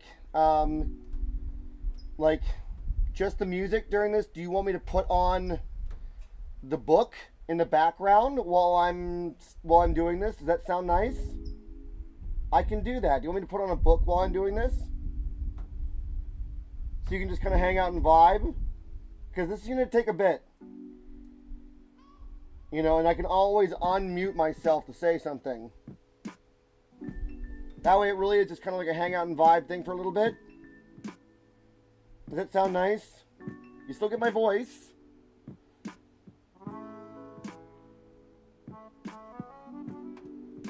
Waits for the friendos, because we can't do a poll. The lovely beans, dinguses, I love you.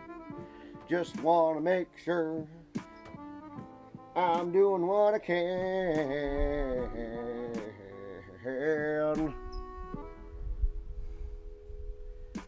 Anybody have preference?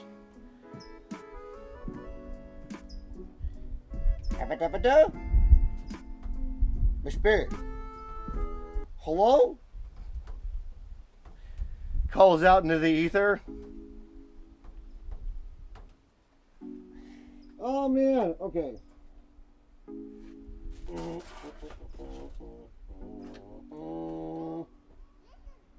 Fingers. Right. Well, can I get some hearts in chat if it's alright if I put a book on and mute myself? My dudes. So I can grind this, because otherwise it's just very loud. Right? Yep. Alright. So let's see what this sounds like, okay? And then I'm going to give you the thumbs up. Oh, Amber.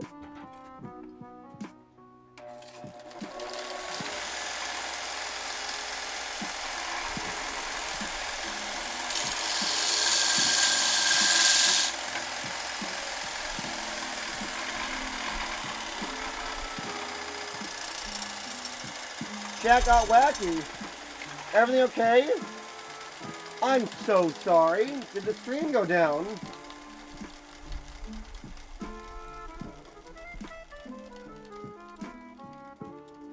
That's bizarre. Megan, does it happen? We weren't ignoring you, we swear. Chat wouldn't send. So what would you guys like? I'm so sorry, Megan. I don't have Discord out here while I'm doing this. We couldn't answer for a minute. We weren't ignoring. I love you guys. Like, I'm sorry. What would you guys like? Would you guys like me to mute this and then put on the book in the background for a little bit while I work on this? I'm so sorry, my friends. I wasn't upset. I'm so glad that got sorted out. I was like, oh, did I goof something?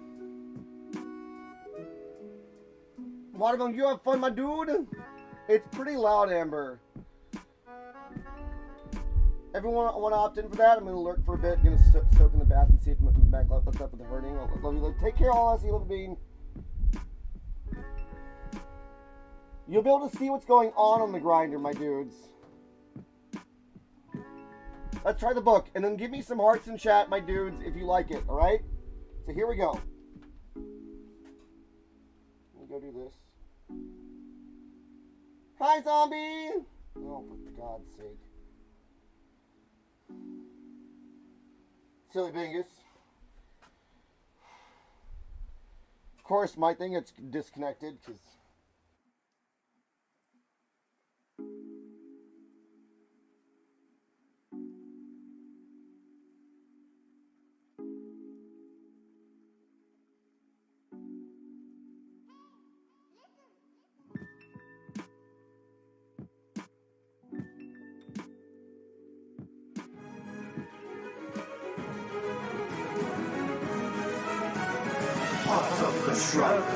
One of the dudes.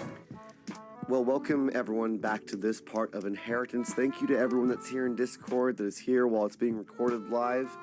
It's so lovely to be here with you guys. I actually have no idea what part this is. I'm guessing it's part something teen. I should have looked at it before I started recording. But it is wonderful to be here with all of you guys. I think it's part 17. Thank you, Zalaire, who's here in Discord letting me know what it is. I really appreciate you. Again, if you enjoy these, please like, share, and subscribe, my friends, to the YouTube channel. We're also celebrating the fact that this week we got YouTube Partner. I will be recording a video thanking everyone for that soon. And if you want to see any other of the fantastic links like merch or the things we do on Twitch or the tea that I drink to keep my voice healthy, which is what I desperately need right now, please go check down in the box in the words. Now, we need to jump into our story, my dudes. Yeah? This chapter is called Departure, and it is gonna be a doozy. Aragon is about to leave to the island of Rowengard, where the riders used to live. Here we go. Departure. First, Aragon and Garvin, with all secrecy, send one of the Nighthawks to collect provisions for the trip to Rowengard.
That's not where I live.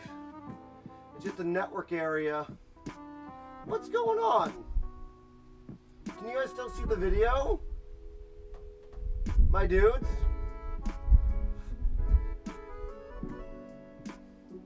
Woof.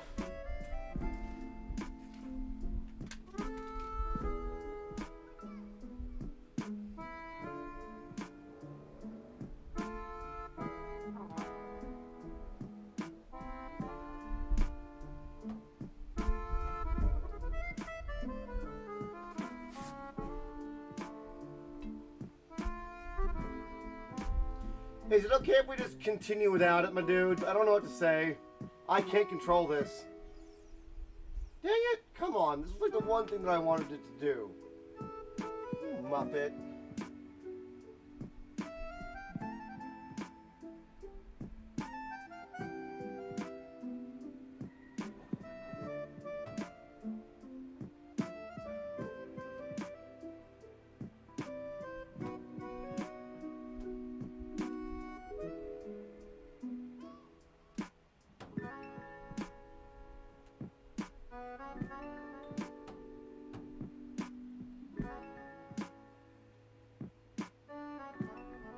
Wall.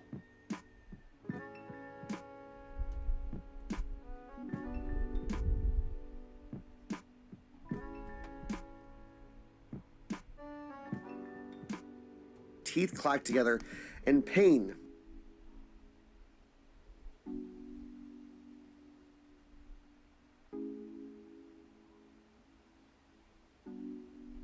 Back to this part of Inheritance. Thank you to everyone that's here in Discord, that is here while it's being recorded live. How's that? It's so lovely to be here with you guys. There we I go. actually have no idea what part this is. I'm guessing it's part something Better? teen. I should have looked at it before I started recording. Focus back. But it is wonderful to be here with all of you guys. I think it's part 17. Thank you, Zalaire, who's here in Alright, Discord I'm letting me muting now, know my what it dudes, is. so you I guys can really hang out with this appreciate you. dingus. Again, if you enjoy these, please like, share, and subscribe, my friends, to the YouTube channel. We're also celebrating the fact that this week we got YouTube Partner. I will be recording a video thanking everyone for that soon. And if you want to see any other of the fantastic links like merch or the things we do on Twitch or the tea that I drink to keep my voice healthy, which is what I desperately need right now, please go check down in the box in the words. Now, we need to jump into our story, my dudes. This chapter is called Departure, and it is gonna be a doozy. Aragon is about to leave to the island of Rowengard, where the riders used to live. Here we go. Departure. First, Aragon and Garvin, with all secrecy, send one of the Nighthawks to collect provisions for the trip to Rowengard. Saphira had eaten after the capture of Duras Leona, but she had not gorged herself, else she would have been too slow and too heavy to fight if the need arose, as indeed it had. She was well enough fed then to fly to Rowengard without stopping, but once there, Aragon knew she would have to find food on or around the island, which worried him. I can always fly back on an empty stomach, she assured him, but it was not so certain. Next, Aragon sent a runner to bring Jormungandr and Bloodgarm to his tent. Once they arrived, it took Aragon, Arya, and Saphira another hour to explain the situation to them, and harder still to convince them that the trip was necessary. Bloodgarm was the easiest to win over to their point of view, whereas Jormungandr objected vociferously, not because he doubted the veracity of the information from Solumbum, nor even because he doubted its importance. On both those points, he accepted Aragon's word without question. But, as he argued with increasing vehemence, because it would destroy the Varden if they woke to find So not is this only nice? that Swada had been kidnapped, but that Aragon and Saphira Is this nice, my had dude? vanished Can I get to some hearts in parts chat? You know what it means? Is this good? unknown. Book good? Furthermore, Everything we good? don't dare let Galbatorix think that you've left Nice? us, Jormungandr said. Is it Now nice? when we're so close to Urbane, he might send Murtagh and Thorn to intercept you, or he might take the opportunity to crush the Varden once and for all. Love you. We can't risk it. His concerns, Aragon was forced to acknowledge, were valid. After much discussion, they finally arrived at a solution. Bloodgarm and the other elves would create apparitions of both Aragon and Saphira, even as they had created one of Aragon when he had gone to the Bior Mountains. to participate in the election and coronation of Hrothgar's successor. The images would appear to be perfect living, breathing, thinking replicas of Aragorn and Saphira, but their minds would be empty, and if anyone peered into them, the ruse would be discovered. As a result, the image of Saphira would be unable to speak, and although the elves could feign speech on the part of Aragorn, that too would be better to avoid, lest some oddity of dictation alert those listening that all was not as it seemed. The limitations of illusions meant what they would work best at a distance, and that the people had reason to interact with Aragorn and Saphira on a more personal basis, such as the kings Orin and Oric would soon realize that something was, in fact, amiss. So Aragorn ordered Garvin to wake all the Nighthawks and bring them to him as discreetly as possible. When the whole company was gathered before his tent, Aragorn explained to the motley group of men, dwarves and Urgles, why he and Saphira were leaving, although he was purposely vague about the details and he kept their destination secret. Then explained how the elves were going to conceal their absence, and he had the men swear oaths of secrecy in the ancient language. He trusted them, but one can never be too careful where Galbatorix and his spies were concerned. Afterward, Aragorn and Arya visited Orin, Oric, Rorin, and the sorceress Triana. As with the Nighthawks, they explained the situation and from each of them extracted oaths of secrecy. King Orin, as Aragorn expected, proved to be the most intransigent. He expressed outrage at the prospect of either Aragorn or Saphira traveling to Rowengard and railed at length against the idea. He questioned Aragorn's bravery, questioned the value of Solmbum's information, and threatened to withdraw his forces from the Varden if Aragorn continued to pursue such a foolish, misguided course. It took over an hour of threats, flattery, and coaxing to bring him around, and even then Aragorn feared Orin might go back on his word. The visits to Oric, Rorin, and Triana went faster, but Aragorn and Arya still had to spend what seemed to Aragorn an unreasonable amount of time talking with them. Impatience made him curt and restless. He wanted to be off, and every minute that passed only increased his sense of urgency. As he and Arya went from person to person, Aragorn was also aware, through his link with Saphira, of the elves' faint, lilting chanting which underlay everything he heard, like a strip of cunningly woven fabric hidden beneath the surface of the world.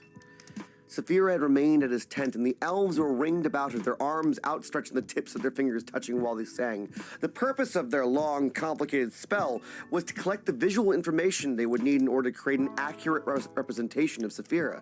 It was difficult enough to imitate the shape of an elf or a human. A dragon was harder still, especially given the refractive nature of her scales.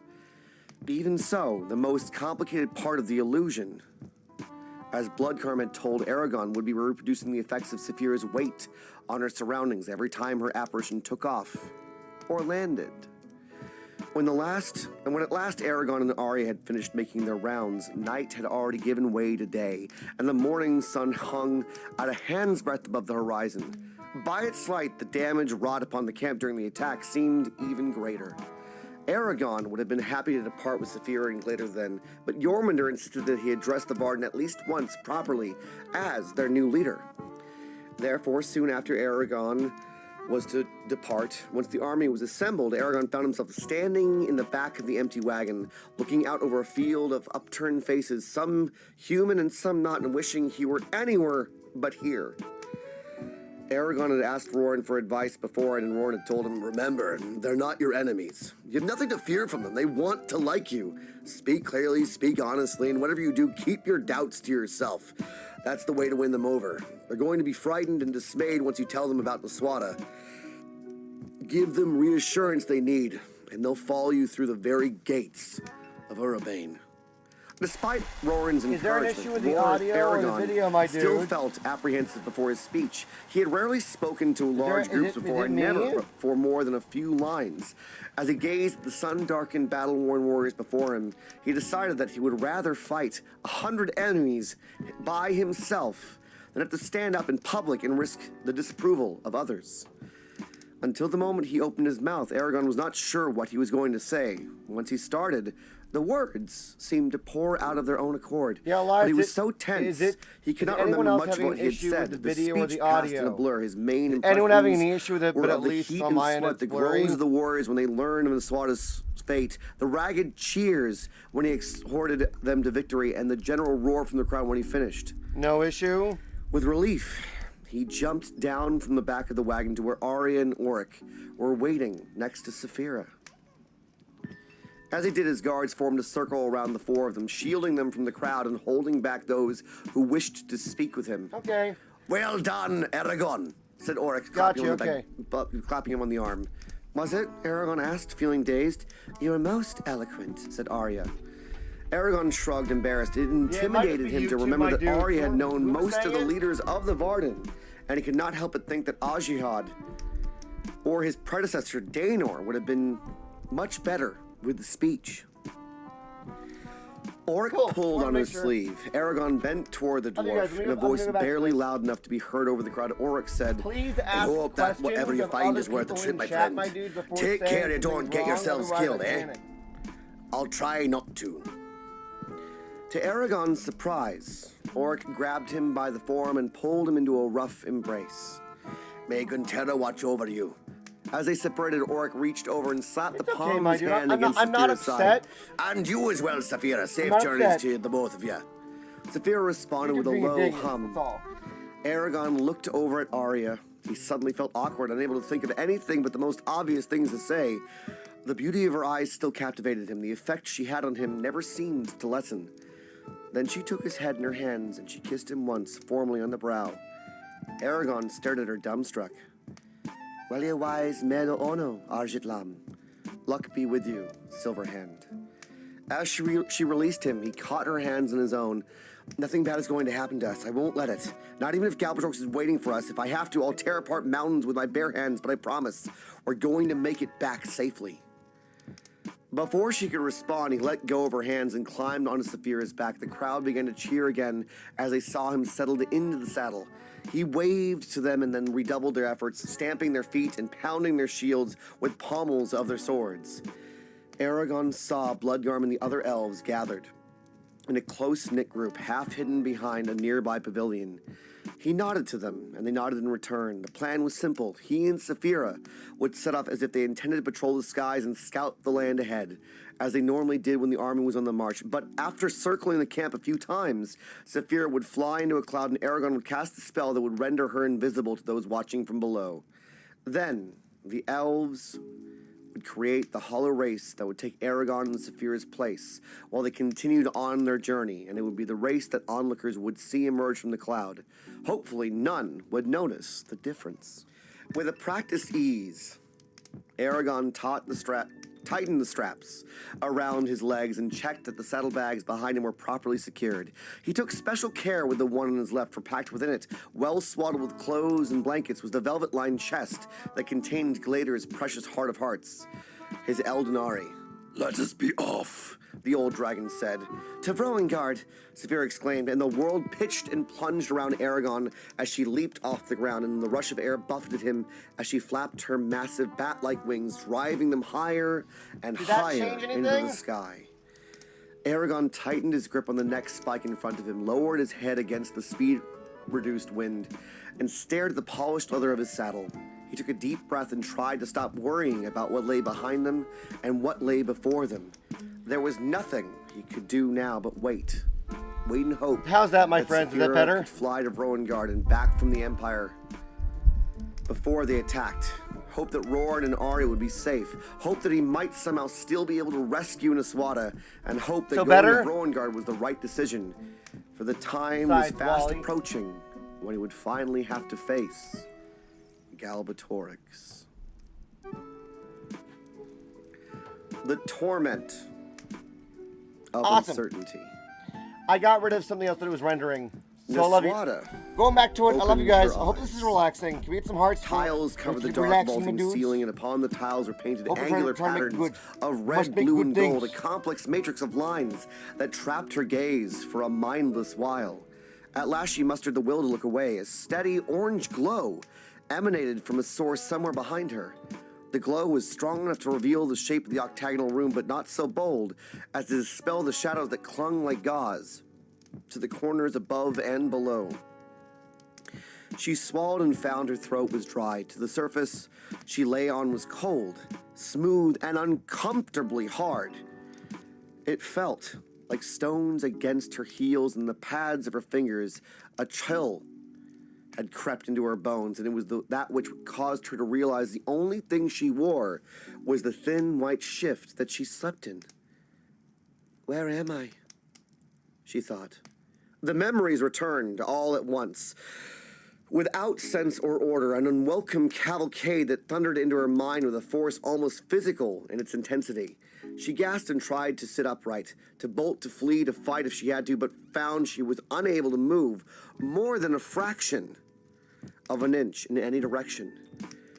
There were padded manacles around her wrists and ankles, and thick leather held her head firmly against the slab, preventing her from lifting or turning it.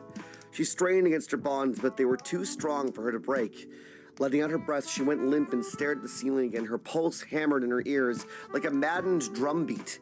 Heat suffused her body. Her cheeks burned. I and her was hands rendering, and feet streaming, and watching all at the felt same as if time they on the were one filled with laptop, molten Jason. tallow. Belle, So it's good to this- see you. How are you doing? This is just while I'm grinding died. things. Hope you're doing well, my For a friend. moment, You doing despair good? and self-pity bedeviled her. She had barely begun her life, Good. yet now was about to And we have a end, story in the going vilest, while I'm most grinding this 'cause this is miserable just manner noisy. possible. What was worse? She had accomplished none of the things she had hoped to. Not war, not love, not birth, No, not let me life. go back to it. I love you Her guys. only offspring were battles and corpses and trundling supply trains. Stratagems too nervous to remember. Oaths of friendship and fealty now worth less than a mummer's promise.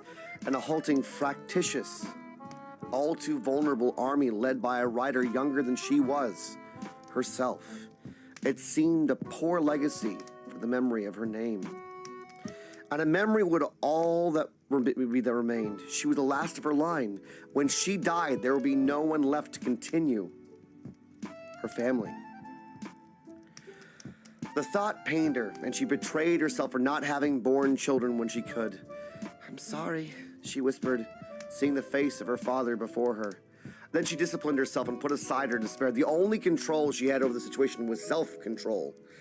And she was not about to relinquish it for the dubious pleasure of indulging her doubts, fears, and regrets. As long as she was the master of her thoughts and feelings, she was not entirely helpless. It was the smallest of freedoms, that one of one's own mind, but she was grateful for it, and knowing that it might soon be torn away made her all the more determined to exercise it. In any event, she still had one final duty to perform, to resist her interrogation. To that end, she would need to be in full command of herself, otherwise she would break quickly.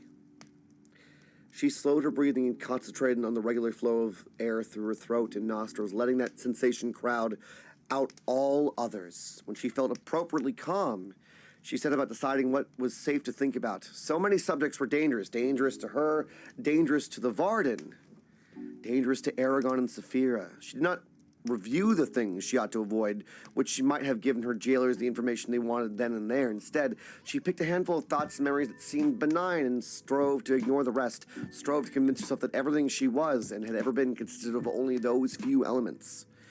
In essence, she attempted to create a new and simpler identity for herself so that, when asked questions about this or that, she could, with complete honesty, plead ignorance. It was a dangerous technique. For it to work, she had to believe her own deception, and if she was ever freed, it might be able to reclaim her true personality. But then, she had no hope of rescue or release. All she dared hope for was Much love to you, Sam and Aniel. We're doing this captives. quietly, so that you guys don't have to hear this Car, shenanigans. Hope you're strengthened doing to well. How are you endure doing the today, my trial before dudes? me. Watch over our little owlet, and should I die, carry me safely from this place. Carry me safely to the fields of my father. Her gaze wandered about the tile-covered room as she studied it in greater detail. She guessed she was an Urbane. It was the only logical that Murtagh and Thorn would have taken her here, and it would explain the elvish look of the room. The elves had built much of Urbane. The city they called Illyria, either before their war with the dragons long ago or after the city had become the capital of Brodring Kingdom, and the riders had established a formal presence therein. Or so her father had told her. She remembered nothing of the city herself. Still, she might be somewhere else entirely, one of Galbatorix's private estates, perhaps, and the room might not even exist as she perceived it. A skilled magician could manipulate everything she saw, felt, heard, and smelled, could distort the world around her in ways she would never notice. Whatever happened to her, whatever seemed to happen to her, she would not allow herself to be tricked. Even if Aragon broke down the door and cut her loose, she could still believe that it was a ruse of her captors. She dared not trust the evidence of her senses. The moment Murtagh had taken her from the camp, the world had become a lie, and there was no telling when the lie would end, if it ever did. The only thing she could be certain of was that she existed. All else was suspect, even her own thoughts.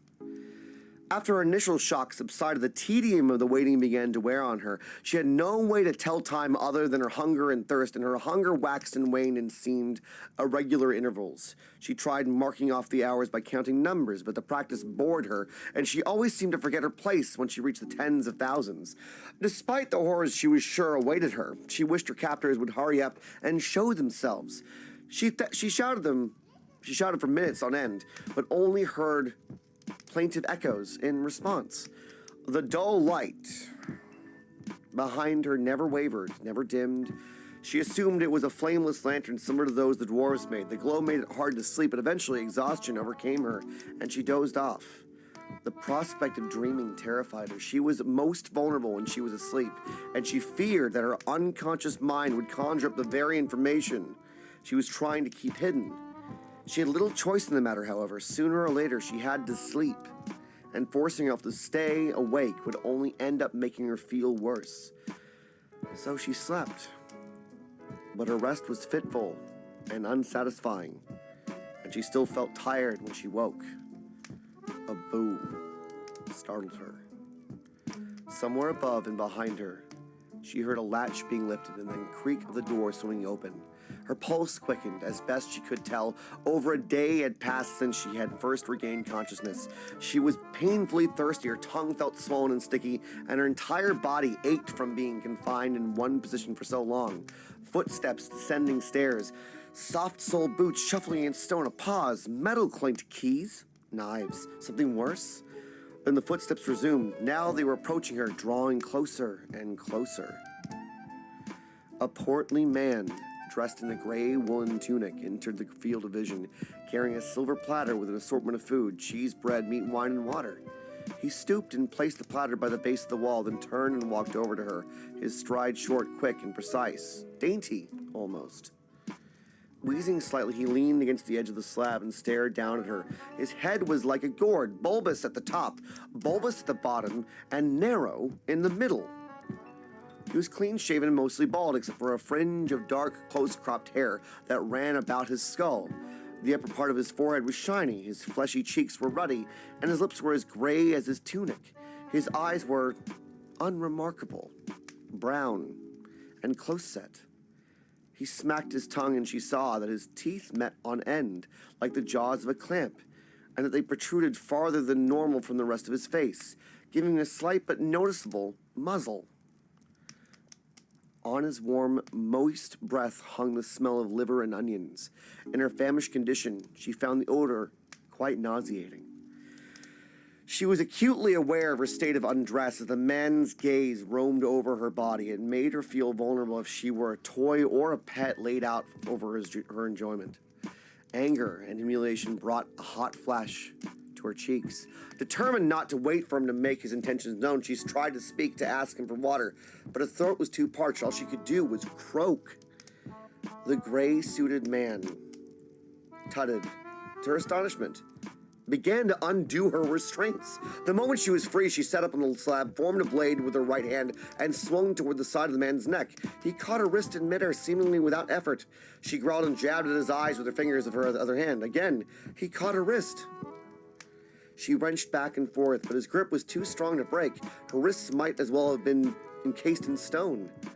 Frustrated, she lunged forward and sank her teeth in the man's right forearm. Hot blood gushed into her mouth, salty and coppery. She choked but kept biting down, even as blood leaked out from under her lips. Between her teeth and against her tongue, she could feel the muscles of the man's forearm flexing, like so many trapped snakes trying to escape.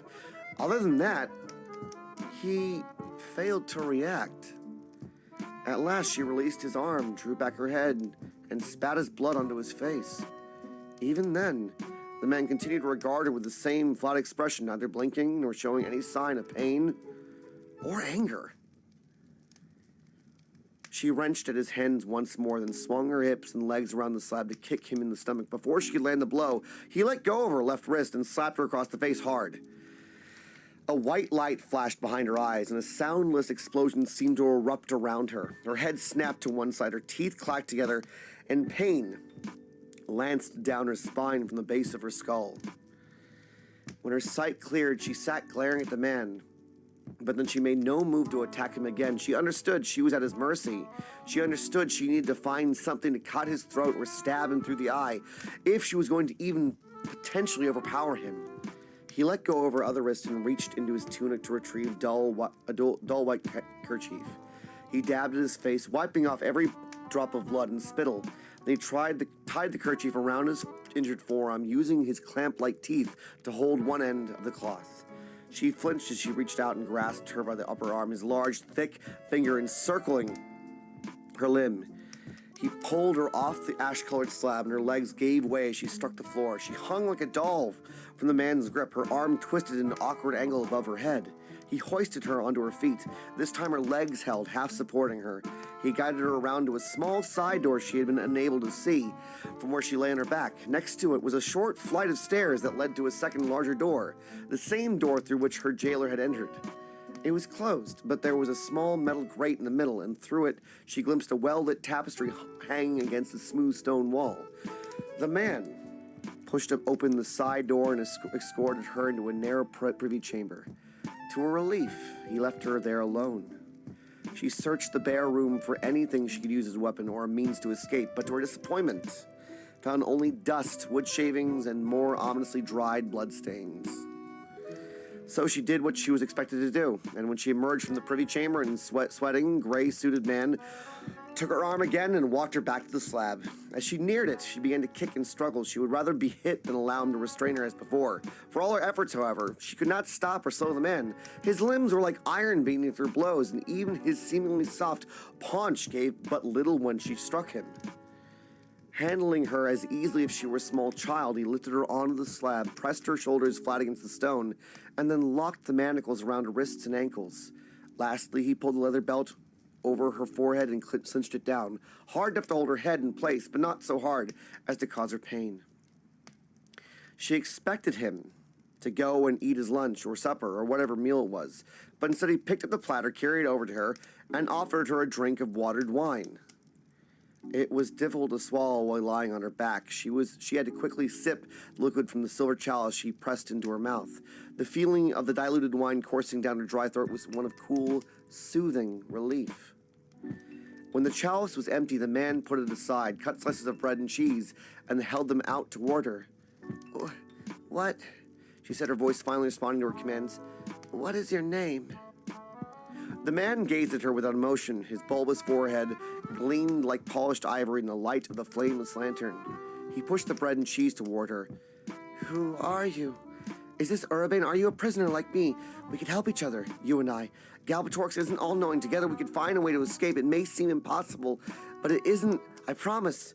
She continued to speak in a low, calm voice, hoping to say something that would either gain the man's sympathy or appeal to his self-interest. She knew she could be persuasive. Long hours of negotiating on the Varden's behalf had proven that to her satisfaction. But her words seemed to have no effect on the man, save for his breathing. He might as well have been dead as he stood there. Bread and cheese extended. That he was deaf occurred to her, but she had noticed when she tried to ask for water, so she was dismissed the possibility. She talked until she exhausted every argument and appeal she could think of, and when she stopped, pausing to find a different approach, the man placed the cheese and bread against her lips and held it there. Furious, she willed him to take it away, but this hand never budged and continued to stare at her with the same blank, disinterested look. The nape of her neck prickled as she realized his manner was not one of affection. She really did mean nothing to him. She would have understood if he hated her, or if he had taken a perverse pleasure in tormenting her, or if he had been a slave reluctantly carrying out Galbatorix's orders, but none of those things seemed true. Rather, he was indifferent, devoid of the slightest shred of empathy. He would, she had no doubt, kill her just as readily as he would tend to her, and with no more concern than one might have for crushing an ant. Silently cursing the necessity of it, she opened her mouth and allowed him to place the pieces of bread and cheese on her tongue, despite the urge she felt to bite his fingers. He fed her, like a child, by hand, putting each morsel of food into her mouth as carefully as if it were a hollow orb of glass that might shatter at any sudden movement. A deep sense of loathing gathered within her, to go from being a leader of the greatest alliance in the history of Algazy to none of them, nothing, to absolutely nothing. She was her father's daughter. She had lived inserted in the dust and the heat among the echoing halls of the merchants of the bustling marketplace streets. That was all. She had no reason to be haughty, no reason to resent her fall. Nevertheless, she hated the man looming over her. She hated that he insisted on feeding her when she could have done so herself. She hated that Galbatorix or whoever was overseeing her captivity was trying to strip her of her pride and dignity, and she hated that to a degree they were succeeding. She decided, going to kill the man. If she could accomplish only one more thing in her life, she wanted to be the death of her jailer. Short of escape, nothing else would give her as much satisfaction. Whatever it takes, I'll find a way to kill you. The idea pleased her, and she ate the rest of the meal with relish, all the while plotting how she might arrange the man's demise. When she was finished, the man took the tray and left. She listened to his footsteps recede, to the door opening and closing behind her, to the snick of the latch snapping shut, and then to the heavy, doom-laden sound of a beam falling into place across the outside of the door. Then, once again, she was alone, with nothing to do but wait and dwell upon the ways of murder. For a while, she amused herself by tracing one of the lines painted on the ceiling and attempting to determine whether it had beginning or an end. The line she chose is blue. The color appealed to her because of its association with the one person whom, above all else, she dared not think of. In time, she grew bored with the lines of her fantasies of revenge, and she closed her eyes and slipped into an uneasy half-sleep, where the hours seemed, with their paradoxical logic of nightmares, to pass both faster and slower than normal. When the man in the gray tunic returned, she was almost glad to see him, a reaction for which she despised herself, considering it was a weakness. She was not sure how long she had been waiting. Could not be sure unless someone told her, but she knew that it had been a shorter period than before. Still the wait had been interminable, and she had feared that she was to be left strapped down and isolated, though not ignored, surely not that for the same drawn-out stretch. To her disgust, she found herself grateful that the man was going to visit her more often than she had originally thought. Lying motionless on a flat piece of stone for so many hours was painful enough, but to be denied contact with any other living creature, even when as lumpish and abhorrent as her jailer, was a torture in and of itself, and was by far the harder trial to bear. As the man unlocked her from her restraints, she noted that the wound on his forearm had been healed. His skin was as smooth and pink as a suckling pig's. She refrained from fighting, but on the way to the privy room she pretended to stumble and fall, hoping to get near enough to the platter that she might steal the small paring knife the man used to cut the food. However, the platter proved too far away, and the man was too heavy for her to drag toward it without alerting him to her intentions. Her ploy having failed, she forced herself to submit calmly to the rest of the man's administrations. She needed to convince him that she had given up so he would grow complacent and, if she was lucky, careless. While he fed her, she studied his fingernails previously. He had been too angry to pay them heed, but now that she was calmer, the oddity of them fascinated her. His nails were thick and highly arched. They were set deep within the flesh, and the white moons by the cuticles were large and broad, and all no different from the nails of many of the men and dwarves she had dealt with. When had she dealt with them? She did not remember. What set his nails apart was the care with which he had cultivated them, and cultivated seemed the right description to her, as if the nails were rare flowers a gardener devoted long hours to tending. The cuticles were neat and trim, with no sign of tears, while the nails themselves had been cut straight across, not too long, not too short, and the edges seemed smooth, beveled. The tops of the nails had been polished until they shone like glazed pottery, and the skin surrounding them looked as if the oil or butter had been rubbed into it. Except for elves, she had never seen a man with such perfect nails. Elves, she shook off with the thought, irritated with herself. She knew no elves. The nails were an enigma, a strangest and otherwise understandable setting, a mystery that she wanted to solve, even though it was probably futile to try. She wondered who was responsible for the nails' exemplary condition. Was it the man himself? He seemed overly fastidious, and she could not imagine he had a wife or daughter or servant or anyone else close to him who would lavish so much attention on the caps of his fingers, of all things. Of course, she realized she might be mistaken. Many a battle-scarred veteran, grim, close-mouthed men whose only love seemed to be wine, women, and war had surprised her with some facet of their character that was at odds with their outward guise, a knack for wood carving, a tendency to memorize romantic poems, a fondness for hounds, or a fierce devotion to a family that they had kept hidden from the rest of the world. It had been years before she had learned that. She cut off the thought before it went any further.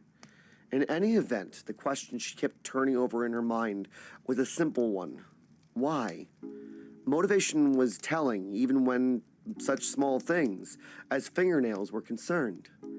If the nails were the work of someone else, then they were labor of either great love or great fear. But she doubted that was the case. Somehow, it felt wrong. If instead they were the work of the man himself, then any number of explanations were possible. Perhaps his nails were a way for him to exert a modicum of control over a life that was no longer his own. Or perhaps he felt that they were the only part of himself that was or could be attractive.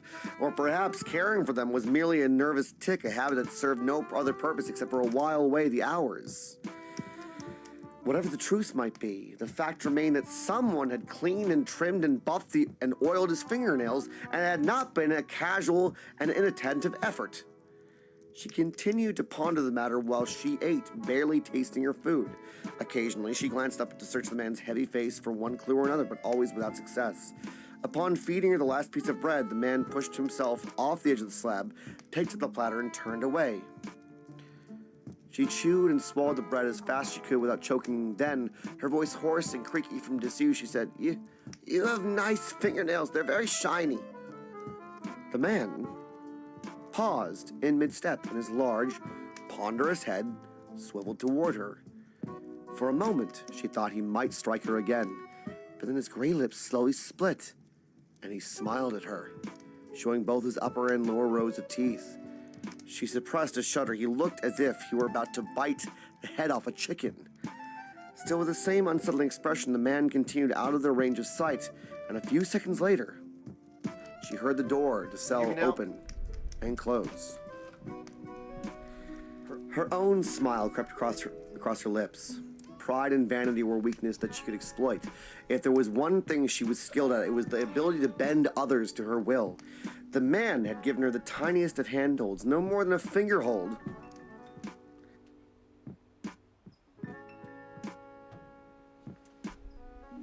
The fingernails part. Hi, Kralis. It's good to see you. How is everyone doing? Lapali, all the love to you.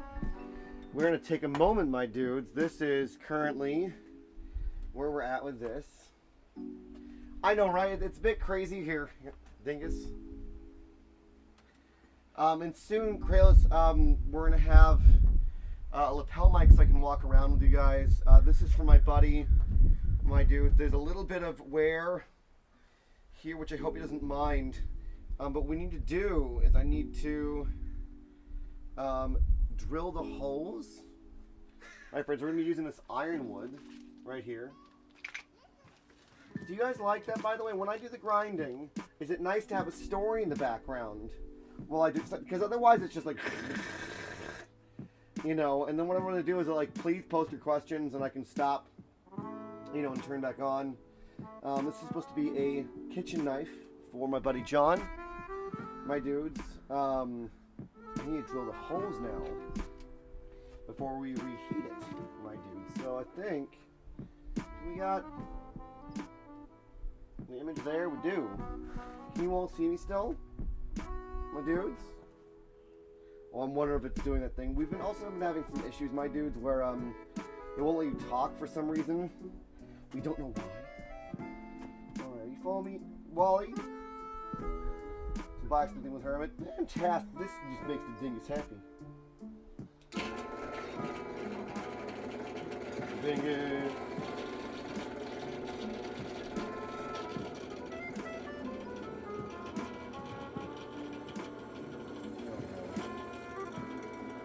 All right. Slowly but surely, slowly but surely, slowly but surely, slowly. There we go. Oh, not done. Wow, okay.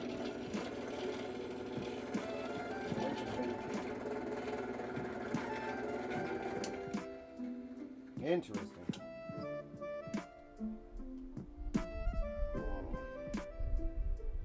Not high enough, okay. You got 5 minutes left, my dude. Can't do much when no one calls the Bingus. Come here. Come here, Wally. Wally. Of course you're gonna just stand there. Come here, Dingus. Alright. Whew.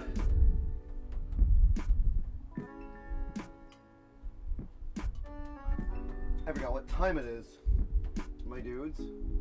Oh wow. We're doing great, my dudes. We'll be done by the time I need to actually get off to get dinner. This is a fantastic thing. Alright. Almost 4 p.m. PST. Alright. Follow me right here. Stay right there. Can you guys see what I'm doing down here relatively well?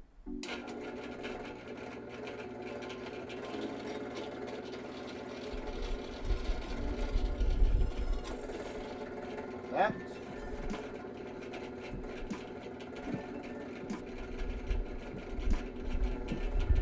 2, 3. For good measure. Yep. Yep. Really? Okay, fine. We'll do something different.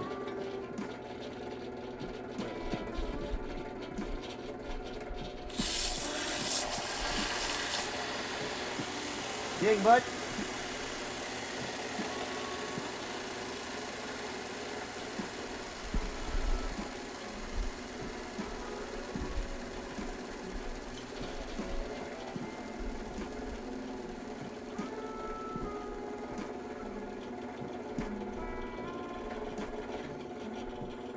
All the edited stuff? Well, I mean, Crayless, I think mostly because some people might find it really boring over time, you know. Oh, shoot.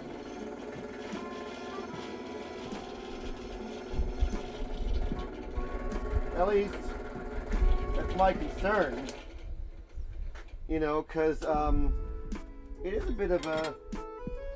It's a bit of a slog in terms of, like, what you gotta do. But that's why I wanted to incorporate different forms of things. Yeah, like the grinding and sharpening bit is like, I'm bored as balls. What now? It's like, that's why I put on a story. You know, that's why I had the idea of like, just let's make it fun. Let's add something a bit more, you know,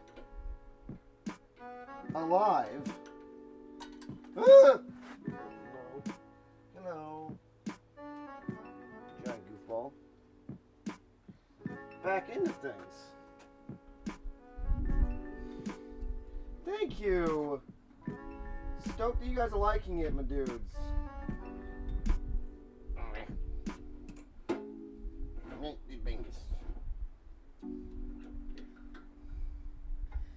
There we go. Have you all been enjoying yourselves today, my dudes? Stoked to see the pendants made. Come on.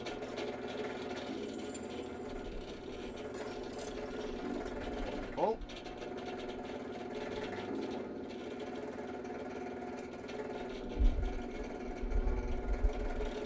Ooh.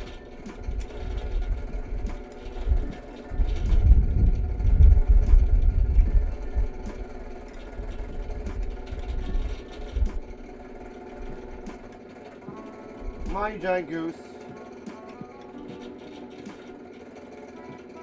Alright, fine. This is why Dingus is like, okay, come here. Come on. Do-do-do-do-do. Silly goose. Silly goose.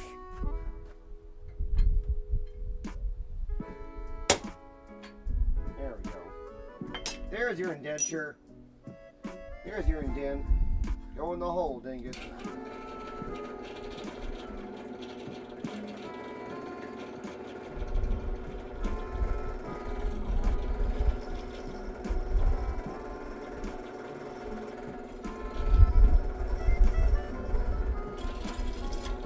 There we go. There we go. All right. Now follow me. There we go. Nice. Right. Let's go back over here and then down. And then down. There we go. What we got? What we got? There it is. There it is. Oh. Oh. Oh. Huh. Oh. Hello? Wally, come here. Come here, you dingus. Out my foot. Okay, dig butt. Come on, dingus. Look at my face. You're such a silly weasel. Hello? Hello? Dingus. Dang goose. There we go. Come on. Come on, Wally. You can do it. Are you getting tired, bud? I think Wally's getting tired.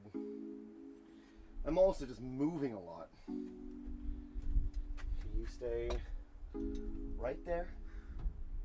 Thank you.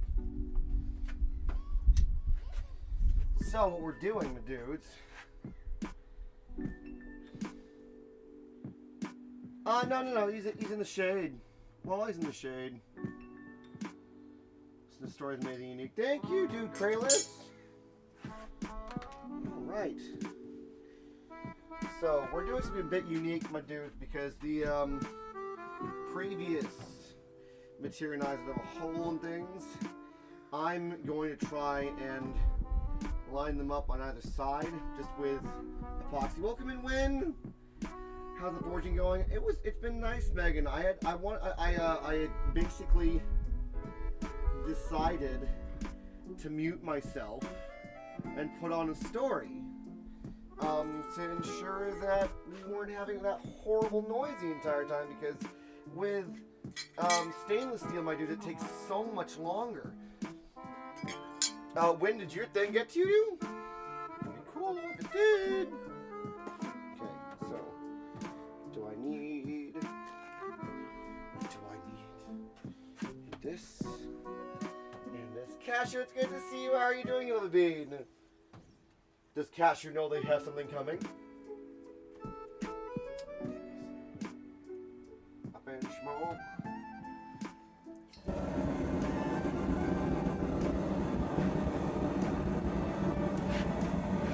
Yep. And then I can go to this thing. It might win. I think I did it yesterday, so I don't know. I honestly don't know when it'll get to you.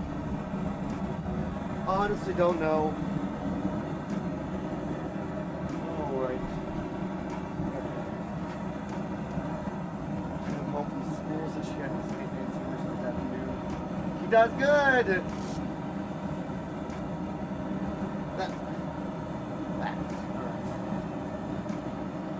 Hey, Wally.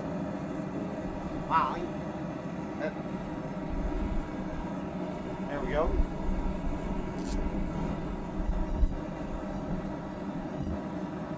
Yeah, I need another. How's this?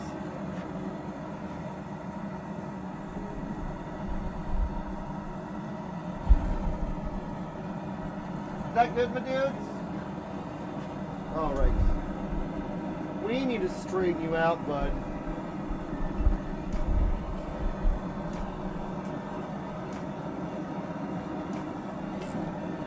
gotta straighten out our knife, my dude. I need a chair out here, man. Avalon, it's good to see you. How are you doing? Sorry, figuring out stuff. We've been done grinding for a bit. Jason, I think we're done. We were kind of nice knife. This is a Final Fantasy board, the Final Fantasy Cloudbuster food knife win. And Avalon, it's so good to see you. We've been around with Baldur's Gate 3.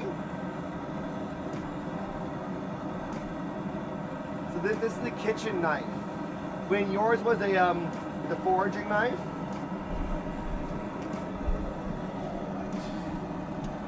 Here, Wally. Here, Wally.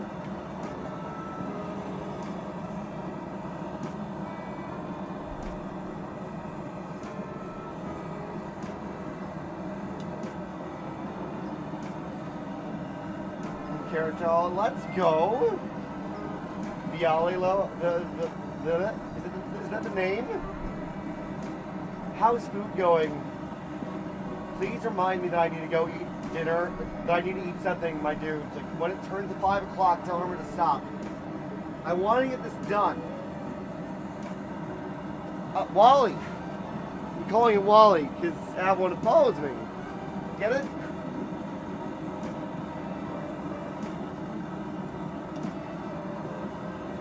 All right, Wally.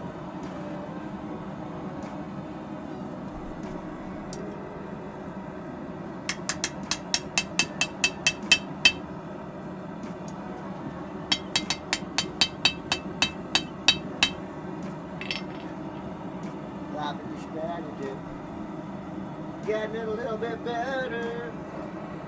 A little bit better. I wanted to drill holes through the thing again, my dudes, but like, I think that John might appreciate it not having holes in it, because what I'm finding is that I don't have the right drill bits, so if I can get the epoxy on them and just like put the what looks like material going through, it's cool. Or like coming out one side, you know? Ambience for online D&D. Oh my god, I could! You're totally right!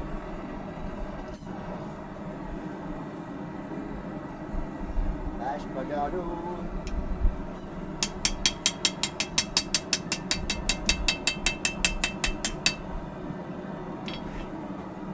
I tried to make it so that Deus.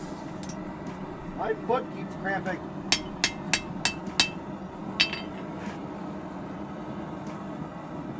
All right.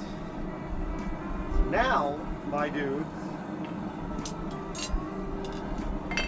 Wally, follow me. Follow me, Wally.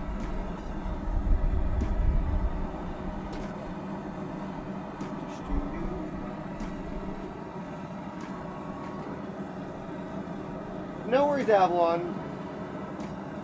I think you're right, Elias. I think I'm dehydrated.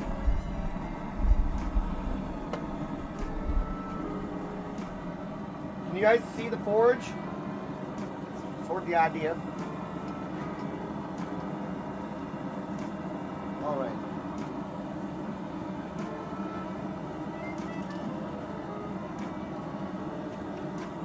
This is where the fun begins.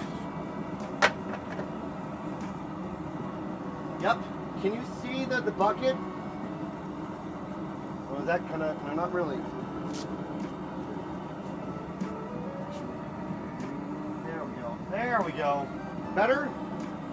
You can see everything now? Everything. Better? Yeah, fantastic.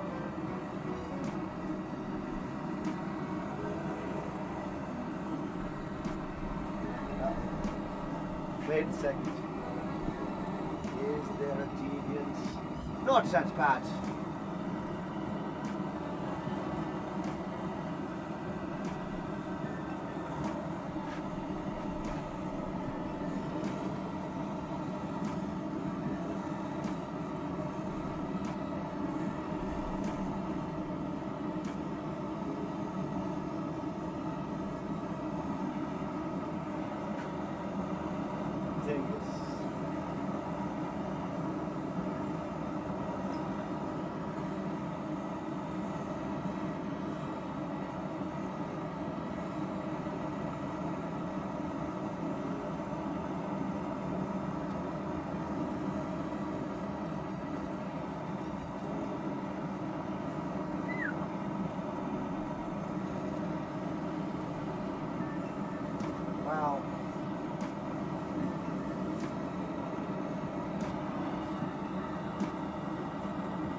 Actually, you know what we're gonna do for fun?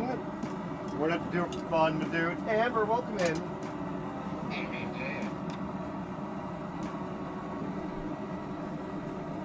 Get this anyway.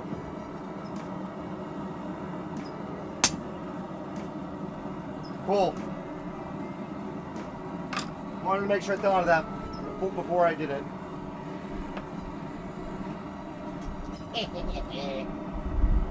Getting enchanted, dingus.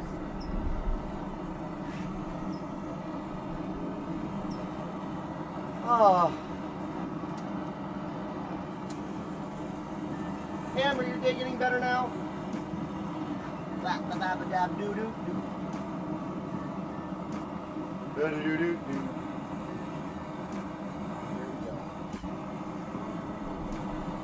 Oh. All right, Wally.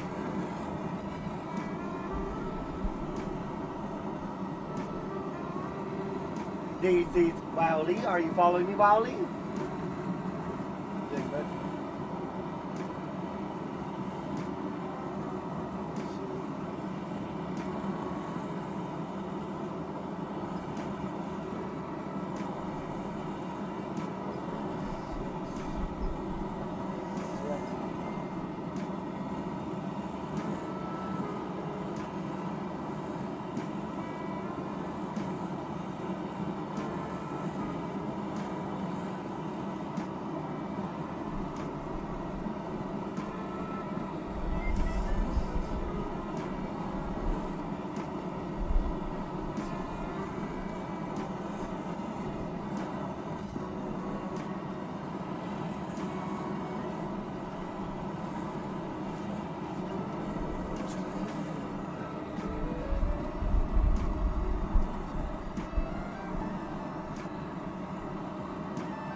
Yay.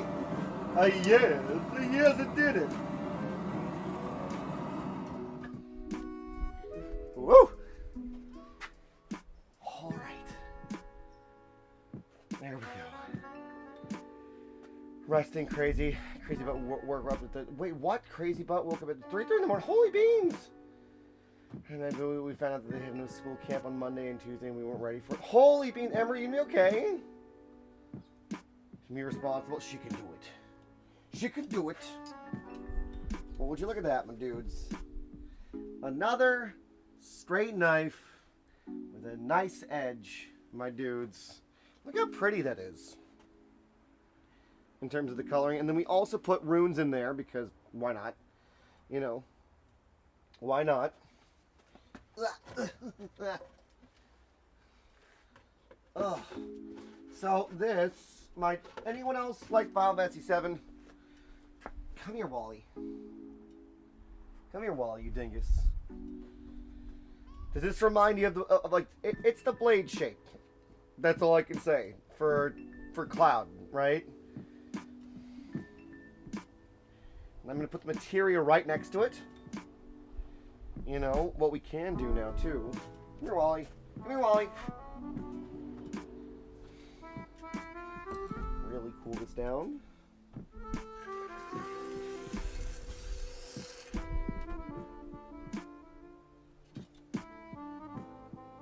There we go. Fruit up though. Not yet. We haven't put an edge on it. Really. We just put it down. What time is it for me, my dudes? Does anyone know? It's getting close. I gotta be really, really on it now. I'd be really on top of it. And if I'm gonna have 4:15, okay. I have 45 minutes to get this done. Do you think I can do it, my dudes? Can we take this from a quenched knife into a fully transitioned, pretty, beautiful thing? I think so. I think we can. I think with a little bit of help from Storytime Hermit, we can do it. Take care, lads. All the love. Appreciate you so very much. Thank you for being here, my dude. Here I'm using some of this really pretty ironwood.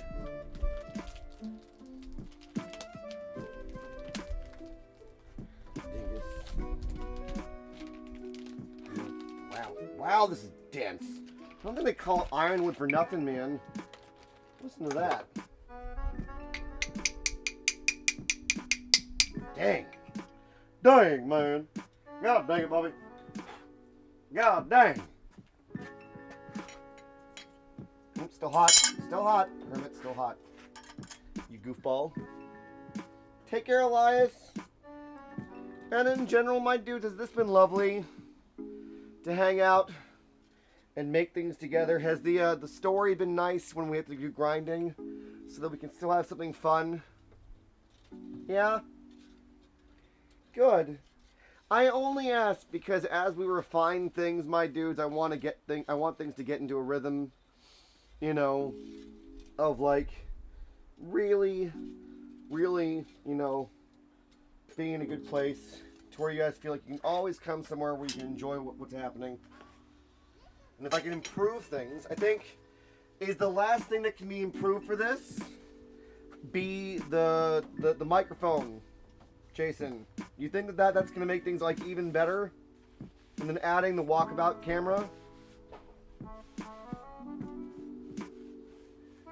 When you have, I'm so glad that you like them. Let me get this kinda. Here we go. Really quick, just.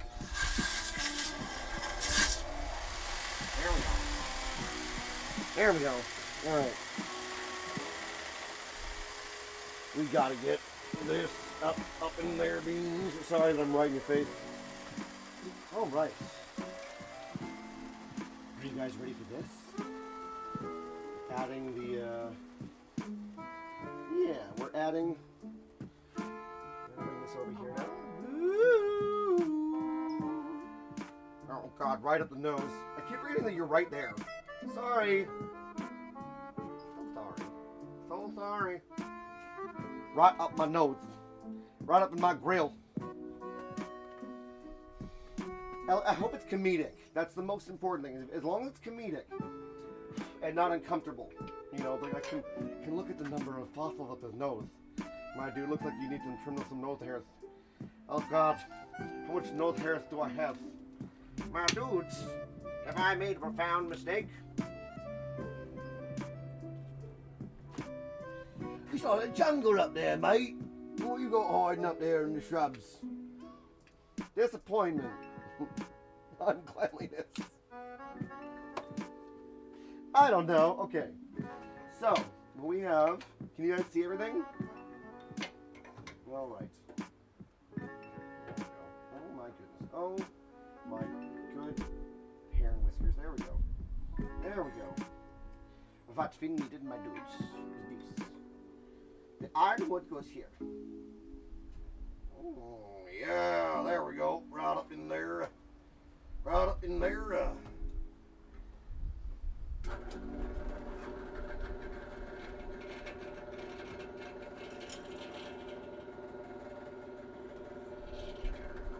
Here's some old good old ironwood. Some good old, dang old, I'm not turning the boom hammer.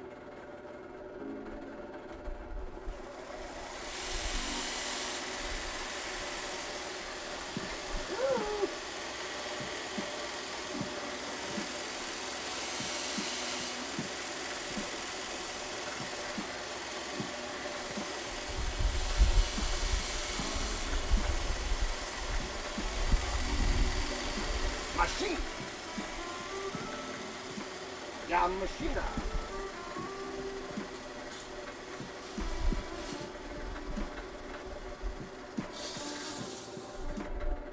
There we go.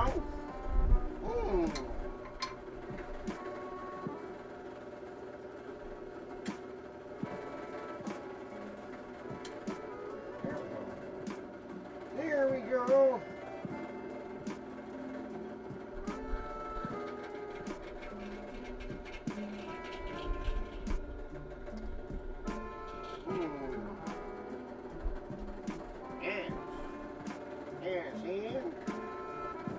Finger tree. And the last little pulp, little hole we have there, my dudes. Oh my goodness. There we go. Did Stream die? Did Dingus die? Ever since... Ah, no! Come back, baby! No! How dare.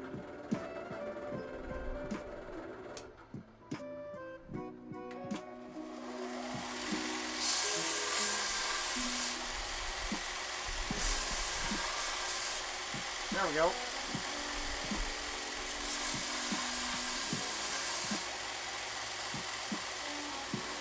I didn't break anything. Stay right there, buddy. Ow. Lost a bit of me things.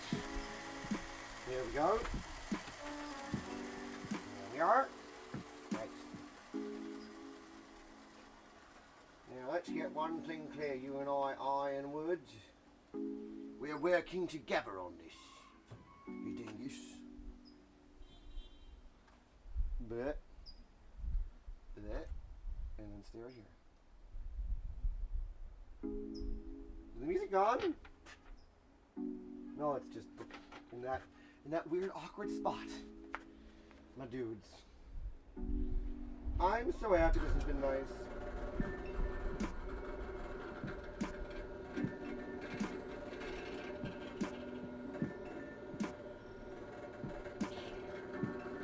Yep, there's right there.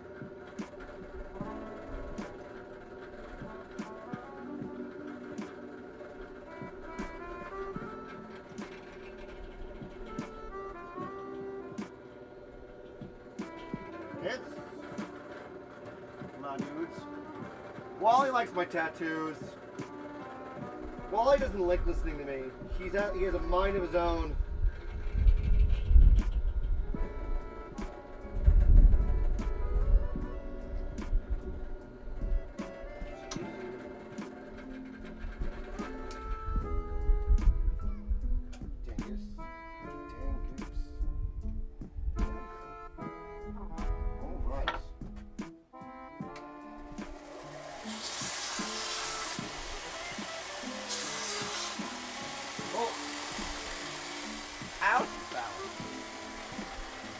You have when you're working on wide areas like this, right?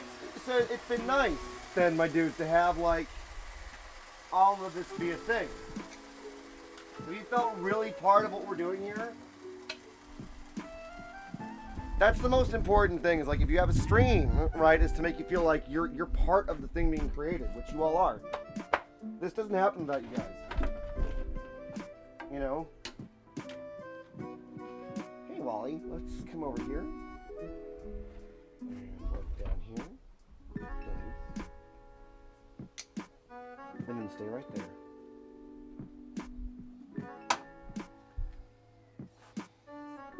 That's like the most important aspect of these things, my dudes, is to feel like, hey, oh, do I want to...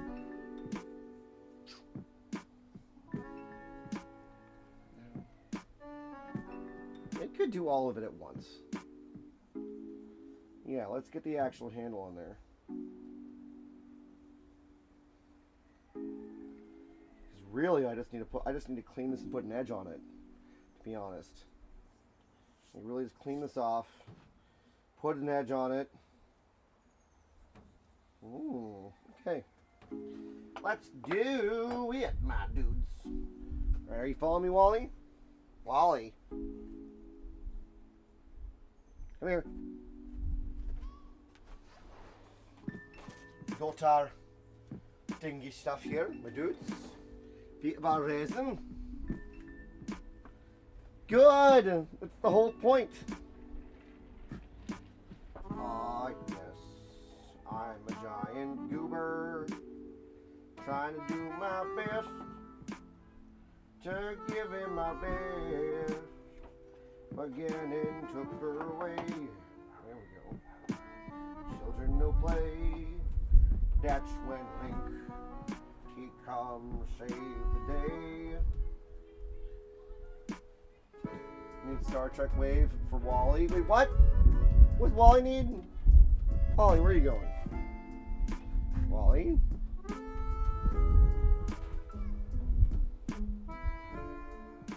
There he goes. All right. So, do I have everything that I need here to scuba bubbles, as MBK would say? I can't even say it. MBK can say it. I don't know how to say it. There we go.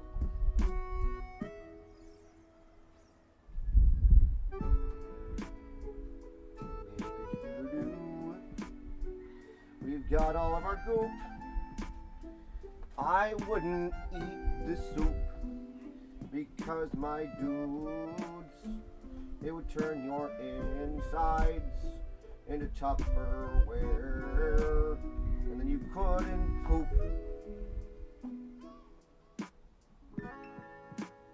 Aha.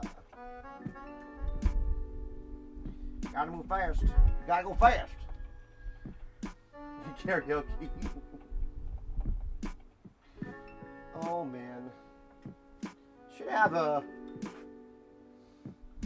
Shrub After Dark karaoke in my dudes. Does that sound like fun? Would that be awesome?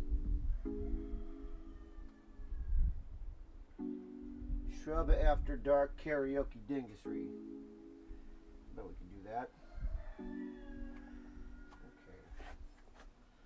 Here we go.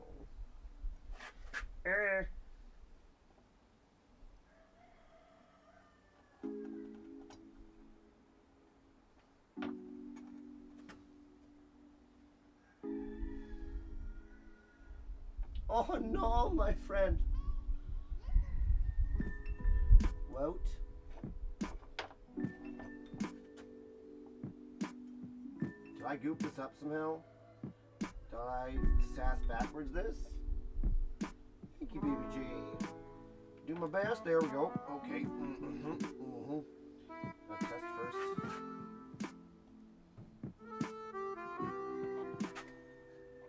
Again and cruelly. Now the dingus no play.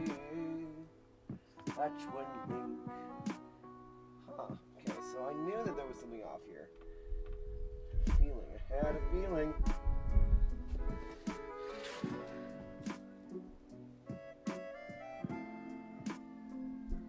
This is why we check before we drop. Yeah, check your corners, man. Ah, yes. Good. Alright, so. There it goes. That sounds awesome. Dingus After Dark with shenanigans. With Zach Brannigan. She's just a character at this point. Okay. I hope John's stoked on this. I don't know if he's still about. He was at work today. Came in to say hello. We've got the dingus to say today to make sure that children do play.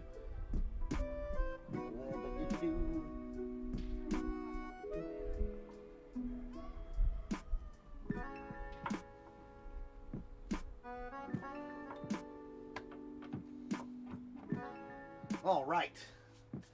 There we go, my dudes.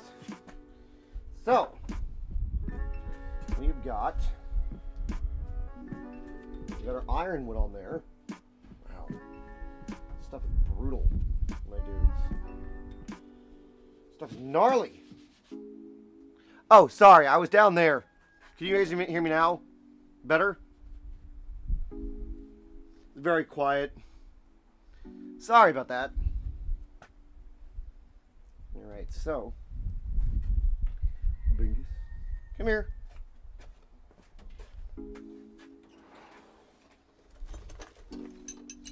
Here we go. Alright. Got our ironwood on. I finished my oatmeal. My pseudo lunch. What should I have for dinner? Thank you, BBG. I do my best. Still want to get better. We have some of that going on. Dingus, mongus, my dudes. I can't believe it's being rude. There we go, you prudes. My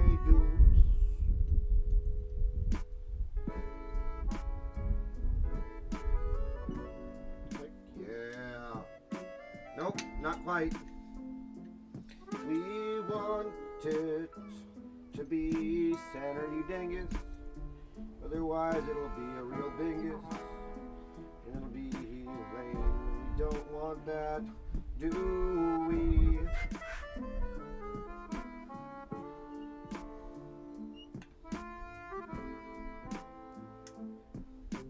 There we go. Still not quite right. Get centered, dingbat. You're very centered. Get squeezed in. Squeezed down. Dingus, is that now right? Don't you give me a fight. I don't do this without delight. There we go. Alright. Cool. Boop. Do do do do. Burp, burp. That's the wrong thing. That's my armpit. Can you now see the knife? Yeah.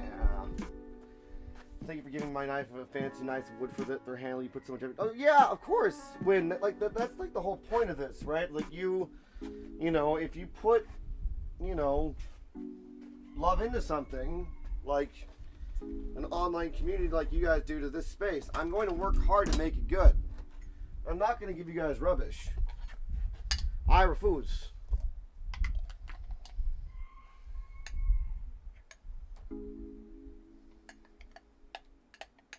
Okay, I need real food.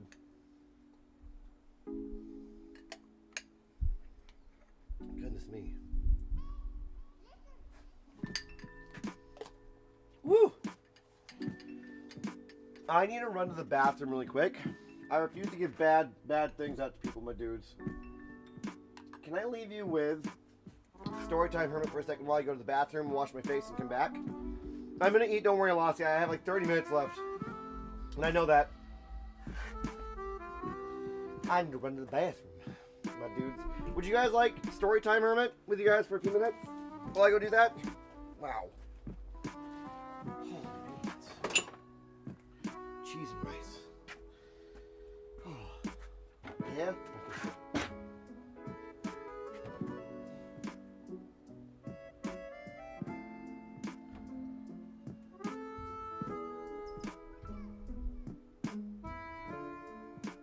All she needed. Now she could begin to climb. The Hall of the Soothsayer. The third time the man visited her, Niswada was sleeping. The sound of the door banging open caused her to jolt awake, heart pounding. It took her a few seconds to remember where she was. When she did, she frowned and blinked, trying to clear her eyes. She wished she could rub them. Her frown deepened as she looked down at her body and saw that there was still a small damp spot in her shift where a drop of watered wine had fallen during her meal. Why has he returned so soon? Her heart sank as the man walked past her carrying a large copper brazier full of charcoals, which he set upon its legs a few feet away from the slab. Resting in the charcoal were 3 long irons. The time she had dreaded had finally arrived. She tried to catch his eye, but the man refused to look at her as she took flint and steel from a pouch on his belt and lit a nest of shredded tinder in the center of the brazier. As sparks smoldered and spread, the tinder glowed like a ball of red-hot wires. The man bent, puckered his lips, and blew out in the incipient fire, gentle as a mother kissing her child, and the sparks sprang into lambent flames. For several minutes, he tended the fire, building a bed of coals several inches thick, the smoke rising to a grate far above. She watched them with morbid fascination, unable to tear her gaze away despite what she knew awaited her. Neither he nor she spoke. It was as if they were both too ashamed of what was about to take place for either to acknowledge. He blew on the coals again, then turned as if to approach her. Don't give in, she thought to herself, stiffening. She clenched her fist and held her breath as the man walked toward her, closer and closer. A feather-like touch of wind brushed her face as he strode past her, and she listened to his footsteps dwindle into silence as he climbed the stairs and left the room. A faint gasp escaped her as they relaxed slightly. Like lodestones, the bright coals drew her gaze back toward them. A dull, rust-colored glow was creeping up the iron rods that stuck out of the brazier. She wet her mouth and thought of how nice a drink of water would be. One of the coals jumped and split in two, but otherwise the chamber was quiet.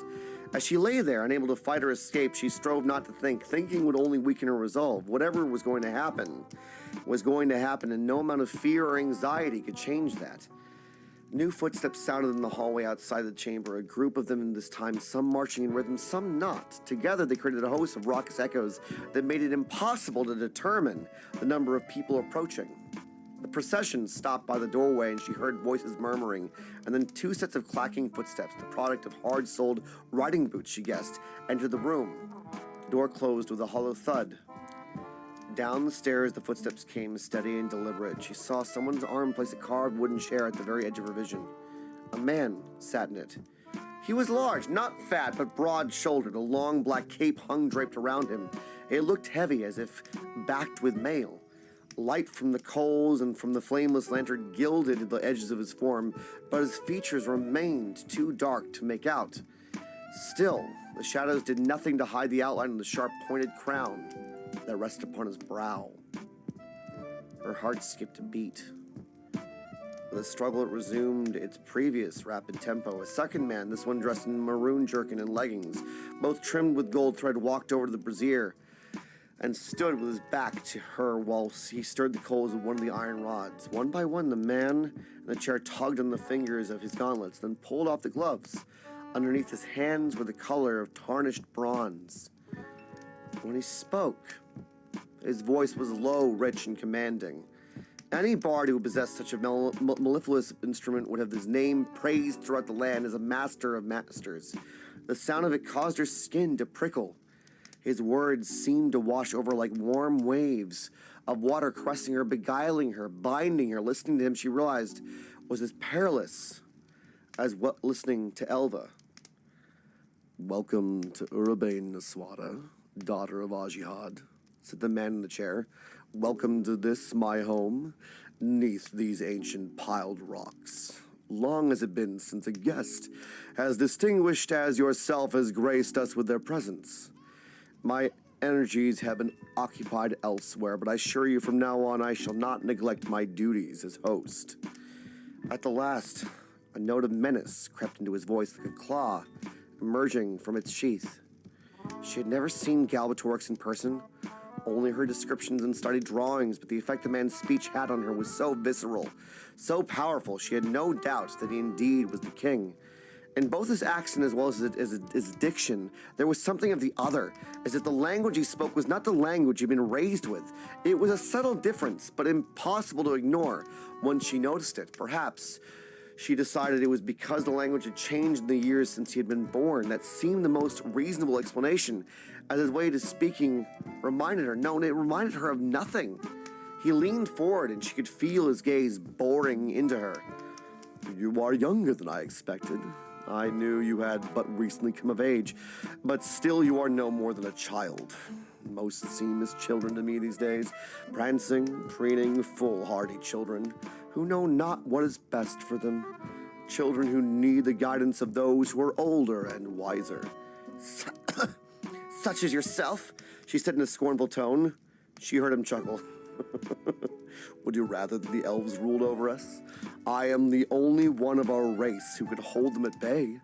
By their reckoning, even our oldest graybeards would be considered untested youths, unfit for the responsibilities of adulthood." "By their reckoning, so would you," she said. She did not know where her courage came from, but she felt strong and defiant, whether or not the king would punish her for it. She was determined to speak her mind. "Ah, but I contain more than my share of years.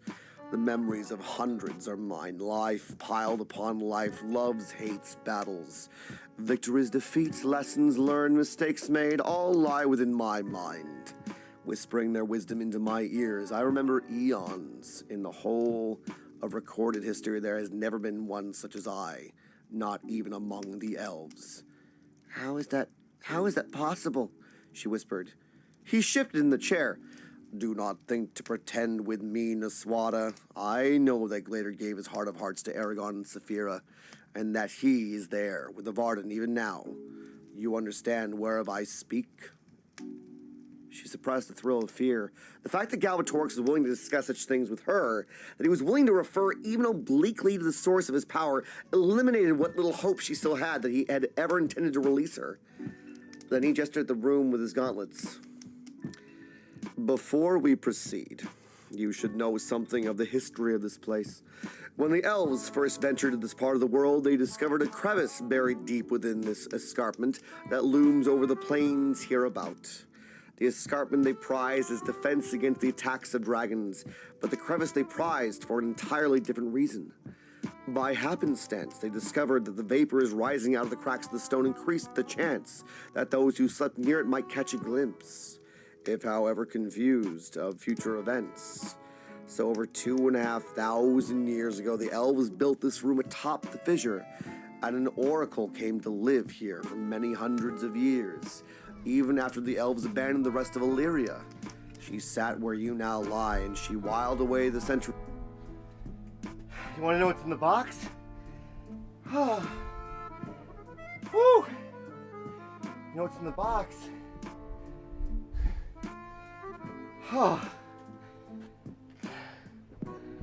What's in the box?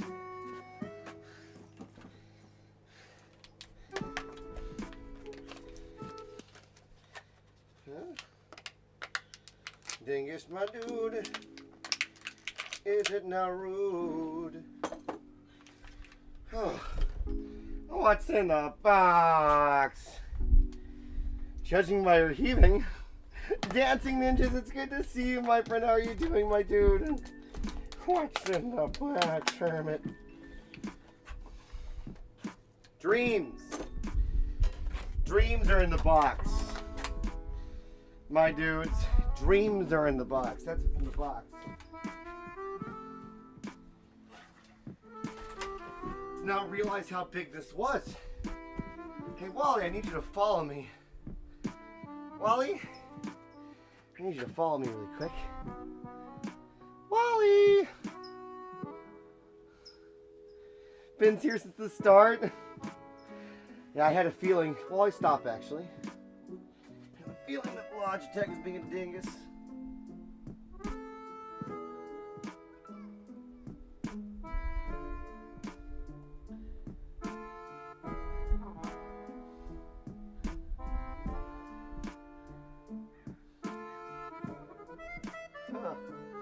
I think Logitech dingused entirely. Uh-oh, are you too hot, my dude? Being rude.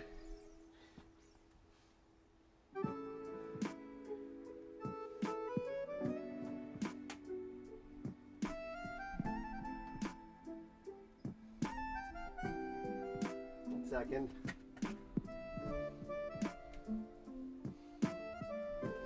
Come on, bud. Ugh. Oh, I believe in you.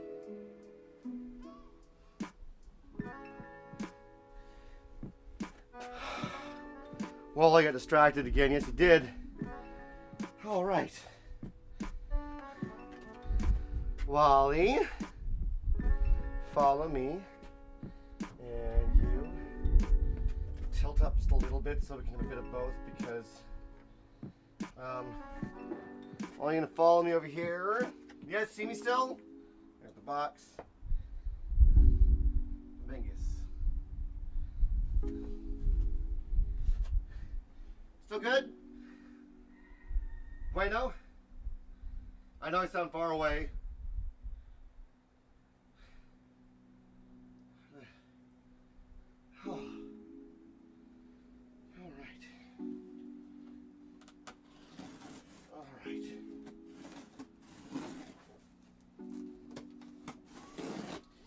Give away some hearts and chat. This is the other piece of the puzzle to making great things happen. My dudes, how the heck am I going to fit this in here? We're going to figure it out.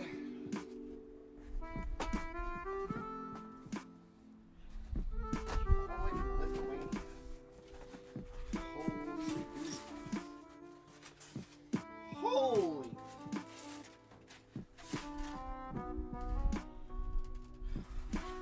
I don't know if I can even take this out, my dudes. 1 second. Out. Rocks.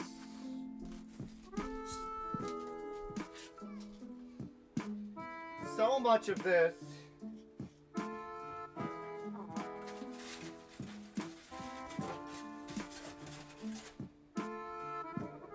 Oh, no. Huh?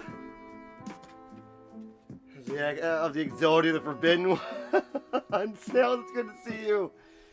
That giant, the giant ding is just find a veggie burger made from beans. Not too bad. Yep, it's good. Oh, beans. Ah. Right. Just not muck up the yard. That's the one thing I don't want to do.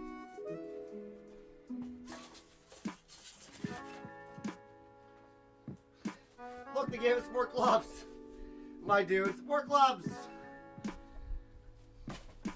That. Hose. Paintbrush for the stuff that I need to do. To paint the inside of it. If it's alright with you, friends, I'm going to lift this out. And I'm going to put it back in. I need to keep this in its box until I can really unbox it. Otherwise, it's just going to be out in the elements, and I don't want that. It's a good way to destroy something that's not even built yet. Is it okay with you guys? Got to make sure it's safe, but I'm going to lift it up.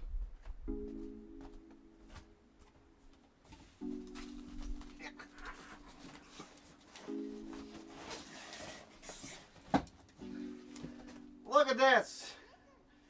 Look at this. This giant Devil Forge, my dudes. Hot. There you go. Came out of the box. Now it's going back in the box. We're gonna have a time doing that, man. That is the new forge. The thing is massive. We're not gonna have a problem making swords now, my dudes. We're gonna have a problem with the amount of size I need. Jordy LaForge. Well.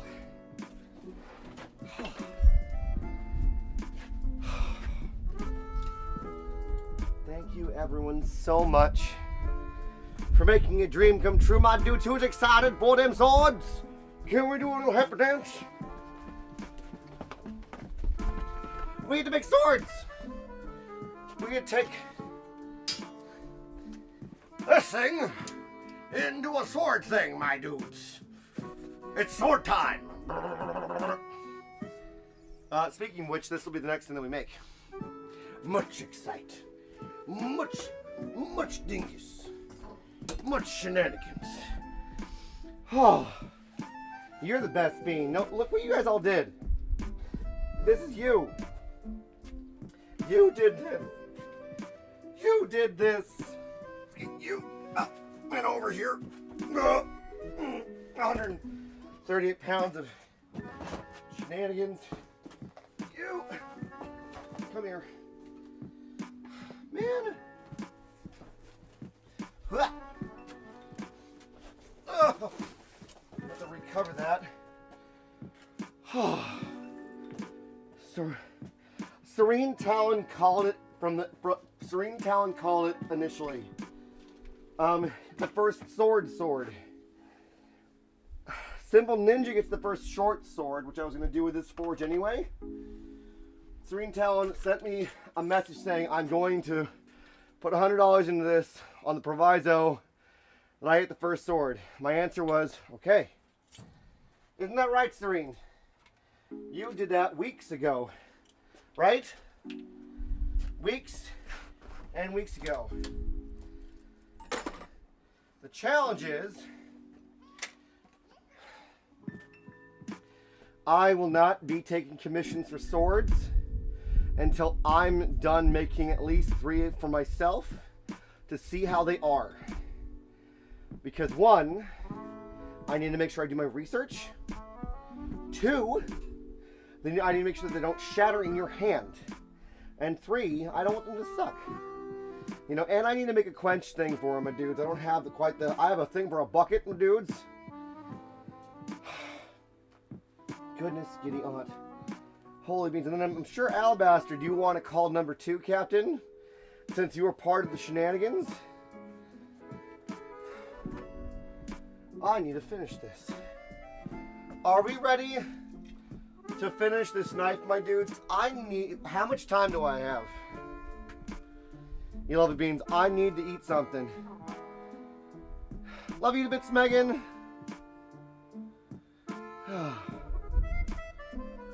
All right. Let's get this done.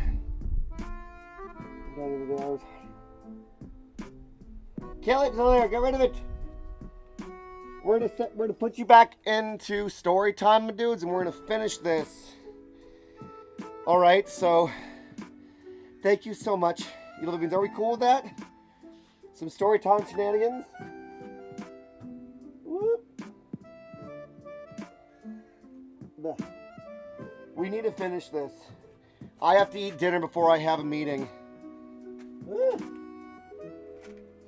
All right, Wally.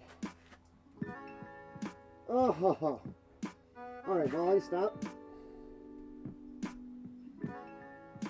The style blade I want the handle. What's not? And Alabaster, I will do the best that I can, my friend. But please don't send me don't send me something from World of Warcraft. It's gonna take a while to get good at this. The bigger the knife, the harder the shape it is to make the thing. All right. I'm excited, but don't be like, hey, can you make, the thing from World of Warcraft? I'm like, no, not yet. All right, one sec.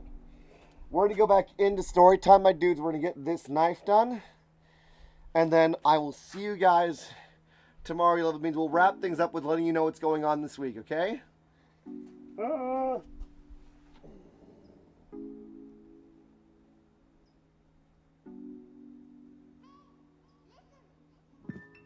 He's dreaming of all that had been and all that might be.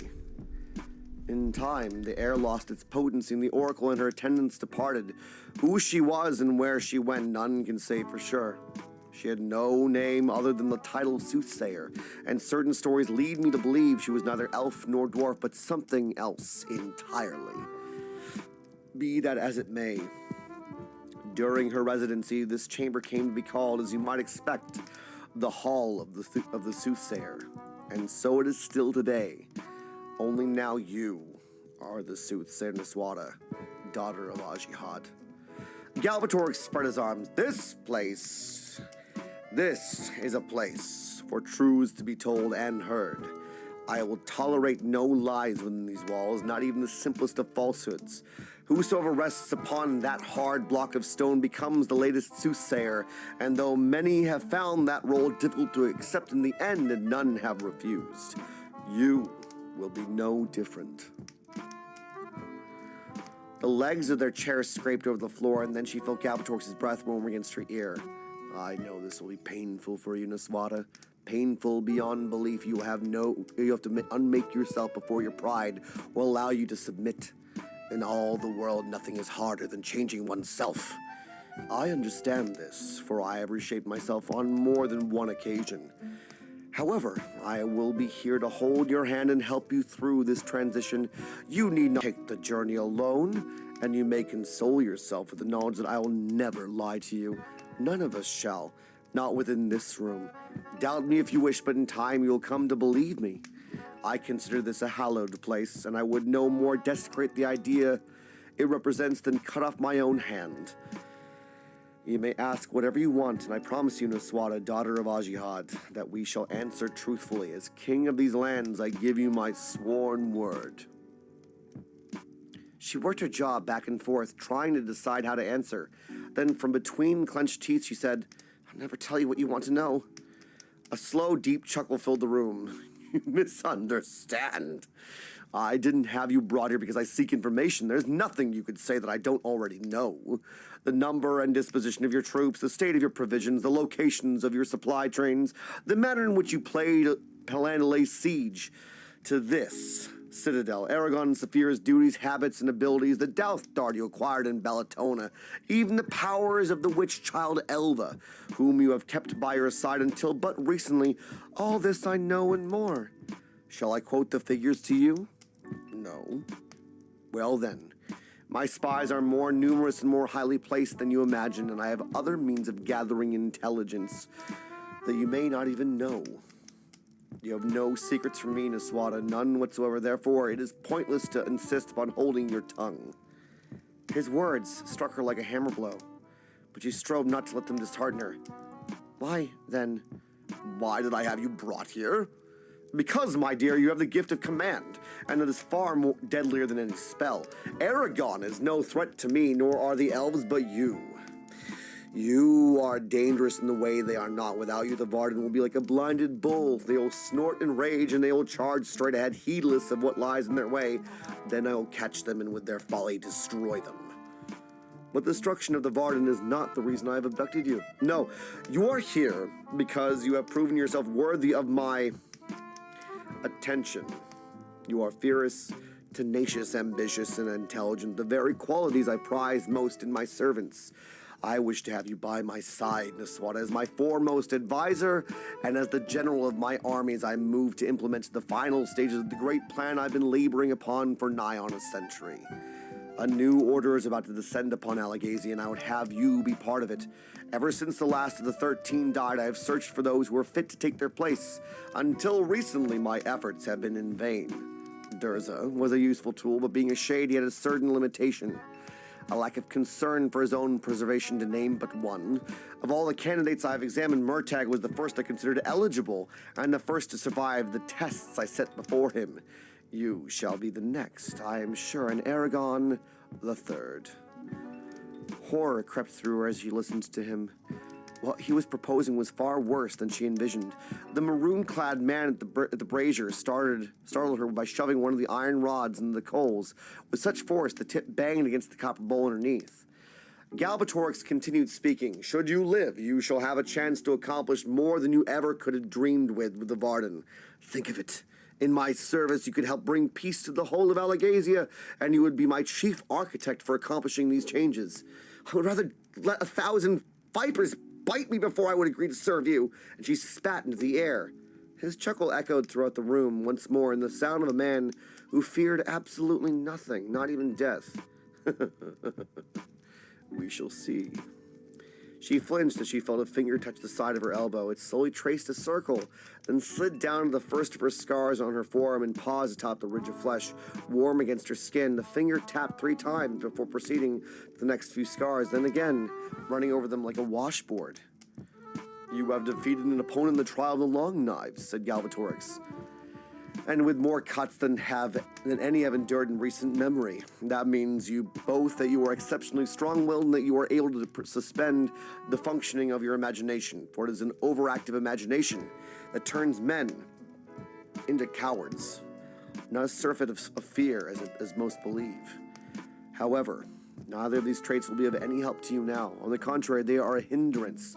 Everyone has a limit, whether physical or mental. The only question is how long it takes to reach that point, and you will reach it, Niswada, I promise you.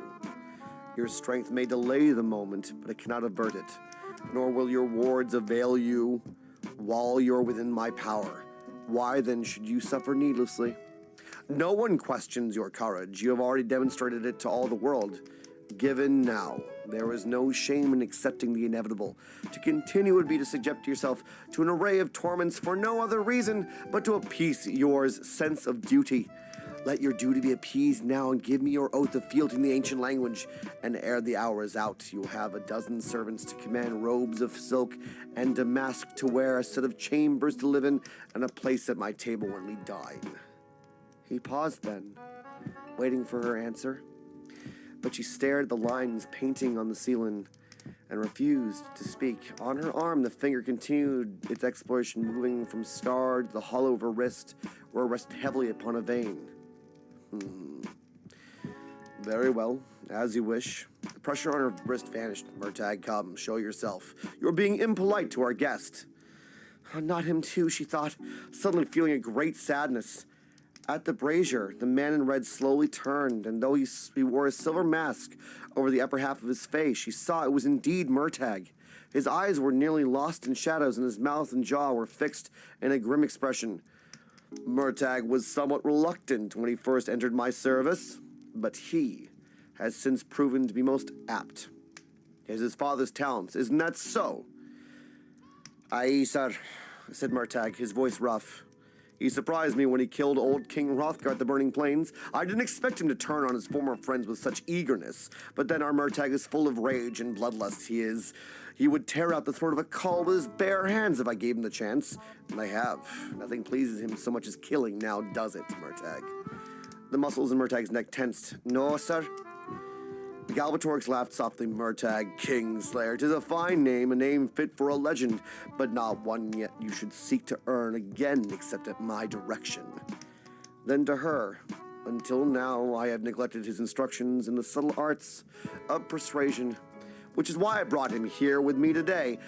He has some experience as the object of such arts, but never as the practitioner, and it is high time he learns to master them.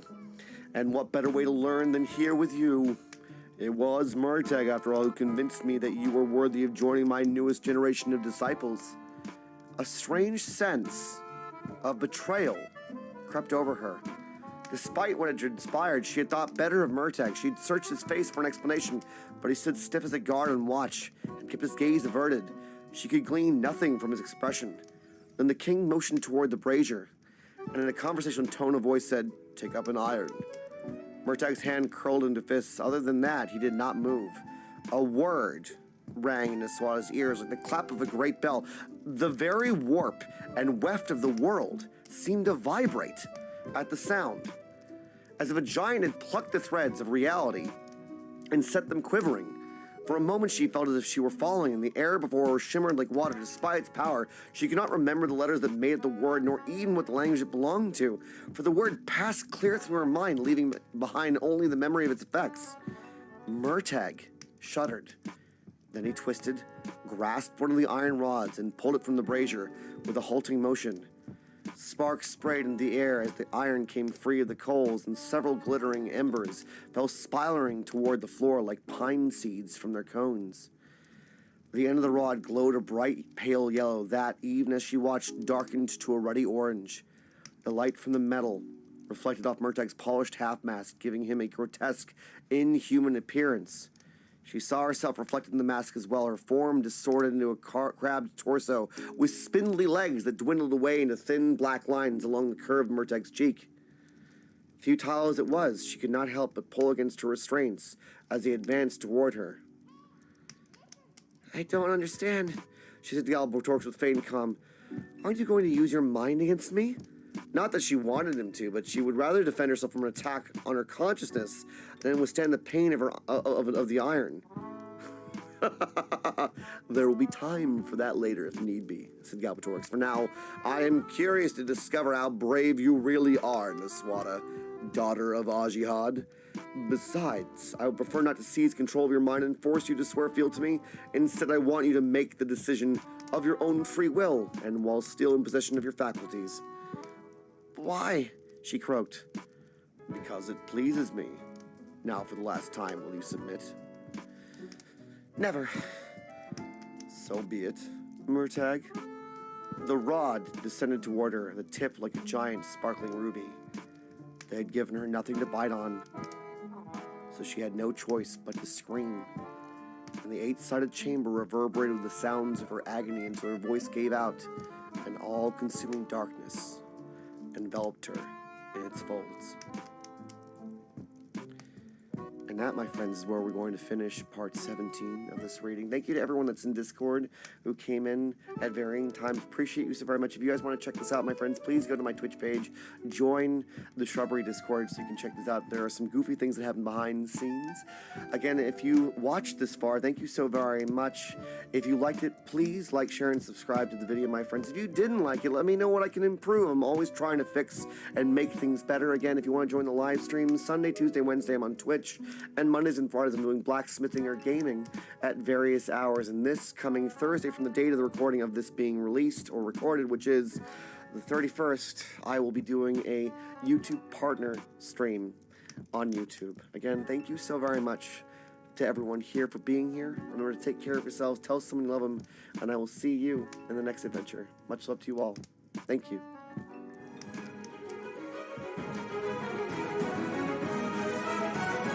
Part of the shrub, one of the dudes. Part of the shrub, one of the dudes. Part of the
Don't tell me that was the end of the story. Was it the end of the video? Are you kidding?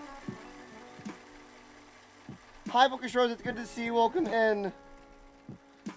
Did I end? I should have done 16. Bollocks. Guess we'll do 16 then.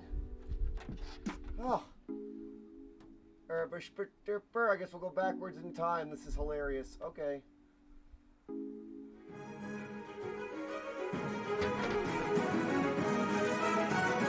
part of the shrub, one of the dudes. Part of the shrub, one of the dudes. Part of the Welcome back, everyone, to part 16 of Inheritance. Thank you to everyone that's here in Discord, my dudes, for being here. Appreciate you so very much. If you want to catch these live, my friends, I do them live Mondays, 6 p.m. Pacific, 7 Mountain Standard, 8 Central, 9 Eastern, and 11 p.m. GMT, my dudes. And essentially, this is my favorite pastime is telling stories and reading stories. So thank you so very much for being here, and we're going to jump right into A Maze Without End. Aragon and the others spent the rest of the conclave discussing practicalities, lines of communication, who was supposed to answer to whom, assignments of duty, rearrangements of the camp wards and sentinels to prevent Thorn or Shrukin from sneaking up on them again, and how to secure new equipment for the men whose belongings had been burned or squashed during the attack. By consensus, they decided to hold off announcing what had happened in Aswad until the following day. It was more important for the warriors to get what sleep they could before dawn brightened the horizon. And yet, the one thing they never discussed was whether they should try to rescue Naswada. It was obvious that the only way to free her would be to seize Urubane, and by then she would probably be dead, injured, or bound to Galbatorix in the ancient language. So they avoided the subject entirely, as if to mention it was forbidden. Nevertheless, She was a constant presence in Aragon's thoughts. Every time he closed his eyes, he saw Murtagh striking her, then the scaly fingers of Thorn pawing close round her, and then the red dragon flying off into the night. The memories only made Aragon more and more miserable, but he could not stop himself from reliving them each day, moment. As the conclave dispersed, Aragon motioned to Roran, Jormungandr, and Arya. They followed him without question back to his tent, where Aragon spent some time asking their advice and planning for the day to come. The Council of Elders will give you some trouble, I'm sure, Jormungandr said. They don't consider you as skilled at politics as Naswada, and they'll try to take advantage of that. The long-haired warrior had appeared preternaturally calm since the attack, so much so that Aragon suspected he was on the verge of either tears or rage, or perhaps a combination of both. Well, I'm not, Aragon said. Jormungandr inclined his head. Nevertheless, you must hold strong. I can help you some, but much will depend on how you comport yourself. If you allow them to unduly influence your decisions, they'll think they have inherited the leadership of the Varden, not you. Aragon glanced at Arya and Saphira, concerned. Never fear, said Saphira to them all. No one shall get the better of him while I stand watch. When their smaller secondary meeting came to an end, Aragon waited until Arya and Jormungandr had filed out of the tent. Then he caught Roran by the shoulder. Did you mean what you said about this being a battle of the gods? Roran stared at him. I did. You and Murtagh and Galbatorix, you're too powerful for any normal person to defeat. It's not right. It's not fair, but so it is. The rest of us are like ants under your boots. Have you any idea how many men you've killed single-handedly? Too many. Exactly. I'm glad you're here to fight for us, and I'm glad to count you as my brother in all but name. But I wish we didn't have to rely on a rider or an elf or any sort of magician to win this war for us. No one should be at the mercy of another person, not like this. It unbalances the world. Then Roran strode out of the tent. Aragon sank onto his cot, feeling as if he had been struck in the chest. He sat there for a while, sweating and thinking until the strain of his overactive thoughts caused him to spring upright and hurry outside. As he exited the tent, the 6 Nighthawks jumped to their feet, readying their weapons to accompany him wherever he might be going. Aragon motioned for them to stay put. He had protested, but Jormungandr insisted upon assigning Naswada's guards, in addition to Bloodgarm and the other elves, to protect him. We can't be too careful, he had said to Aragon. Aragon disliked having even more people follow him around, but he had been forced to agree. Walking past the guards, Aragon hurried over to where Saphira lay curled on the ground. She opened one eye as he neared and then lifted her wings so he could crawl under it and nestle against her warm belly. Little one, she said, and began to hum softly. Aragon sat against her, listening to her humming and to the soft rustling of air flowing in and out of her mighty lungs. Behind him, her belly rose and fell with a gentle, soothing cadence. At any other time, her presence would have been enough to calm him, but not now. His mind refused to slow. His pulse continued to hammer, and his hands and feet were uncomfortably hot. He kept his feelings to himself to avoid disturbing Saphira. She was tired after her 2 fights with Thorn, and she soon too fell into a deep slumber, her humming fading into the ever-present sound of her breathing. And still, Aragon's thoughts would not give him rest. Over and over, he returned to the same impossible, incontrovertible fact. He was the leader of the Varden. He, who had been nothing more than the youngest member of a poor farming family, was now the leader of the 2nd largest army in Alagasia. That it happened at all seemed outrageous, as if fate was toying with him, baiting him into a trap that would destroy him. He had never wanted it, never sought it, and yet events had thrust it upon him. What was it Naswada was thinking when she chose me as her successor, he wondered. He remembered the reasons she had given him, but they did nothing to alleviate his doubts. Did she really believe I could take her place? Why not Jormungandr? He's been with the Varden for decades, and he knows so much more about command and strategy. Aragon thought of when Naswada had decided to accept the Earl's offer of an alliance in spite of all the hate and grief that existed between their 2 races, and even though it had been the Urgles who had killed her father, she still did it.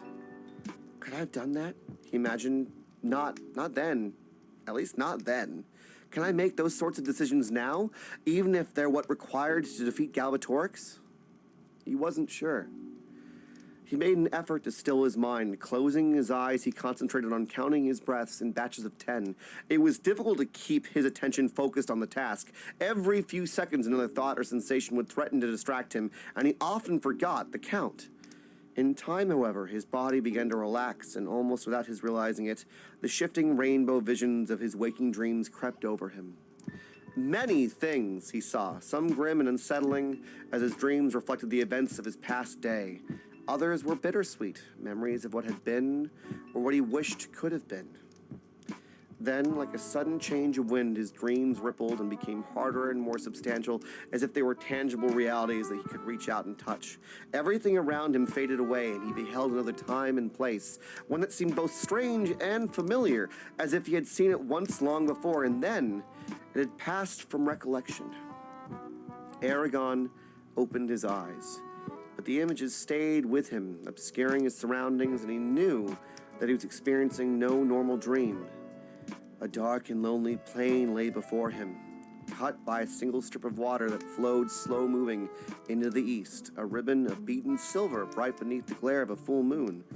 Floating on the nameless river, a ship tall and proud, with pure white sails and ready ranks of warriors holding lances and two hooded figures walking amongst them, as if in a stately procession, the smell of willows and cottonwoods, and a sense of passing sorrow. Then a man's anguished cry and a flash of scales and a muddle of motion that concealed more than it revealed, and then nothing but silence and blackness. Aragon's sight cleared, and he again found himself looking at the underside of Saphira's wing. He released his pent-up breath, which he had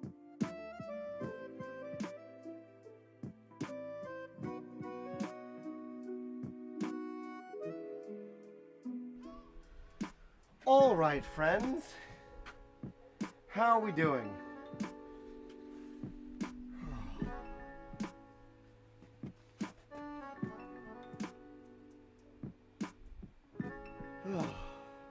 Stop. There we go.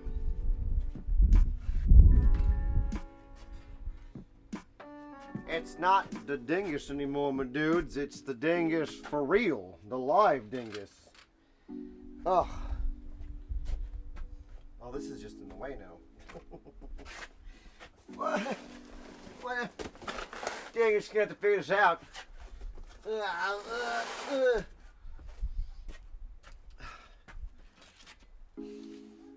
Now, I don't mean to steal anyone's thunder. I want to say, I welcome enthusiasm, but when it comes to swords, my dudes, there's going to be a time of learning, and what you might think is simple is not simple. So I'll let you know what I can do, okay? And if you want something that specific, and I'll let you know when I can actually accomplish that, because that is the thing. Is like, if you want that, then we have to wait for that to be a thing. So I'm not gonna say yes and then make you guys something. You know what I mean? Right. Right. Here we go. Here we go. Putting this all in here. Can you guys hear me? All good? All good, my dudes? I'm sure I must have put some of you guys to sleep.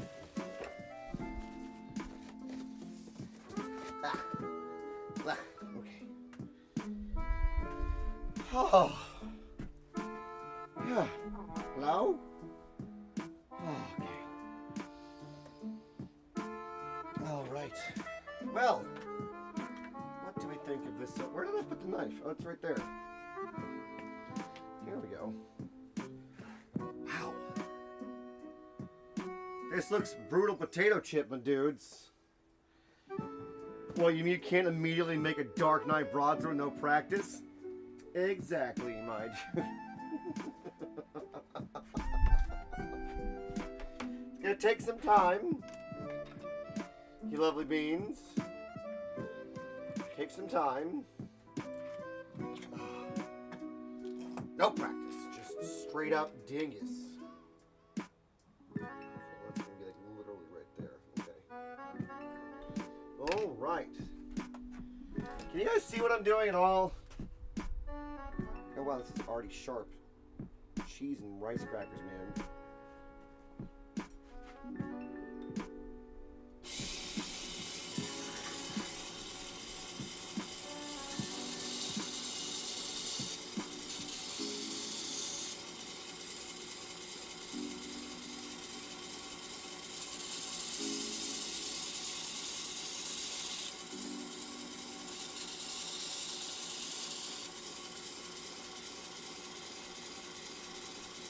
Okay. Yeah, I already did it. I already did it, man. Holy cannoli. Well, we gotta figure out how to put this material on here, my dudes. Come back over here with Dingus. Boop.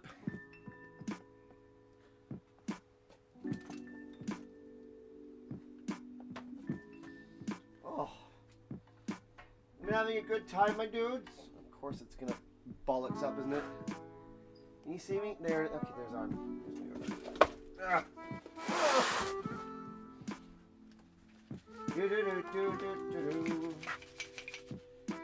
So much shenanigans. Boop. Boop. Oh.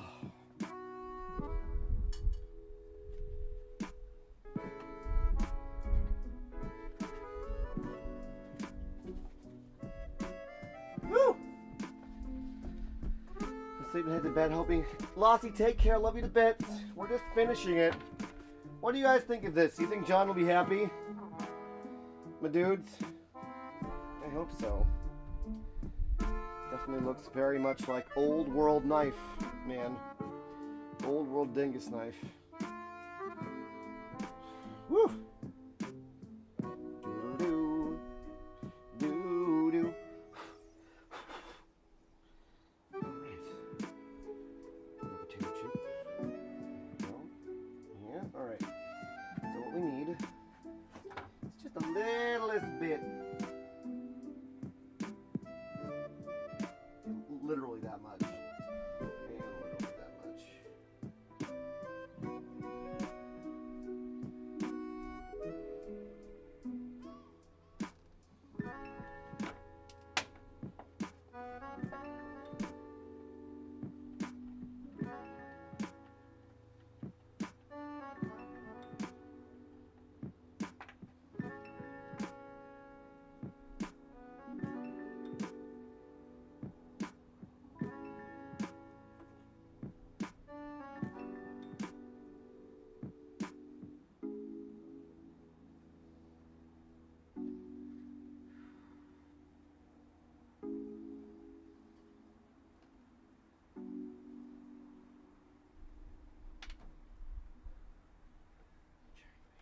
Of course you're gonna get all woozly on me. Of course you're gonna wander.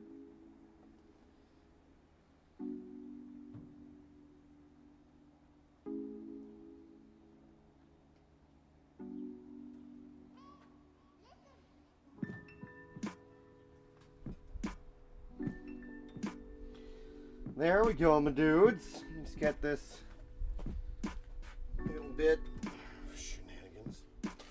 Come here. I do not want that wandering around like that.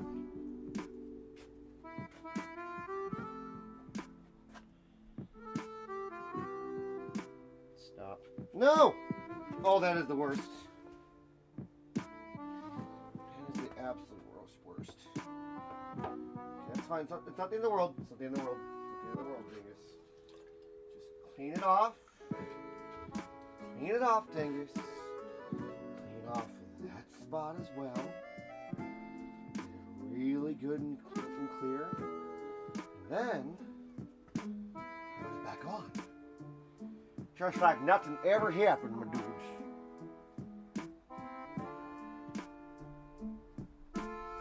Guess who's a tired bean?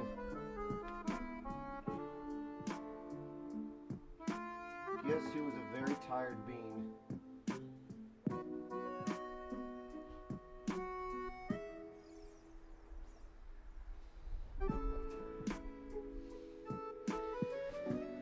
All right.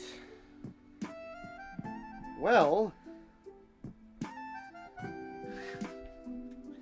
I did 75 pendants, and I made a stainless steel kitchen knife, cloudbuster knife with materia. Can you guys see this well enough? From scratch using ironwood, and I carried a bunch of stuff.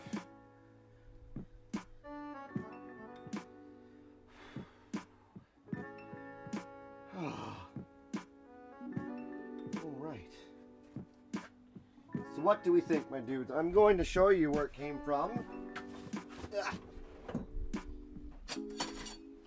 So, again, this is what we started with, and this is what we made. So that's not a knife. This is a knife, my dudes. What do you think? You lovely beans, will he be pleased? I think he'll be pleased. Come on, dingus. There we go. Rex, thank you so much for being here, my dude. Holy guacamole, man. You would be? Is this beautiful, my dudes? Is this good enough? I'm gonna call him, actually. Watch this. Bingus. No.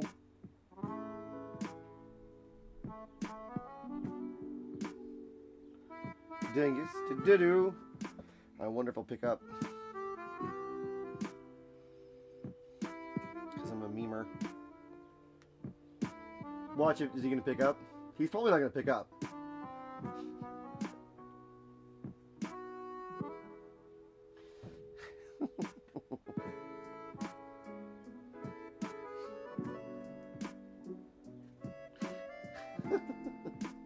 Nope. He's like, dude, I'm not picking up the phone. I'm not going to pick up the phone. You like how it looks? Don't worry, Donja, I will be. Don't worry. Don't worry, love beans. I will be doing so. So, are you guys stoked, my dudes? I'm very happy with this, my friends. I would go and cut something, but I need to go and get food. Thank you so much for everything today, you little beans. Today was wonderful, my friends. Tomorrow, I do need to know, my dudes, do you want me to do my typical stream tomorrow? Because that's what we say that we do. Or do you want me to record something and have that premiere tomorrow and have me take a little bit of time away? So that I can... Because I'm happy to do either, my dudes. The other live thing tomorrow would be... You know... Oh, come on, brain. Champagne. Is it beautiful? I think it's beautiful. It's got materia in it, my dudes. Maybe I'll put a poll I'll put a poll in the Discord, my dudes, for those things. But seriously, let me see if can I just have do I just have the one thing? Bingus. Ugh.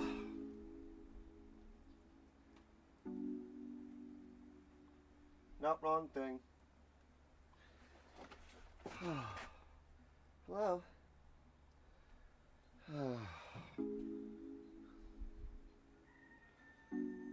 Dingleberry. You won't listen to me now, will you, Wally? Wally!